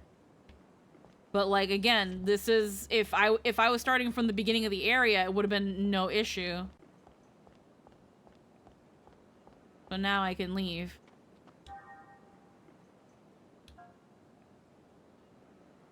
It was the one that forced you to play Shion and Junior, yeah. So let's see. Okay, so I know you said there was 2 that I couldn't, that I can only get in the last dungeon. So... 6 and 17. 6 and 17. Okay, so then that leaves us with 11, 13, and 16. 16 is in the Woglinde, the corridor to the comm room, which I think I know where that is.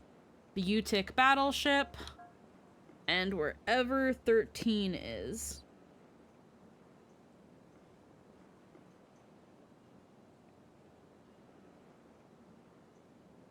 Okay.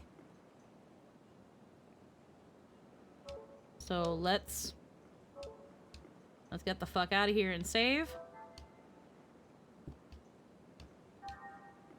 And then hopefully once we find the last 3, hopefully in a reasonable amount of time, we'll get our fucking one-hit KO robot. And then we'll start freaking, then next stream we'll go to, we'll start with the last dungeon. Wait. Yeah. Alrighty. Done that heckin' save. UMN. Okay.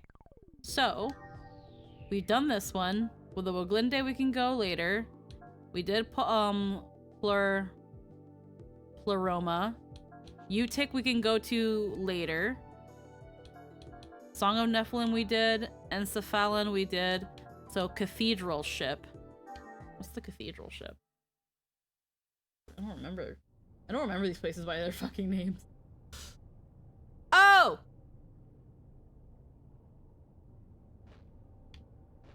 Oh, okay. Oh, I hate it. I remember now.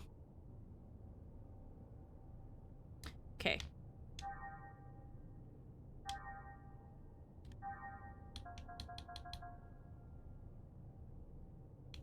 So if 6 and 17... Okay, this is Utic. This is Woglinde. Do we have anything else from the Cathedral Ship? Research lab, so that was 1. Okay, so it's fair to say that every place has at least 2 doors. Foundation, 2 in Foundation.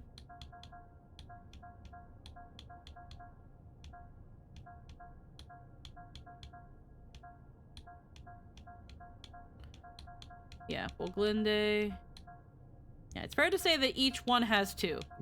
So 2 in Foundation, Dock Colony.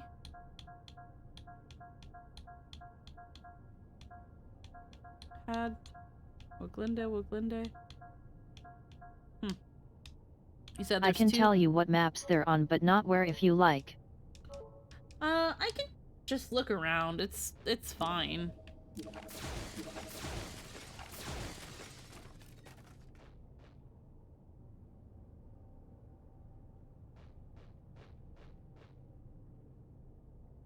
I know that there's like the mall area, so it's probably in there. Your orders, Shion?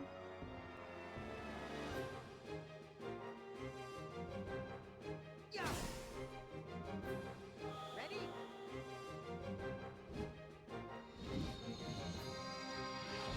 It's just finding out where in the mall, because it's a fucking disaster in there.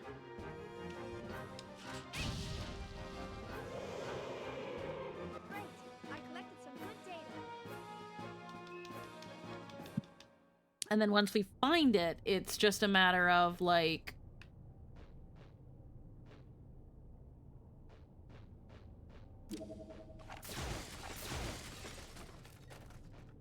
Once we find it, then it's just a matter of getting the fuck out. I won't let anyone die. Yeah. Ready?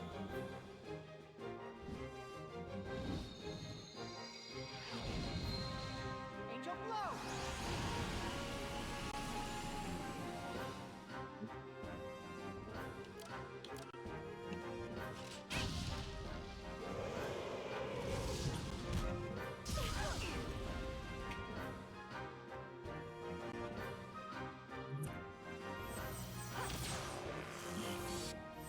Oh lol, so just stop.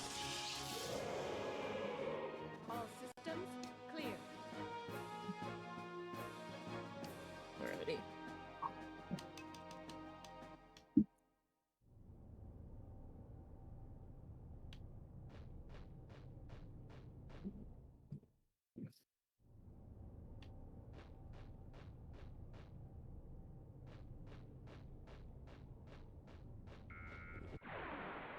God damn it. Do you really think this is a good idea?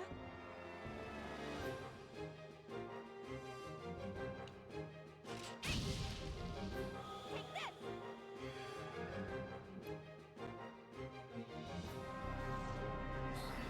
All right!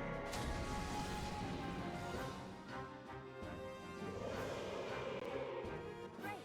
I collected some good data.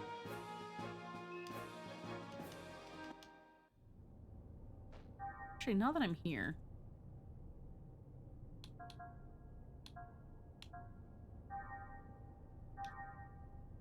Not this.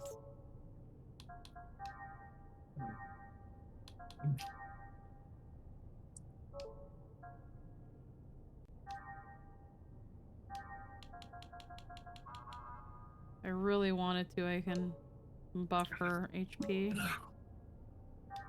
What can I do with you?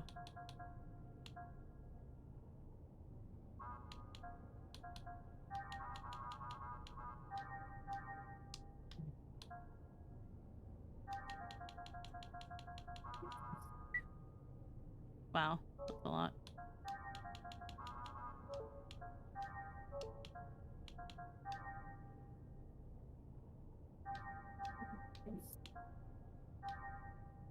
$57 for strength.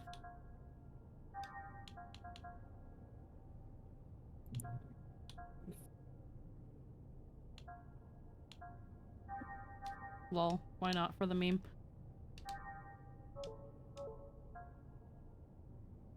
You don't really have a lot of T points, Ziggy. EP. Strength.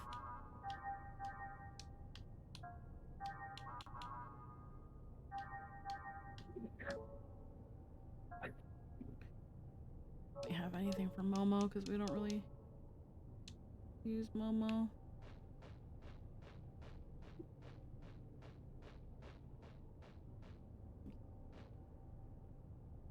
Shopping mall. Fuck. I guess there's no choice but to fight. Okay, we actually did fucking blow it, but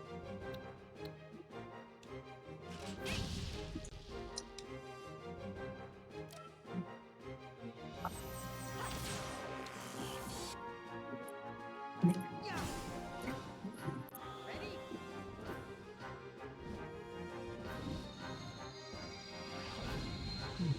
Angel blow.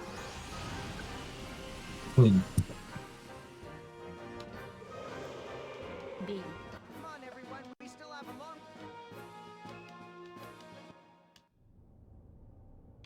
Okay. God damn Do you really think this is a good idea? it.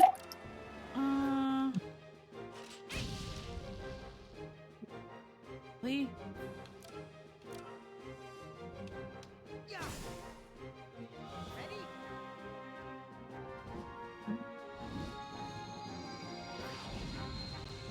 Angel blow.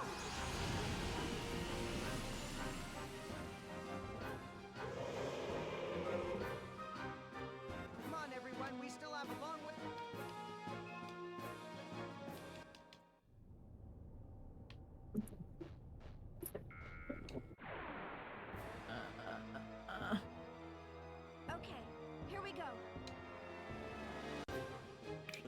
we can kill this.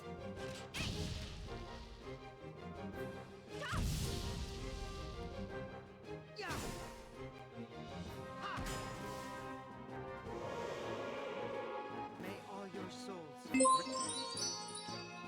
Ravenek, hello and welcome, and thank you for the raid.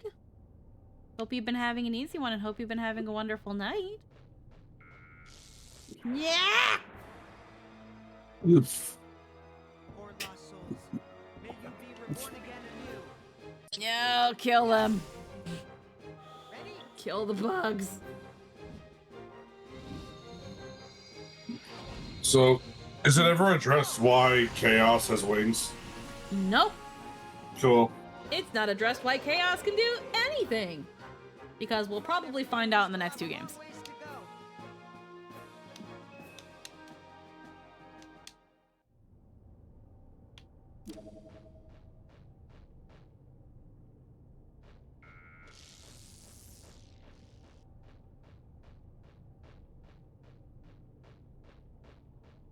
Oh.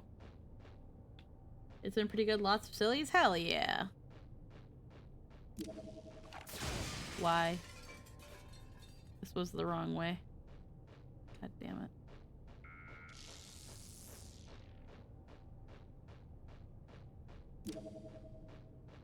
Maybe down this way though, the mall?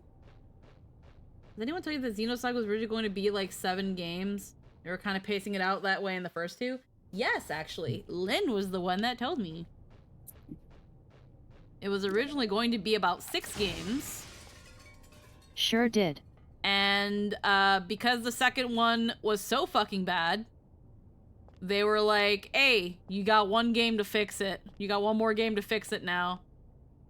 I don't remember the exact number, but they had to cram a lot into the 3rd game. Yeah, because the 2nd game did so fucking badly.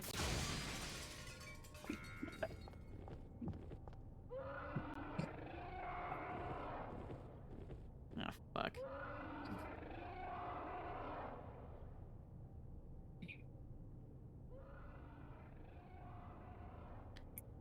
The 2nd game did so fucking bad that they were like, actually, Target locked on. here's 1 more game. That's all you're getting. Fuck you.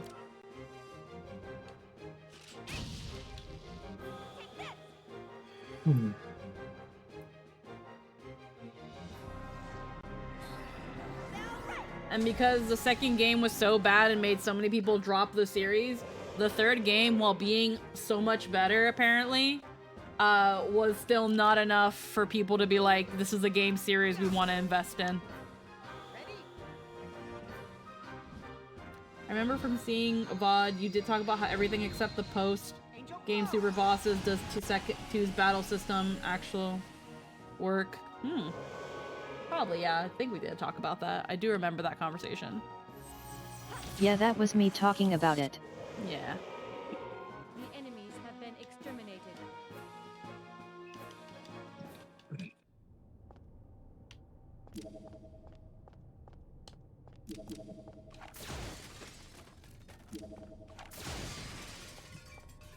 Okay.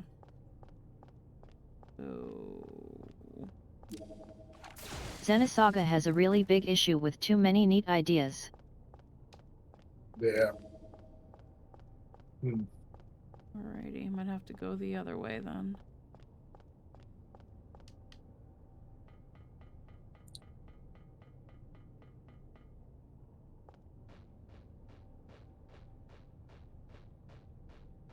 The individual ideas are all interesting, but altogether they make a terrible sloggy mess. Mm-hmm.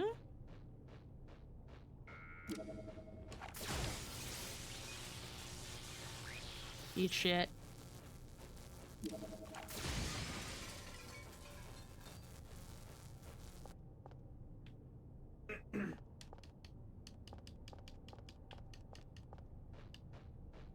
That are only ever fully utilized in the international version and only for the internal unique super bosses. Cosmos, let's go.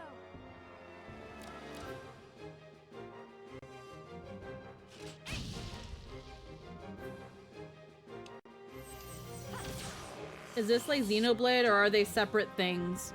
It is, I don't know anything about this game. So it is related. There's, I don't know which one came first. I think it's Xenogears came first, and then Xenosaga, and then Xenoblade. Clear. But, Yep. yeah.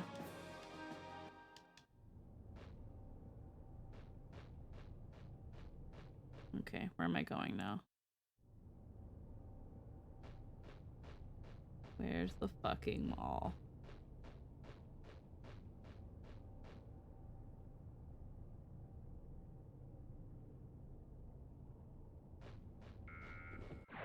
God damn it. I won't let anyone die. Yeah. Ready?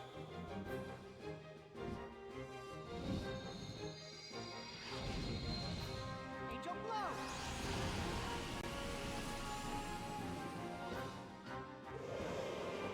Xenogears was originally going to be Final Fantasy VII until it wasn't, but you can still see a lot of its bones in what Final Fantasy VII ended up becoming, and also Chrono Trigger, which was also going to be Final Fantasy VII until it wasn't. Heh.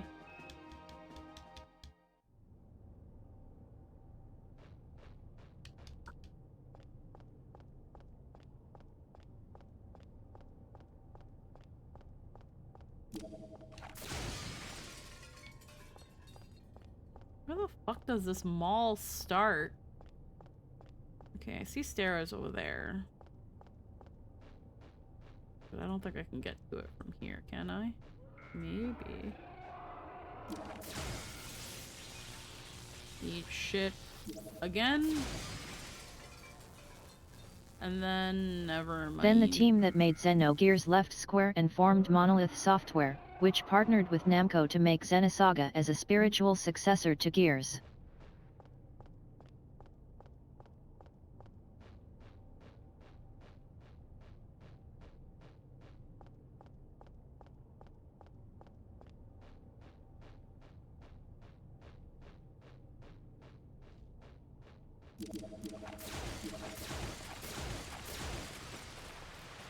I think I'm getting close. That period of game dev sounds like such an interesting yet hellish time. It was a no man's land.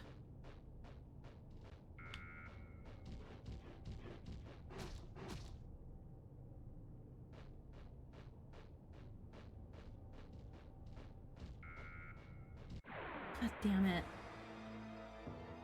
I fucking hate the encounters in this game. If you're gonna let me run away from them, let me. Alright. And Xenosaga was made to be a flagship multimedia franchise, where the first game did pretty decently but fell short of ideal results. Yep. Oh wait, fucking... But was critically well received. Mm-hmm.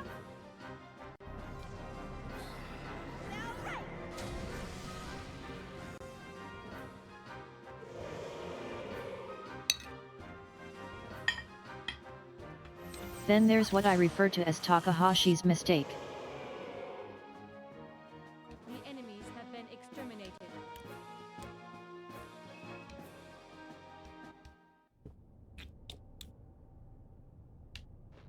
Okay. I feel like we're getting closer. God damn it. Which was an incredibly, overwhelmingly stupid choice he decided to make at the time. Gnosis materialization complete.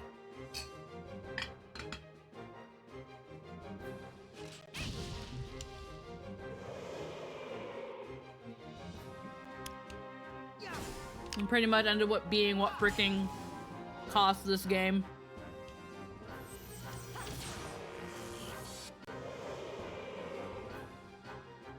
My external appearance is down.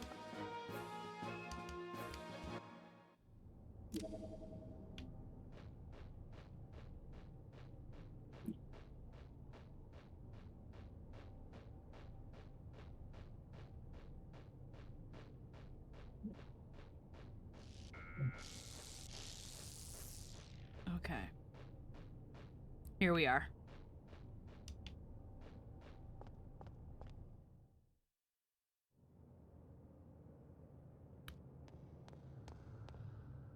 Okay.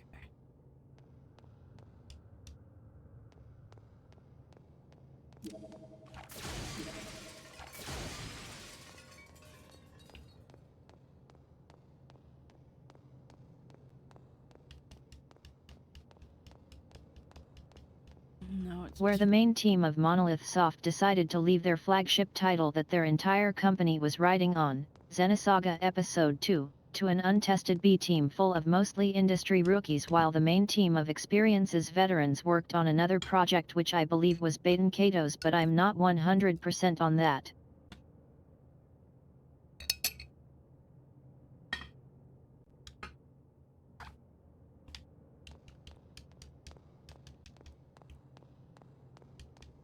And yet Episode 2 sucked. And they fucked it.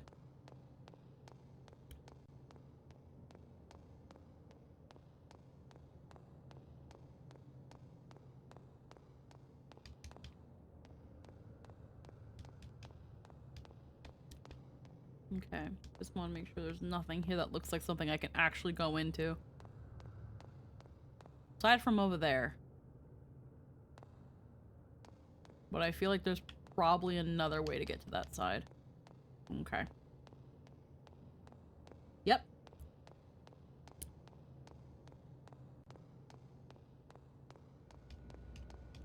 Okay. Hmm.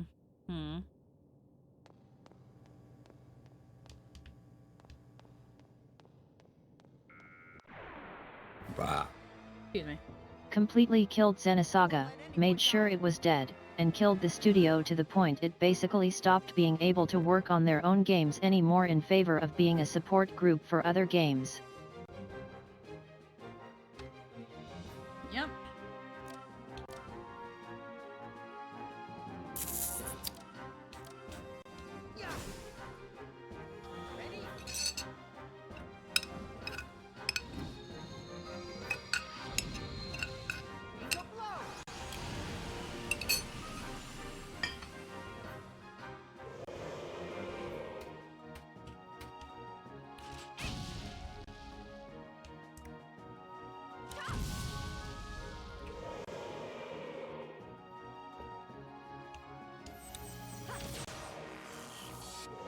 That being said, despite my complaints about this game, which are mostly really a result of it being an old RPG, it's been a fun game. And the story's Monolith been Soft fun. was basically a studio in name only until Nintendo came in and acquired them for Breath of the Wild. Yeah. Monolith has a legacy of only making spiritual successors to their games continuously. Guess Xenoblade ended up as the one successful line. Yeah. I guess. The thing is, though, Xenosaga has this thing where it has a cult following. Kind of like with Nier, how Nier had a cult following even though it didn't do that well. Initially.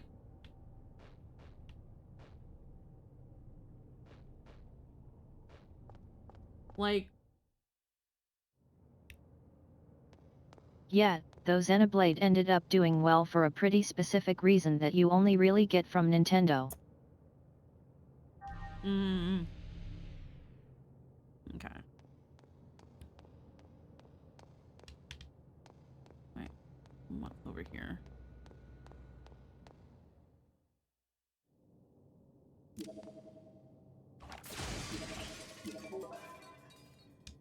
Oh my god.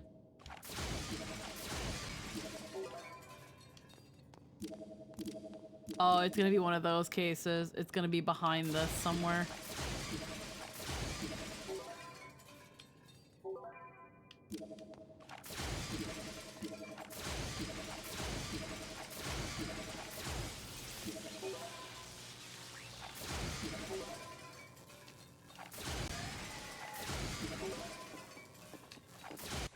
Yeah, it's gonna be behind these things probably now. Cosmos, let's go. What the fuck is that?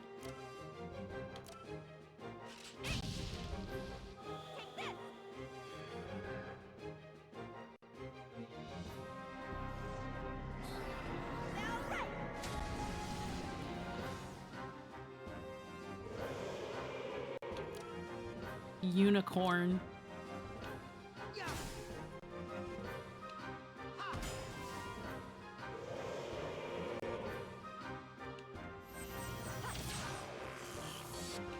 Okay.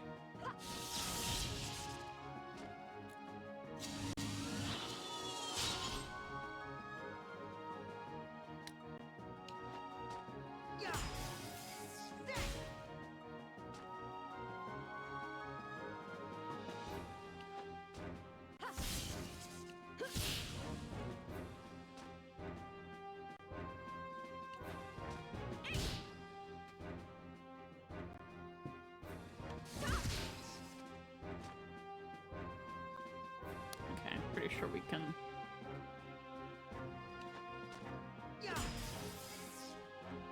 Xenogears and Xenosaga had to stand on their own merits as unique new IPs with very little support from their parent companies, but Nintendo is old money, Nintendo has that fuck you money, and Nintendo poured a fair bit of resources into promoting Xenoblade so it would actually reach a market and garner wider interest through cultural osmosis. Cosmos, let's go. Ready?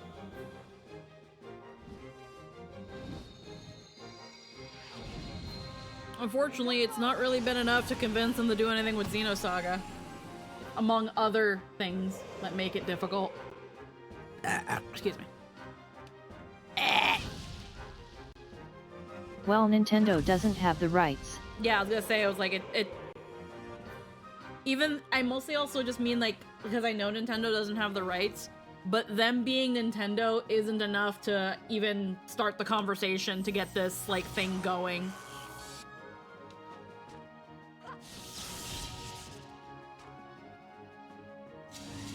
Which is pretty damning, really, if you think about it.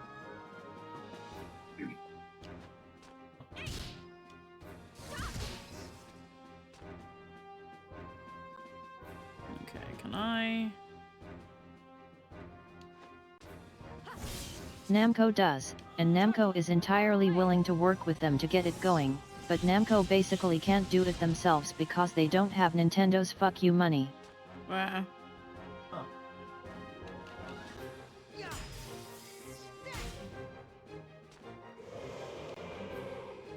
May all your souls rest in peace.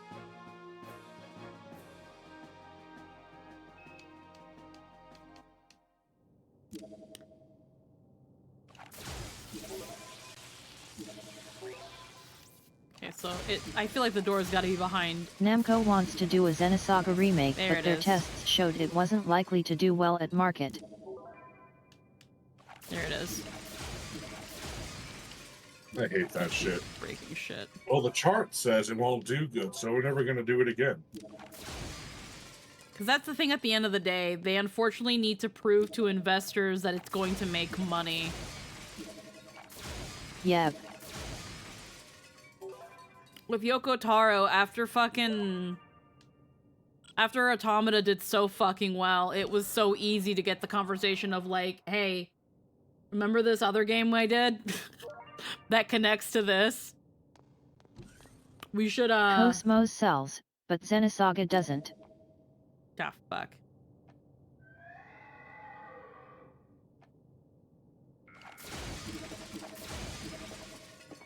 Ah, you can't get further. Ah! Cosmos, let's go. It's No. why you'll notice Cosmos gets merch pretty often.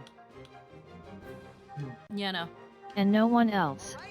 People like Android Waifu, but no one cares about where Android Waifu came from. Yeah. Which is sad.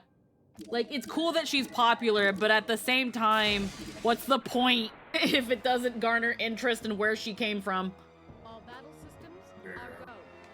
Like, it keeps Xenosaga just enough in the public eye, but not enough to really produce a desirable result. And of course, Namco's gonna keep stuffing her in anything they can because, again, some awareness is better than no awareness. But god damn it. Yep.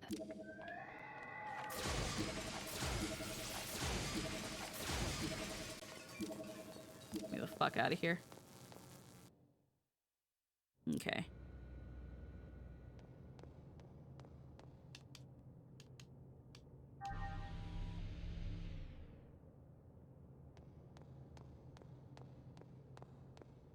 And then I'm gonna have to go It also helps that Namco is actually incredibly chill about the rights to Xenosaga when it comes to Monolith. Yeah. Poor lost souls. May you be reborn again anew.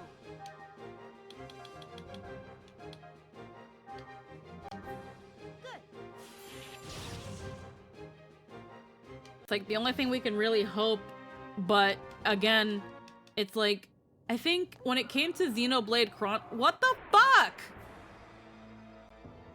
I should have been able to go through that stupid thing. Okay, well, whatever. Fucking... It's basically, if Monolith asks, the answer is, slap a Namco copyright logo somewhere and you're good to go.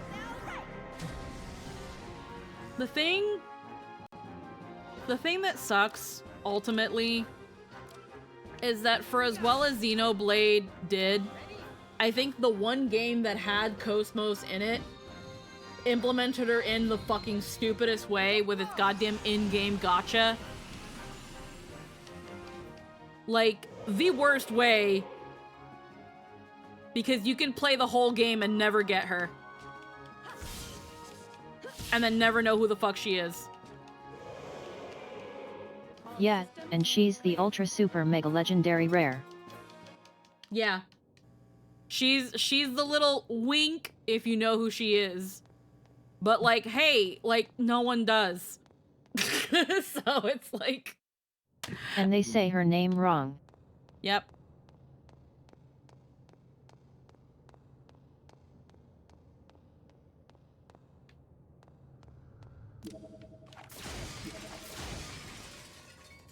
Yeah, it's that thing of they put her in there, and it's obviously to put her in there and to hopefully raise awareness from where she's from, but they implemented her in the most butt-fuck stupid way that it completely... But then she has a personal quest which is a very cute remembering Xenosaga vignette. Yeah, but again, if you don't get her, you don't get any of that. And the way to get her is so fucking asinine, and she's one of the rare, if not the rarest unit. So, you know, it kind of, it's still better than nothing, but it's so hard to get what is essentially crumbs.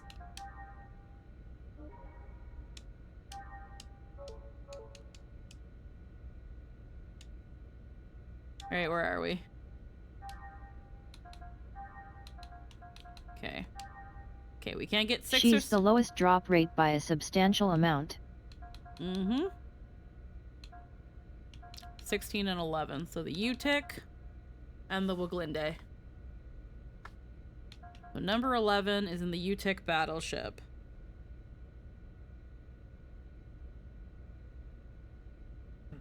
But the key... I don't know where the key is. She's the only 0.1% drop rate blade in the game.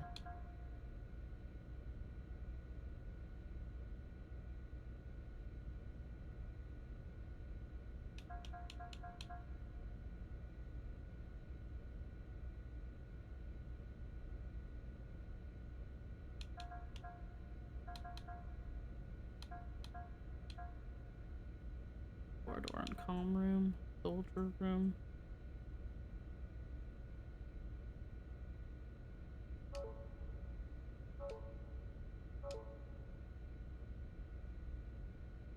Okay.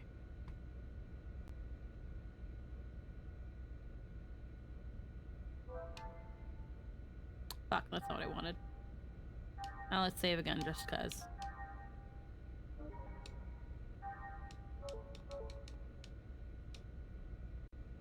Okay, so...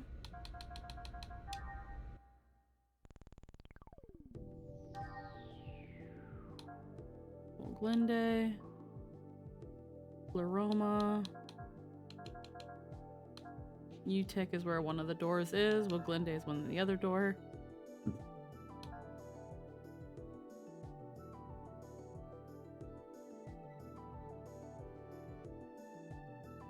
But I need a key.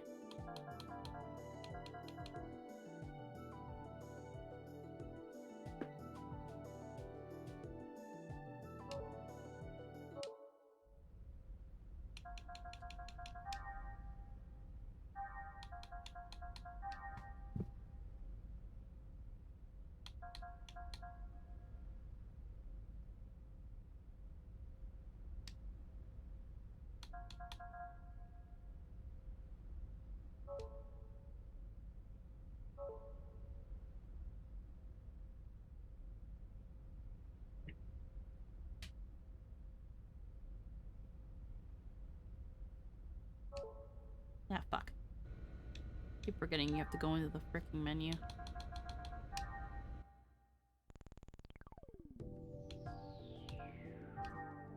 Maybe it was in the...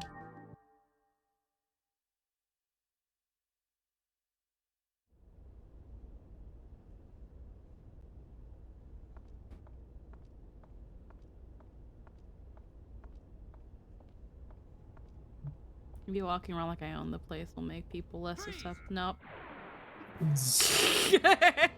Maybe walking around like I own the place will... Never mind.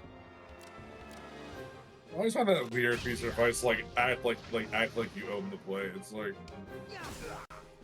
I can't afford a fucking Big Mac right now. I was just pretend I own this play. That's silly. Like, I'd sell my soul for one corn chip. How can I act like I pretend like I have this like this place is mine? That's something I haven't had in a bit. Some good corn chips. Yeah. Some fucking Fritos.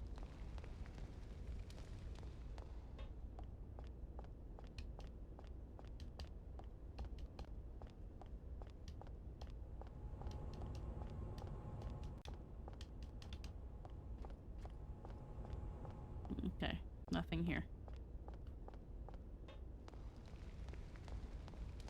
What else did I forget to fucking get here chest-wise?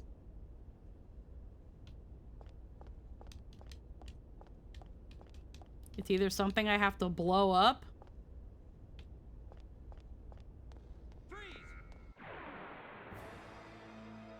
It's either something I have to blow up, Here we go. or something I didn't get to check because I was playing Ziggy.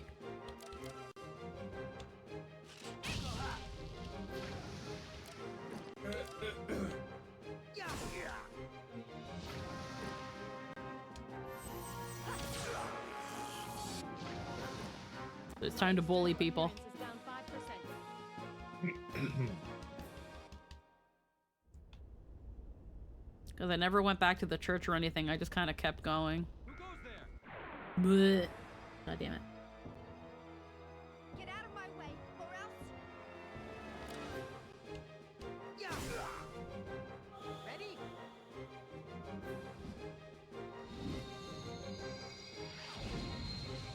Angel blow.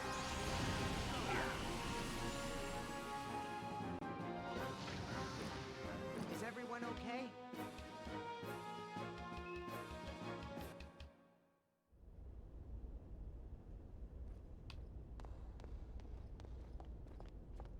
Alright. We already blew up that door. Who goes there? God damn it.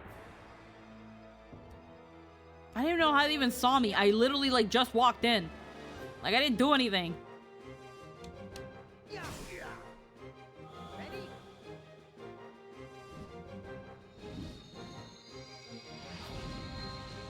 Angel blow. Like, what do you mean you saw me? No, you didn't.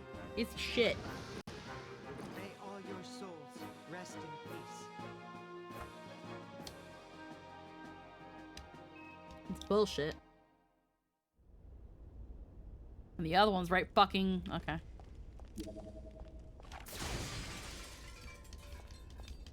Nothing. Is it you? Bitch! Poor lost souls, may you be reborn again anew.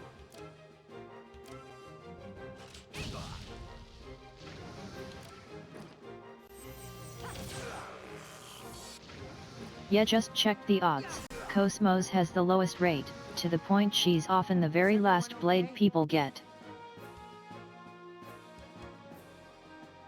If they ever do. Yeah, because isn't there a way to just never... Again, I don't know how the in-game gacha is supposed to fucking... Oh, we got... Oh my fucking god. That's right. It was this. It's right here. I knew I had to have missed a fucking blow-upable. Who goes there? You couldn't do shit when I was Ziggy here. No. Why are you so much faster? Fuck you. You didn't catch me.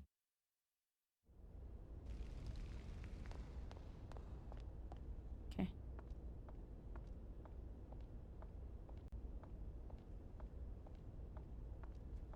Hi, boys. Don't mind me. Fuck! Cosmos, let's go. There are ways to use items and stats and whatnot to boost your rate for specific blades, but her rate is so low that even septupling it barely matters. Yeah. I mean, at the end of the day, if her drop rate's 1% and you septuple it, it's like, congrats, it's still less than 10 fucking percent. May all your souls A fucking in-game gacha. What kind of bullshit? It's 0.1%. Wow. They really thought that was a good idea. That game should have tanked.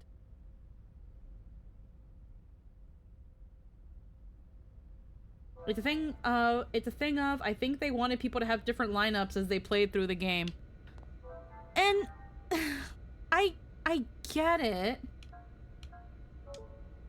But a gacha, I just don't think a gacha is the way to do it. Like, you can already have different lineups by just having a sizable amount of characters and then just letting people pick a team comp. When you put other characters behind a gacha, it's actually more limiting than you think. Especially a game that, again, I don't know how the in-game gacha works, but if it's depending on how easy it is to roll on the gacha or get whatever you need in lieu of money to play the gacha, like how is it help? How does it, I don't know. It just sounds like it would be more limiting, but maybe I'm just being pedantic or some shit. I don't fucking know. Pedantic. The other lowest drop rate for the supremely mega rare supreme blades is 0.25%, and most other rare blades are 0.5 to 2%. Cosmos is just obscenely and uniquely low. Yeah. Okay, so now we can go to the UTIC ship. Okay, we can go to the UTIC ship. And then there's the key and the door. And maybe we'll look around and see if maybe we're missing that last key. Because we have not gone in here yet.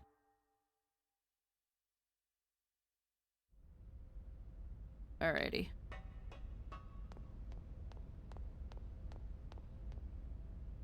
Now, just to make sure, because... No. Okay, now I know we needed a key card back then. Corridor number 5. And around there was probably where the door was.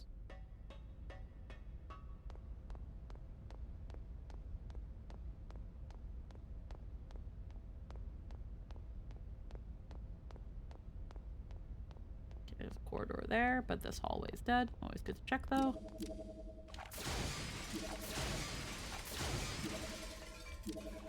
Meanwhile, Eric pulled her randomly while vibing through the game because of course he did.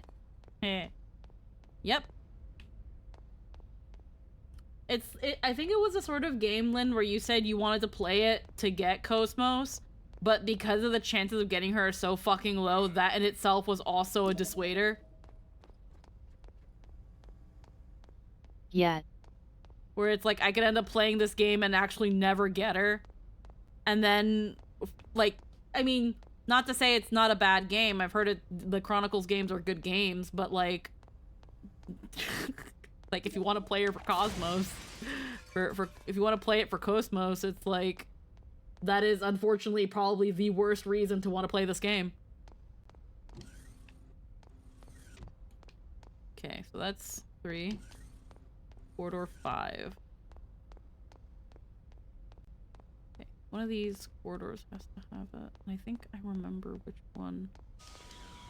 Well, that's probably It's that bit of I could play the game wanting to get her, and getting her would probably be the very last thing I did after 100%ing everything else and putting it down. Yeah. That's sad.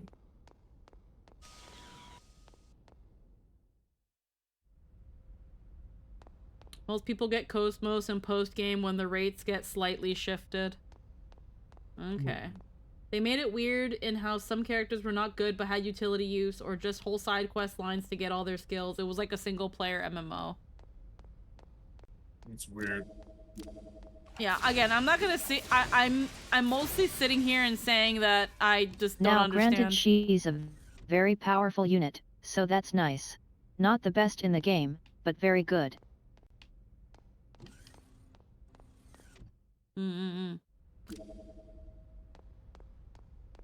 Thank God I've not seen any enemies yet.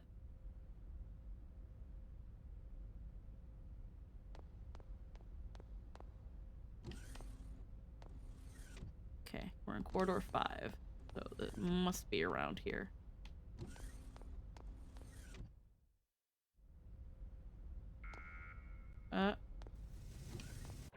Fuck! Your orders, Xion? Well, I was in the process of fucking moving to another map, so like, fucking get me out of here.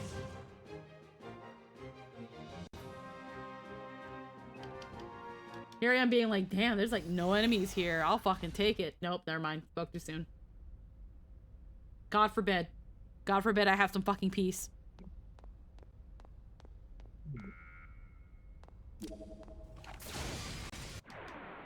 Yep, God forbid I have some peace. Cosmos, let's go. I gotta remember where the fuck.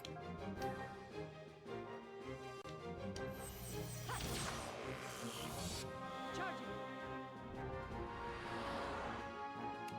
Corridor 5 is where we use the key card, and that's probably where the door is. The enemies have been exterminated.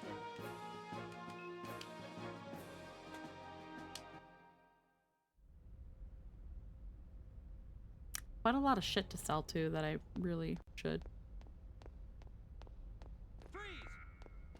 But hey, if you have 200 legendary cores, 999 luck, maxed out justice, and literally have every other blade in the game, there's a pretty decent shot you'll get her. Re. Me. Hey, if you got all this other shit maxed out, she's as good as yours. Wow. Wow, it's like they just give her to you.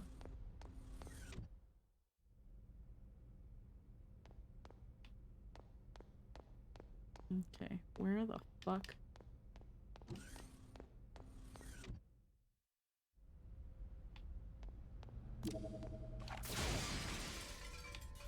I was gonna laugh, but it was fucking right behind that. Okay, this is probably where the key card was. Or where we used it. Maybe. Oh, hi. Oh. Your orders, Xion?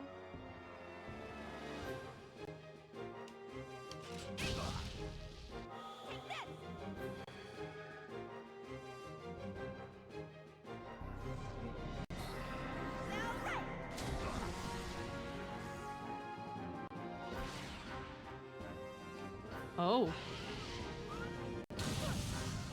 Oh. I don't think I've ever had an enemy go into a mech. Huh. Normally only I can do that. Alright.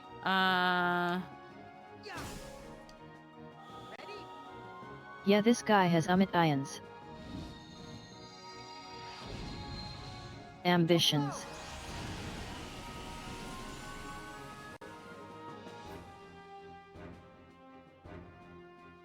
Okay.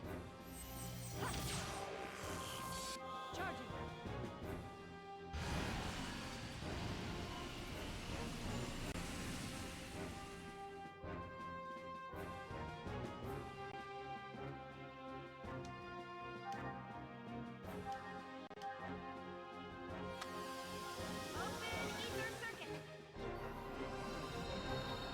I'm just trying to look for the fucking door. Like, what the fuck? Wasn't looking for a fucking secret boss now.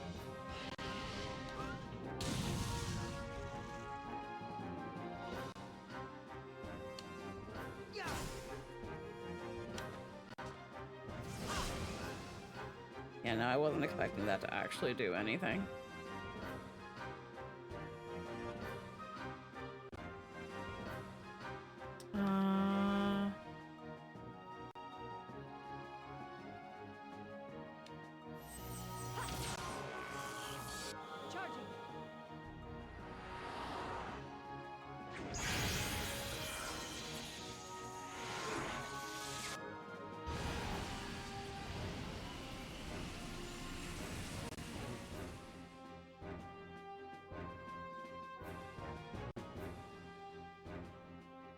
Okay. Shion's gonna have to keep us all topped up. Open ether circuit.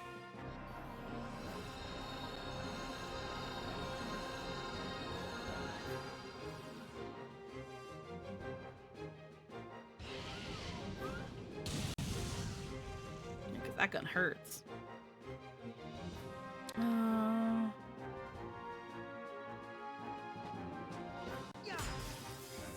Mm-hmm. Ready? Have been scrapped. Yeah, it doesn't do much. It doesn't do much, hun.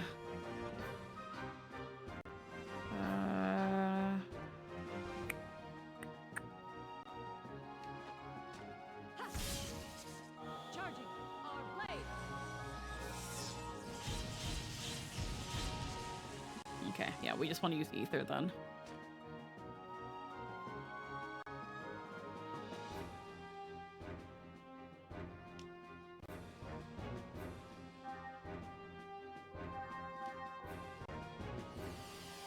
Open ether circuit. It's mostly keeping Shion alive, but still. 'Cause he can only hit one person at a time. Fuck, does he hurt Cosmos? Yeah.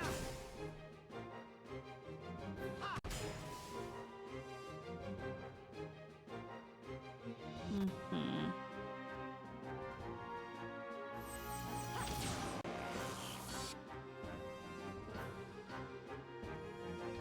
Charging.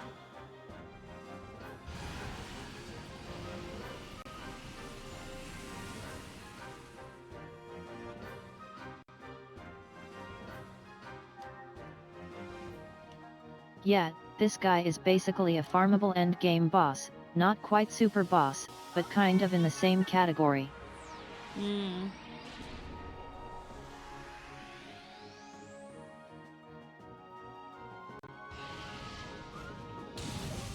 Oh shit.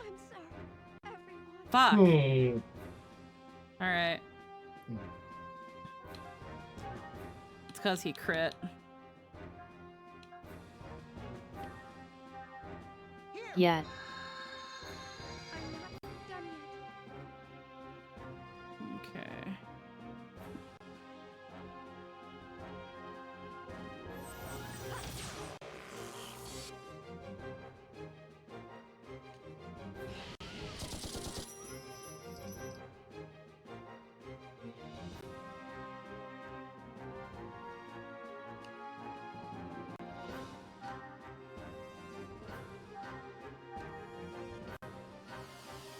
Open ether circuit.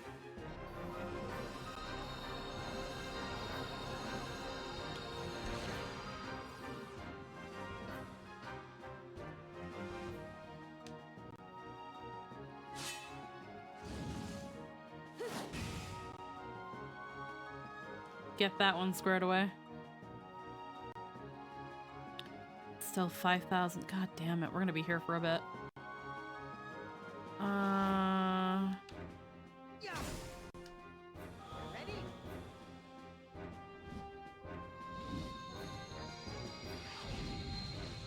Angel blow.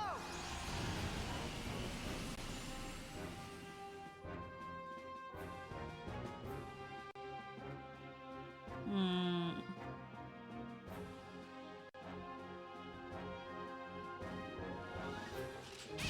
We're definitely whittling it away. But, like, it's gonna be a bit.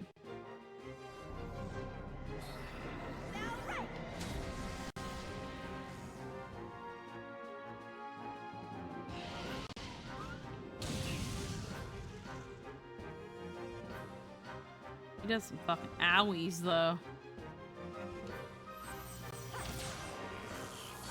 Charging.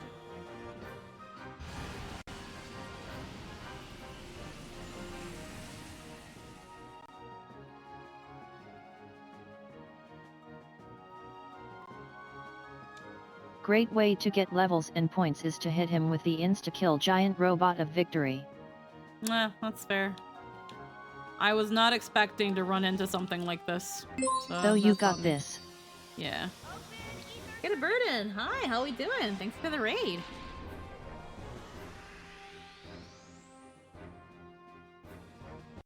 Okay, so let's look at your ether stuff, dude. Healing dew.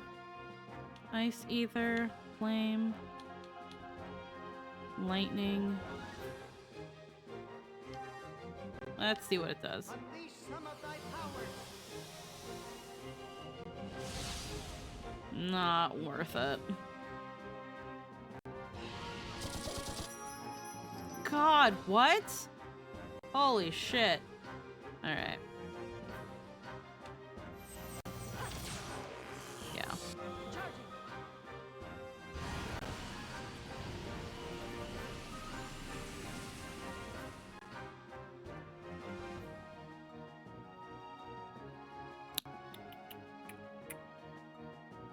Okay. Ready?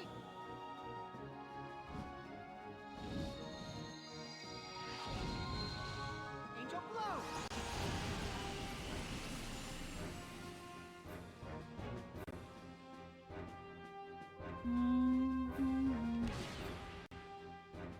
Okay.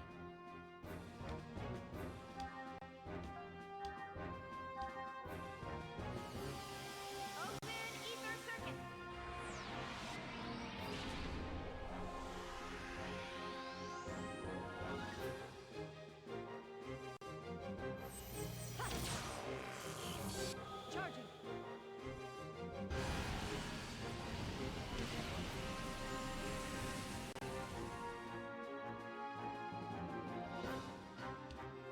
Yeah. Ready?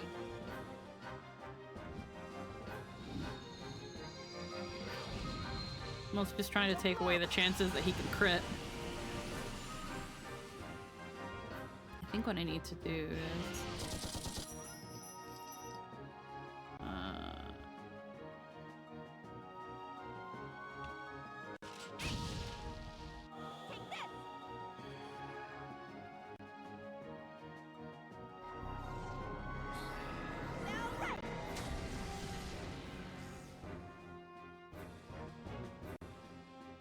Okay. Yeah. Ready?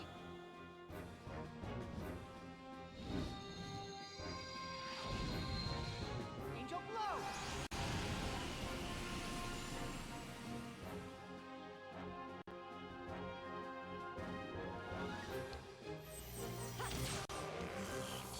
Charging.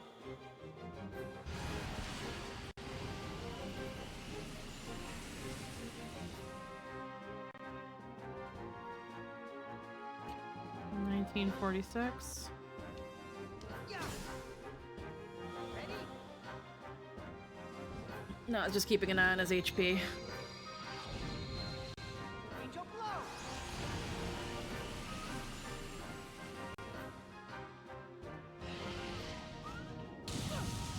Ow. Alrighty. 16. 7. Heal.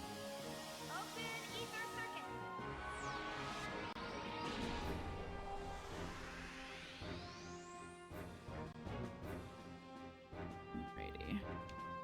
Yeah. Ready?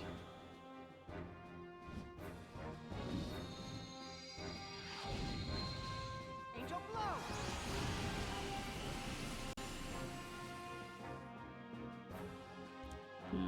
1257. Charging. God.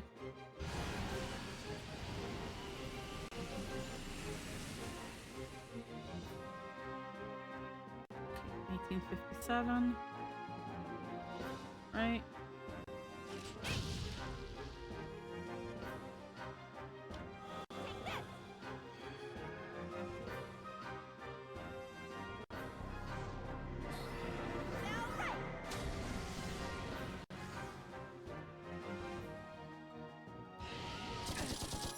Fuck.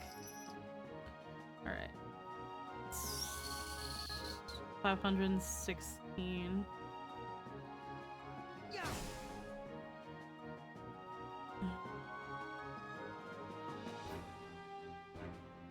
Ready? With this one, Cosmos should be able to finish it. Angel blow. Yeah, Cosmos should be able to finish. Yeah, 184. Yeah, she should be able to finish. Charge it.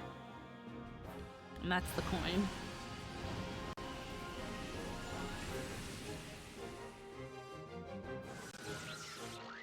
Times 4? The enemy Not bad has though. been exterminated. Yeah, I'll take it. Frame repair Z. Alright. It's not times 10, A. but it's a hell of a lot better than times 2. 11. Okay, I was not. Alright. Fucking... Obtained coat. Ice. Okay. I thought the door was closer to the... Fuck! I won't let anyone die.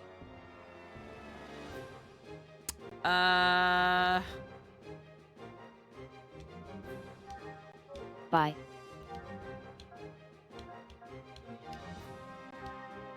We're just gonna...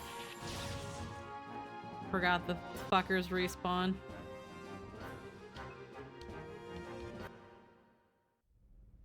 So, don't mind us. We're leaving. Okay. Does anyone have anti-mech moves to just kill pilots or something? I don't know. Okay, so... No.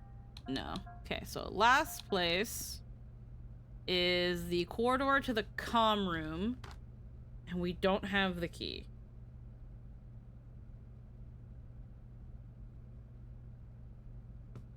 Okay, well. Let's keep looking around, though. Because there might be wherever we needed to use the key card. Unless you slide the U-tick. Okay. So is it close by here?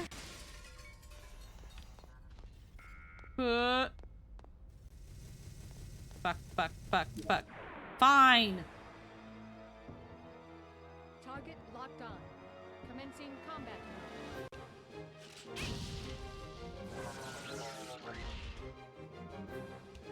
Yeah. Ha! Is everyone okay?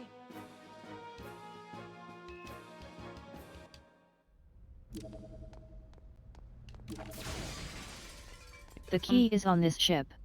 In the original game it's actually glitched so you can't get it if you missed it on the first pass, but I'm curious to see if this totally legit version fixed it. Let's see. You gotta use the U-tick card. Disarm the electronic lock in corridor. Do I have another key card?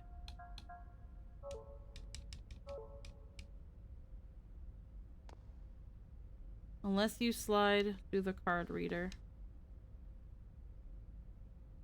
Yes. Use the U-tick card. Yes. Where's the... Hello? What the fuck? The option's not coming up.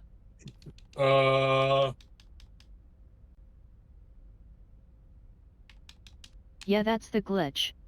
Ah, fuck. Oh, fucking god.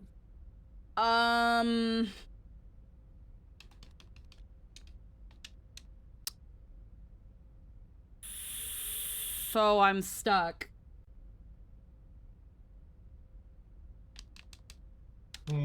Please tell me to saved recently. I saved before coming on the ship. That's good. So I would just have to Oh, go... okay. I would just have to go fight the pilot again and get the key card. I've been saving after doing everything, so I cannot get this one. Good. That is sad. Yeah. And yeah, sucks that they couldn't fix it.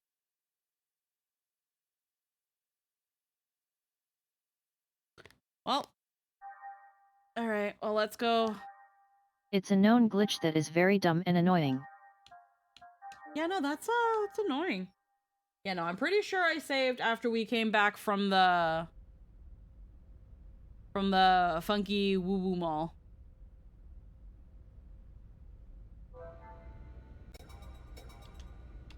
So let's let me double check though, I'm pretty Thankfully, sure. the reward for it is very mediocre. It's just a stim pack. Oh, okay. Okay, so yeah, this God, that sucks. I didn't get it back then. I guess I missed it somehow. That still makes me a little sad because I would have liked to have gotten it, but like, what do you mean you can... Why is it missable? That's so fucked. Alright, well, where do I go It's just to... a glitch. Okay, so like, where do I go then to get my stupid robot so I can kill him immediately and get my shit? Is there a reward for getting all the stuff? Probably not. I don't know, but... I've got all my funny robot parts. The game glitches if you try to use the keycard in the EVs, only works the first time you're there. Stupid glitch. Okay, well, either way. And it's on Foundation. Foundation. Alright, let's go to Foundation. Robot Academy. Okay.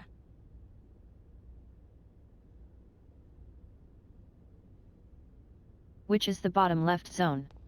Alrighty. Yeah, that way we can just get that, go back to him, kill him easy. Preferably on the coin, so that I can get my fucking shit back. Maybe even better. But probably won't, because that's how my luck works here. And then call it. And then with our fucking OP weapon, we will, next time we get to this, maybe even wrap it up in a stream. I don't know though, I have a very good penchant for getting fucking lost. You want to put the other pack of glizzies in the fridge so it can start defrosting in there? Please? Thank you.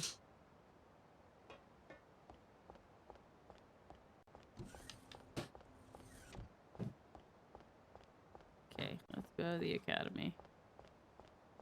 What? Why'd you look at me like that? Like I've sinned for buying glizzies.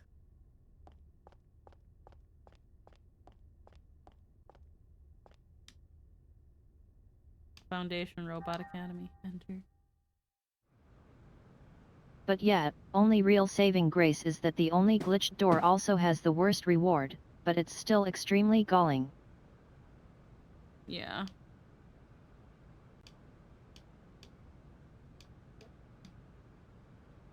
Okay. How may I help you? Bye. No.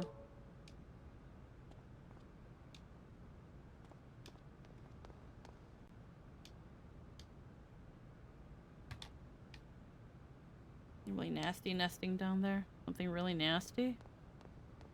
Alright.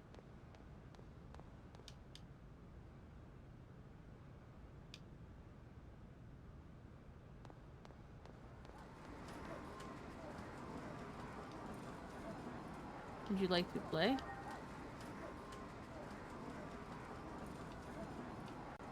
What's the name of the parts shop on the dock colony? Talk to me. Name of the eccentric professor at the Foundation Robot Academy. Vandercam sounds like it would be that. No. Ow. Play. Uh-huh. Talk to me. Just professor. Hanging.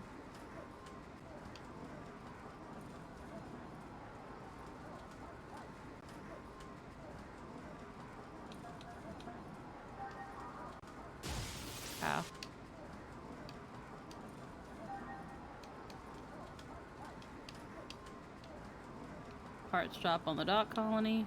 Talk to me on the cleaners. Some of these cheat because there are actually more than 4 options, but you have to scroll. Oh. Oh, sexy Chinese dress. Unattractive. Okay, so it wasn't an unattractive tuxedo. Okay, I think if not, okay, so if it's not the leopard print, then I'm absolutely don't remember. Talk to me. Professor.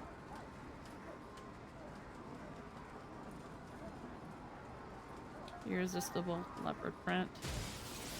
Okay, fuck. Well, what the fuck is it then?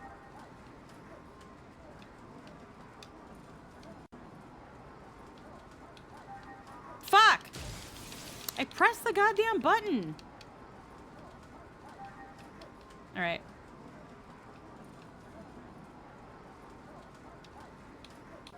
Talk to me.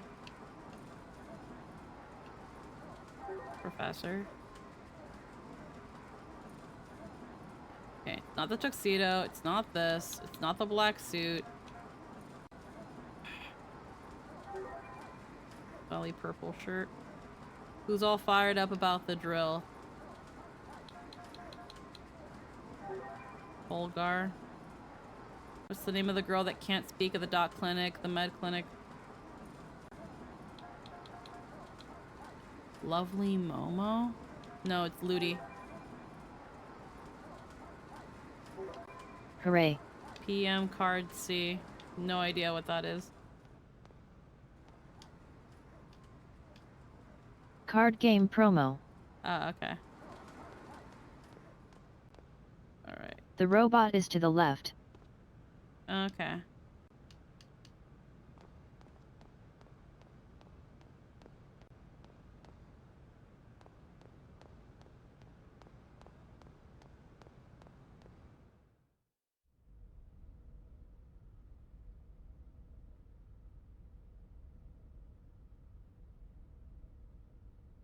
Professor Giant Robots Training Hall, Chapter It'll 1. take a bit since you have a lot of updates scenes to go through.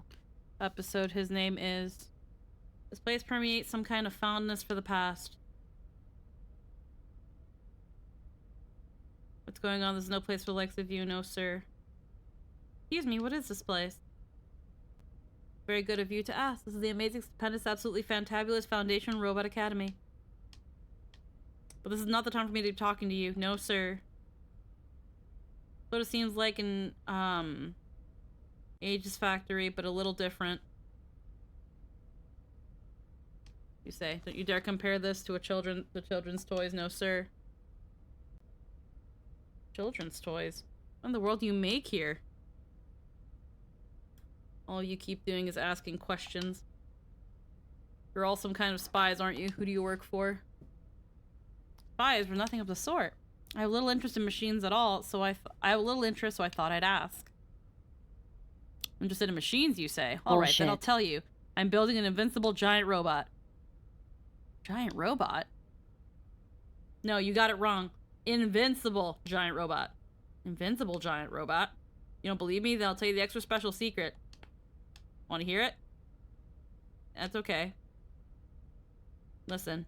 The hopes and dreams mankind lost have been scattered across the universe. Likewise, there are giant robot parts that we have forgotten in the past, floating around aimlessly in the universe. Do you understand? I don't understand. Figure it out. So I'm gathering together those dream fragments in an attempt to bring the giant robot back into this world. Dream fragments scattered across the universe? What a romantic notion. Right? Shin here like I don't get it. I built an invincible sexy robot. You are a mystery to me. For being a modern young people, you show some promise. Alright, that settles it. I've decided to entrust you with part of my dream. Entrust us with what? I want you to find the robot parts that I've been in search for years. My research has revealed there are 6 kinds of robot parts. Of course, you won't be doing it for free. If you find them for me, I'll prepare a special award. Pretty pushy. If we find them, we'll bring them to you. It's a promise. Oops, I almost forgot to say this. Some robot parts are useless by themselves. It'll be helpful if you come back each time you find some robot part. Come back here anytime. Alright. By the way, what's your name? Me? Professor! Okay, well, let's see.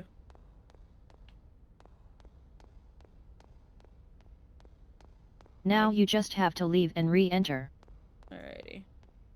I just want to look around really quick, just because I haven't been here. Which you will have to do a bunch. That's fair.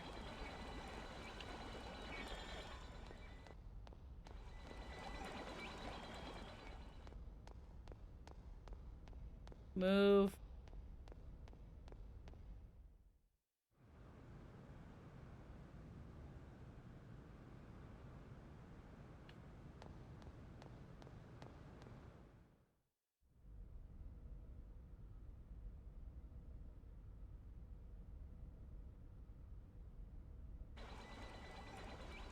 Chapter 2.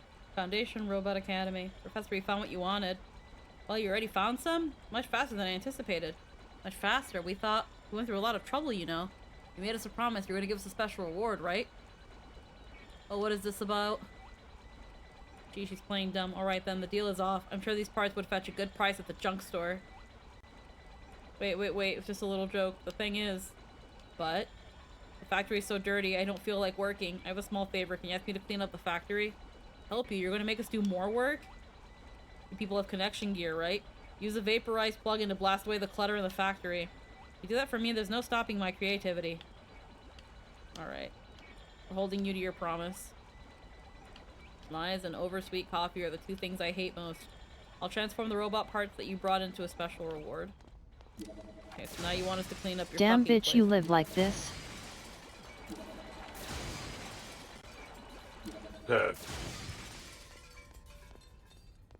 Right? Clean up your shit.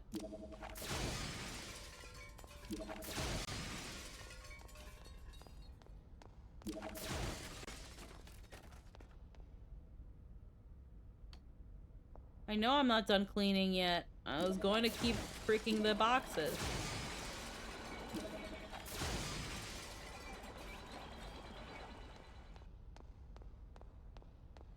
I think that's everything. I can concentrate on my research. You sure have a lot of free time. Robot parts you brought. There we go. Begin transformation.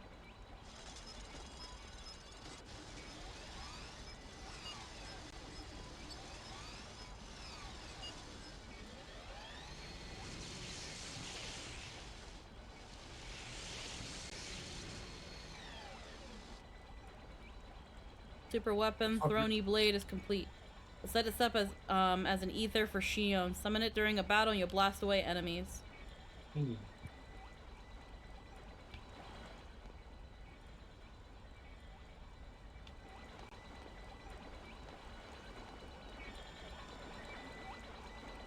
First step towards our dream.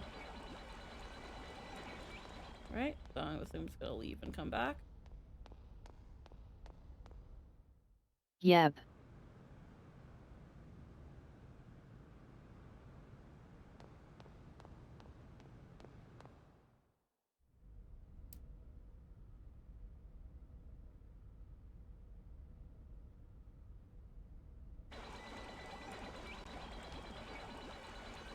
Hyper Assistant Scott.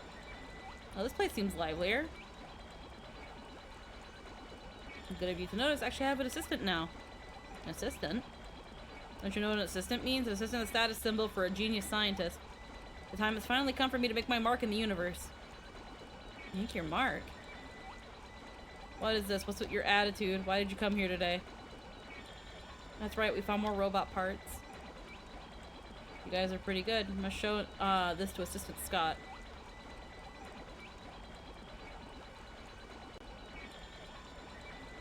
What is it, Professor? These guys are my loyal underlings, and by my orders, they're collecting robot parts. It seems they brought new robot part today. Wow, so you're the Professor's underlings? Fine, if that's what he wants to call us. So what should I call you? Can I just call you Scott? Please call me whatever you like. No, Assistant Scott is Assistant Scott. Calling Assistant Scott just Scott would be like calling me Profe or Pro. And since I'm neither Profe nor Pro, Assistant Scott is Assistant Scott. Okay, if you're gonna have a fucking seizure every time. By the way, alright, by the way, are you going to modify the robot parts for us today too? That's right, let's go, Assistant Scott.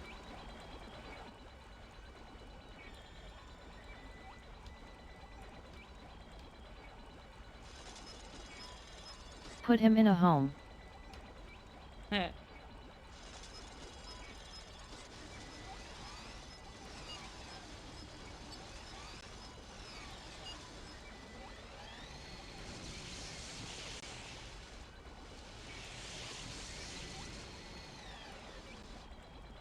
Fuck. The minion tank is complete. We'll set this up as an ether for Shion, summon it during a battle, and you'll blast away the enemies.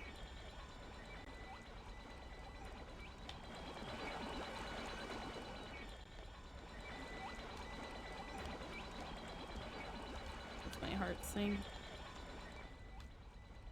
When I have time, I plan on repairing the other robots that the professor had been working on. It looks so fucking cartoony. Yep.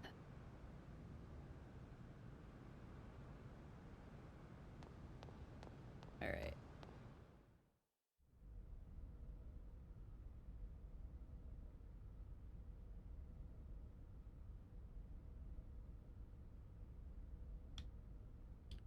Crisis, a dark shadow befalls the robot lab. That was the last straw. What's the matter? What happened? He's just an assistant and he dares to defy me, the professor. I said what I said because I'm worried about you. Hey, what just happened? Just what happened? Assistant Scott has forgotten his position as assistant, has ordered me to quit drinking. You guys talk to him and help me put him in his place. He used to admire you, Professor, but lately all you do is drink all day. You haven't been doing any research. The professor is definitely in the wrong. What? You agree with him? It's your fault for saying incoherent things, Assistant Scott. You stupid tattletale. Stupid? Did you just call me stupid? If I'm stupid, then you're stupid, stupid. You're stupid, stupid professor. Ugh, they're both pretty similar.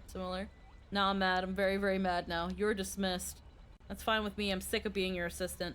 You just go enjoy your liquor. Well then, if you'll excuse me. Oh boy, Assistant Scott left. Professor, are you sure you don't want to stop him? Just leave him alone. He'll eventually come crying back. He'll beg me, Professor, please forgive me. More importantly, you brought more robot parts today, right? I'll get to working on those.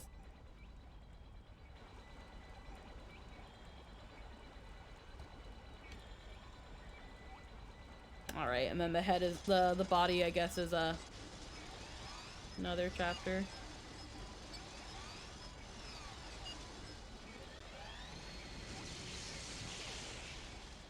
Yep.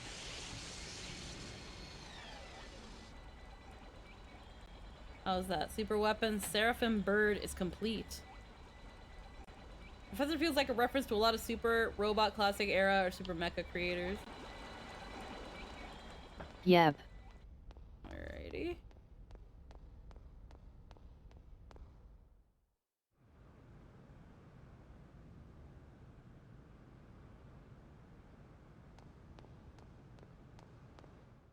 No, I'm not trying to suck your toes, but hey, pretty girl, I'm sucking toes. The way you do the things you do reminds me of me sucking your toes. That's why I'm all up in your toes. Final chapter, part 1? Friendship and Crisis. Professor, we finally got it. The last robot part. I complete the giant robot I've yearned for. You don't seem very cheerful. Is it because of what happened with Assistant Scott? What are you talking about? I really forgot about that ungrateful assistant. More importantly, hurry up and hand over the last robot part. Let's complete that invincible robot that I've dreamed of. Are you sure everything's okay? Doesn't matter. Let's start working.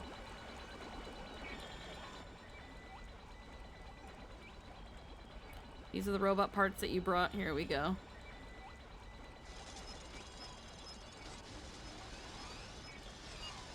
There's more clutter in here again.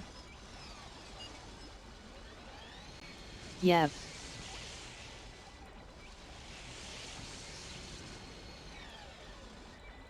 What the fuck? How's that? An essential section for the giant robot, the Kelbim Dragon, is complete. Just remember, the Kelbin Dragon is a joint part of the giant robot, so unfortunately you won't be able to summon it during battles.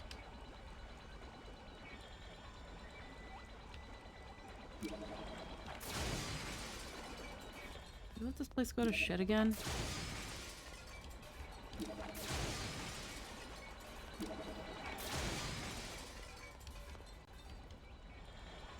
Oh, that's probably what the robot's gonna look like.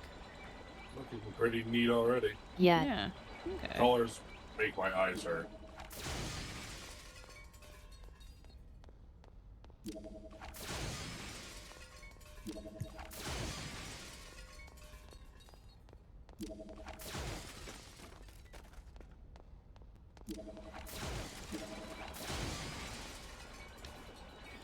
Wait a minute.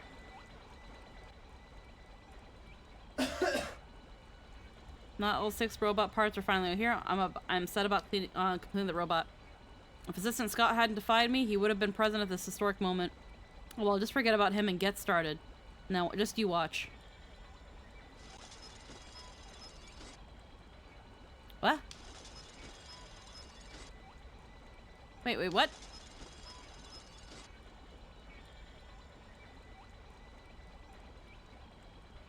I knew it. I knew that this would happen. The most important thing in creating a giant robot is the power of friendship. After fighting so much with Assistant Scott, I'm unworthy of creating a giant robot. I hate you so much right now. Friendship and So how justice. robots work. I knew that one could never ever be apart from the other. I'll go find Assistant Scott. I'll go find him. I'll go find him. Please be like right outside. God damn it, I have to look for you.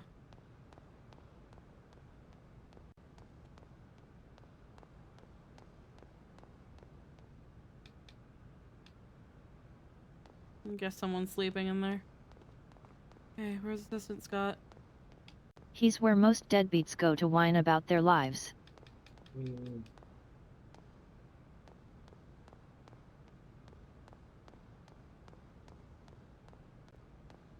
Asleep in his robot. Thank goodness I don't know what I would have done. Brandon got scratched, stayed in mint condition.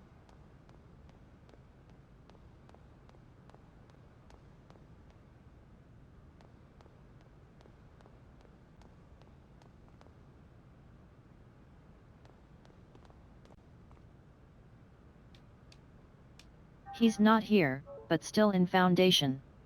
Okay, then he's at the bar.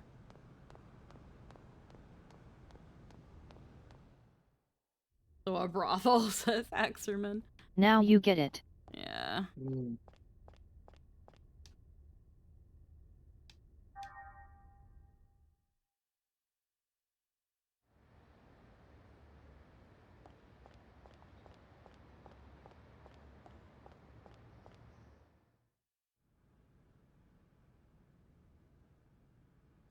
They don't even tell you where he might be, though. Or even be like, you should ask the locals and see where he went. Here he is. Damn it, why does the professor... What? Why wouldn't you listen to my opinions? I'm just worried about the professor, that's all. I need a drink, damn. Eccentric, hard-headed geezer. I don't care anymore, he'll regret it later when he's alone. Professor can't do anything by himself. He really can't do anything without me. He's probably having problems right now. Professor might even be crying. Damn it, I know he needs me. I just can't leave the professor by himself. Professor, just hang in there. I'm coming to help you. Well, it's a good thing I didn't have to do anything. Well, he's screwed.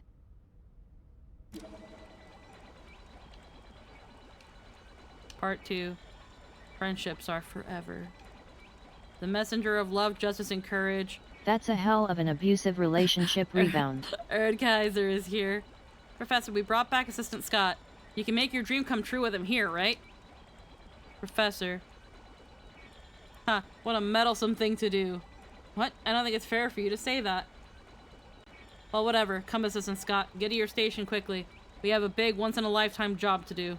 Wait a minute. That isn't fair to Assistant Scott. Yes, sir. Roger that, Professor. And you. I'm glad you're back. That cursor's just gonna be there now. Let's go, Assistant Scott. Begin transformation. Yep. Alright, okay, Professor. Set transformation. You matured into a man in the short time that I hadn't seen you. This academy should be safe in Assistant Scott's hands. Professor, you're definitely the greatest. You really shine when you're making robots. Just make me my fucking... Thank you. My god, is it ugly. God.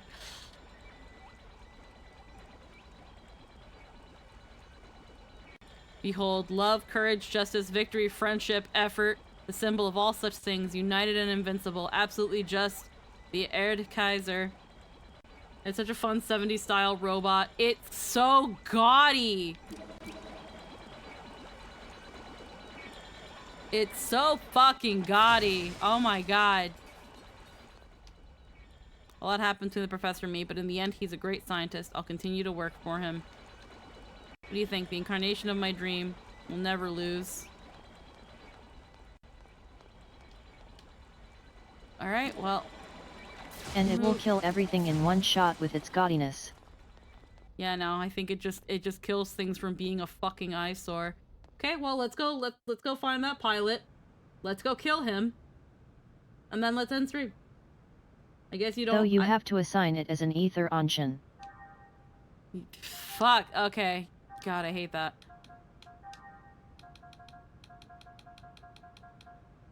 Oh wow, I could actually also do the other ones too. Alright, well what do I not want? It costs 12? Jesus. It takes all 12 to use the giant I win button. That makes sense, I guess. Fucking guess. It is the one-shot kills every... Ultimate attack using combined forms. And then you can actually get the other ones there too. Okay. One time per battle, because it's usually all you'll need. Alright, well, let's do it.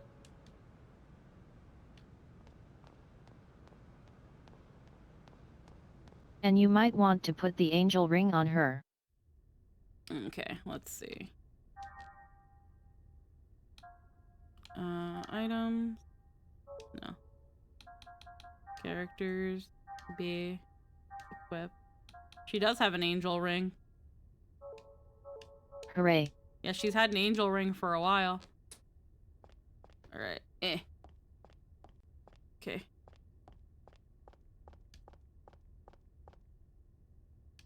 Launchpad, enter. I'll give the main cast sent, I It see. costs a stupid amount of ether to use, so that helps a lot. Okay. Again, it makes sense if it's just the fucking kill button, then yeah.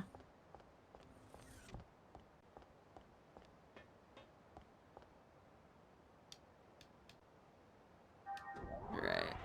Let's get in here.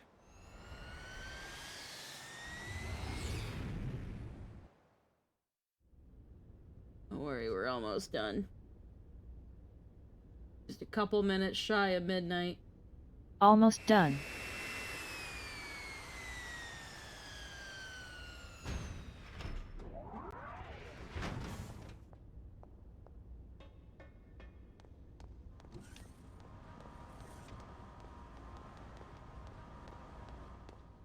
Let's get on the Elsa. Let's save. Let's get in the thing. Kill the guy. Then leave. Then save. And now that we have the fuck you I win button, next stream might be the last. Mm-hmm.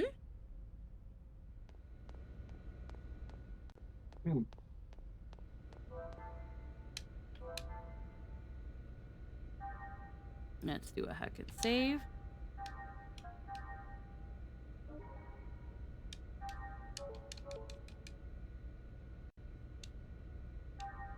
Gotta love the fuck you I win buttons, hell yeah. Let's go into the you tick. So a small pre-final wrap up. Hopefully the final boss isn't a pain and 2 doesn't give Squeaky an aneurysm. Yeah, seriously. Alrighty. Thankfully the way to the door itself is pretty painless.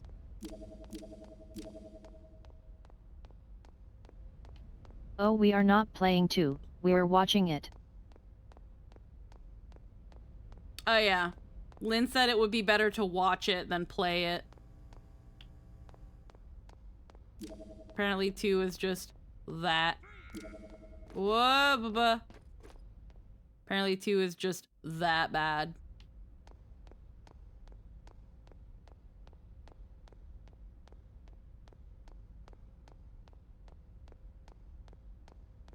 I mean, sure, we could play it for a stream just for her to whine about how much it sucks for a bit, but then we watch. Yeah. Alright. Making sure this is there. Okay, where is...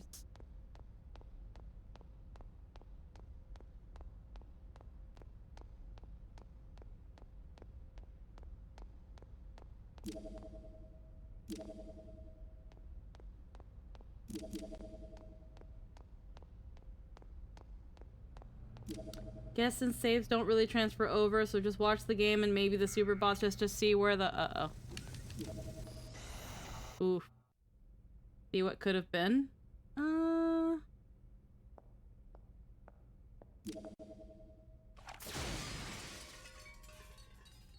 Yeah, I just blew that up behind you.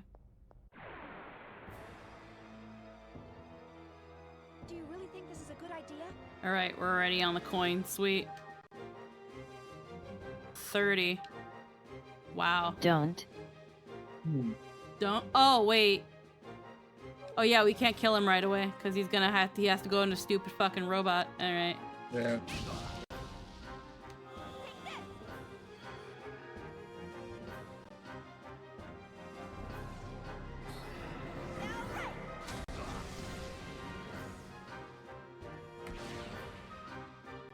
And then he goes in there, and then he does his owie.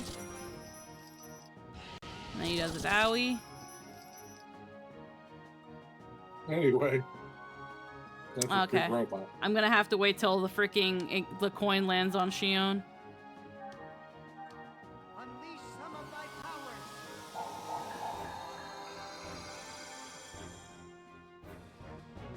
Right. Coin gets us here.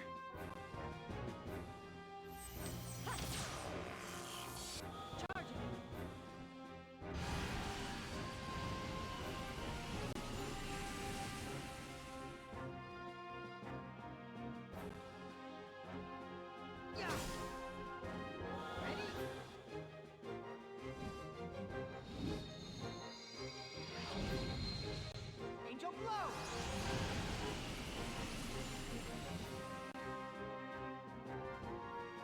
Okay, that's that one.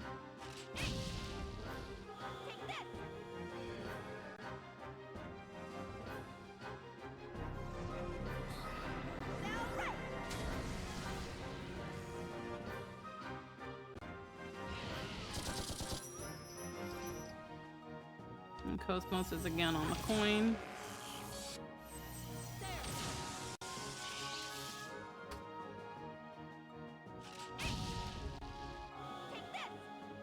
I have to at least build up one boost for her to save it. Yep.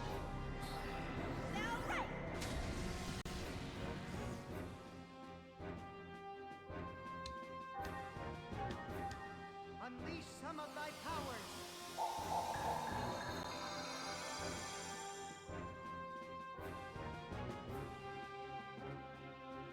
Okay.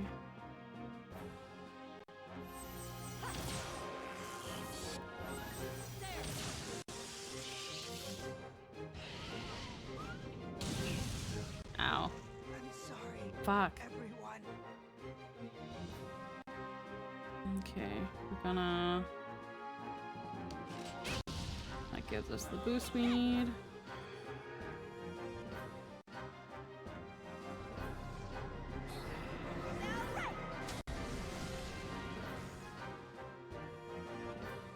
Okay.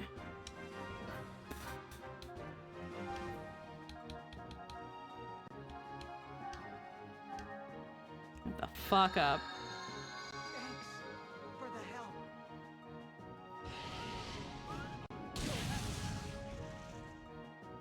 Alright. Let's see this stupid robot. Reveal thy ancient powers to me.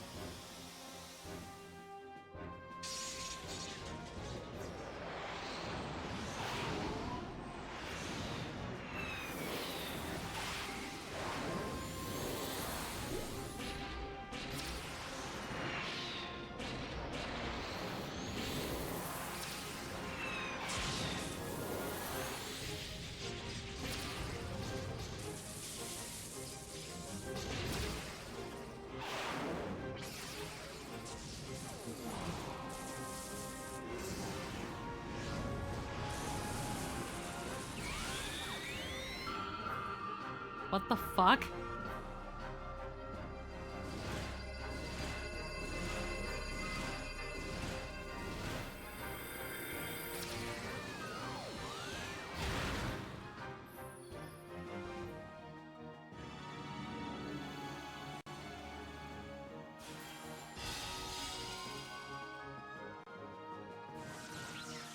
Hey, we got a ×4 back. Take it easy on me.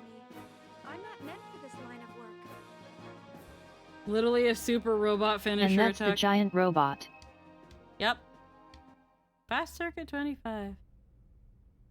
Well, let's get back in. Oh, fucking give me my shit.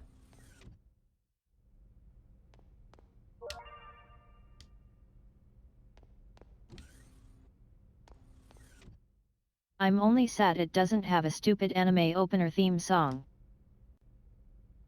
Hi.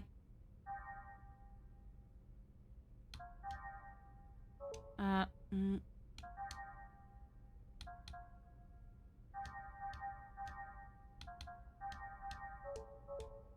Deal some major owies to heckin'. She needs more ether. Yeah, she does need more ether. Ah, fuck.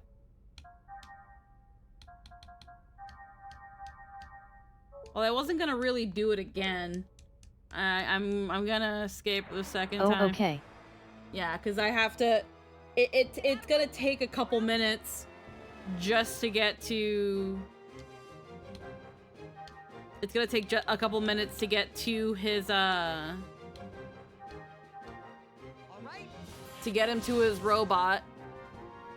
And then having to get Shion a boost so that she can then do the robot again if I want to do it on the coin.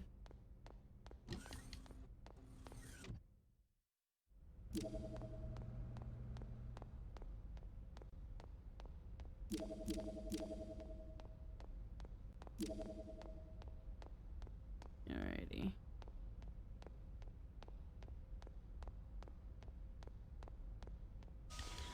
I'm so sad that fucking glitch won't let me get the fucking last thing. Yeah, same. Like, just for like completionist sake, I want it, but now I can't get it because the fucking glitch won't let me have it. And I hate when it's something like that. When it's literally just a problem with the game. That's how everyone feels about it. Like, there's no way to fix that glitch. Alright, so let's look at it one more time. So yeah, we're just gonna have to pretend that that we have this one, unfortunately. And the last two will be in the last dungeon of the game. But for now, that is where we are going to fucking call it, because it has been a day. It has been a heckin' stream. I'm gonna see who we can raid out towards. So let's... At least it's just a one-time use consumable that only works for one fight instead of some actually super strong accessory, but it's still frustrating. Yeah, I guess there's that. Again, I think for me it's not so much the weapon, the item, it's the little tick off, the little checkbox. It's like, you got it, you did it. But now it's like, Yeah. I literally can't get it.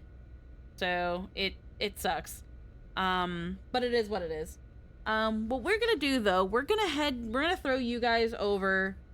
I know it's really, really late, but we're gonna raid out to Spicy. They are currently playing Destiny. So we're gonna heckin' raid out to them. I don't know what they are currently doing in Destiny. And then, bed mode. Yeah, and then it's gonna be, for me, it's gonna be heckin' bedtime. Just double checking here. Yeah. Alrighty. I hope everybody has a wonderful night. I will see you guys all tomorrow for some more heckin' .hack GU. Or if I find that I'm not really quite feeling .hack GU, we might play some heckin' Honkai Star Rail. I've been doing a little bit of Golden Gears. So if I decide to do Star Rail, we might be doing a little bit of that. Maybe even a wow. bit more Pure Fiction to like kind of give that more Proud a of look. you. Yeah, I'm not good at it. I only like kind of slightly touched it, but I haven't really done a lot. But we've done a little bit of Golden Gears. And then probably looking into the other stuff, probably looking at builds. I've mostly been trying to get characters up. I've barely started Gold and Gears myself. Been Yeah. focusing on finishing Swarm Disaster all the way first. Almost there. Yeah. But we're gonna end things off. We're raiding out to Spicy. Wah wah.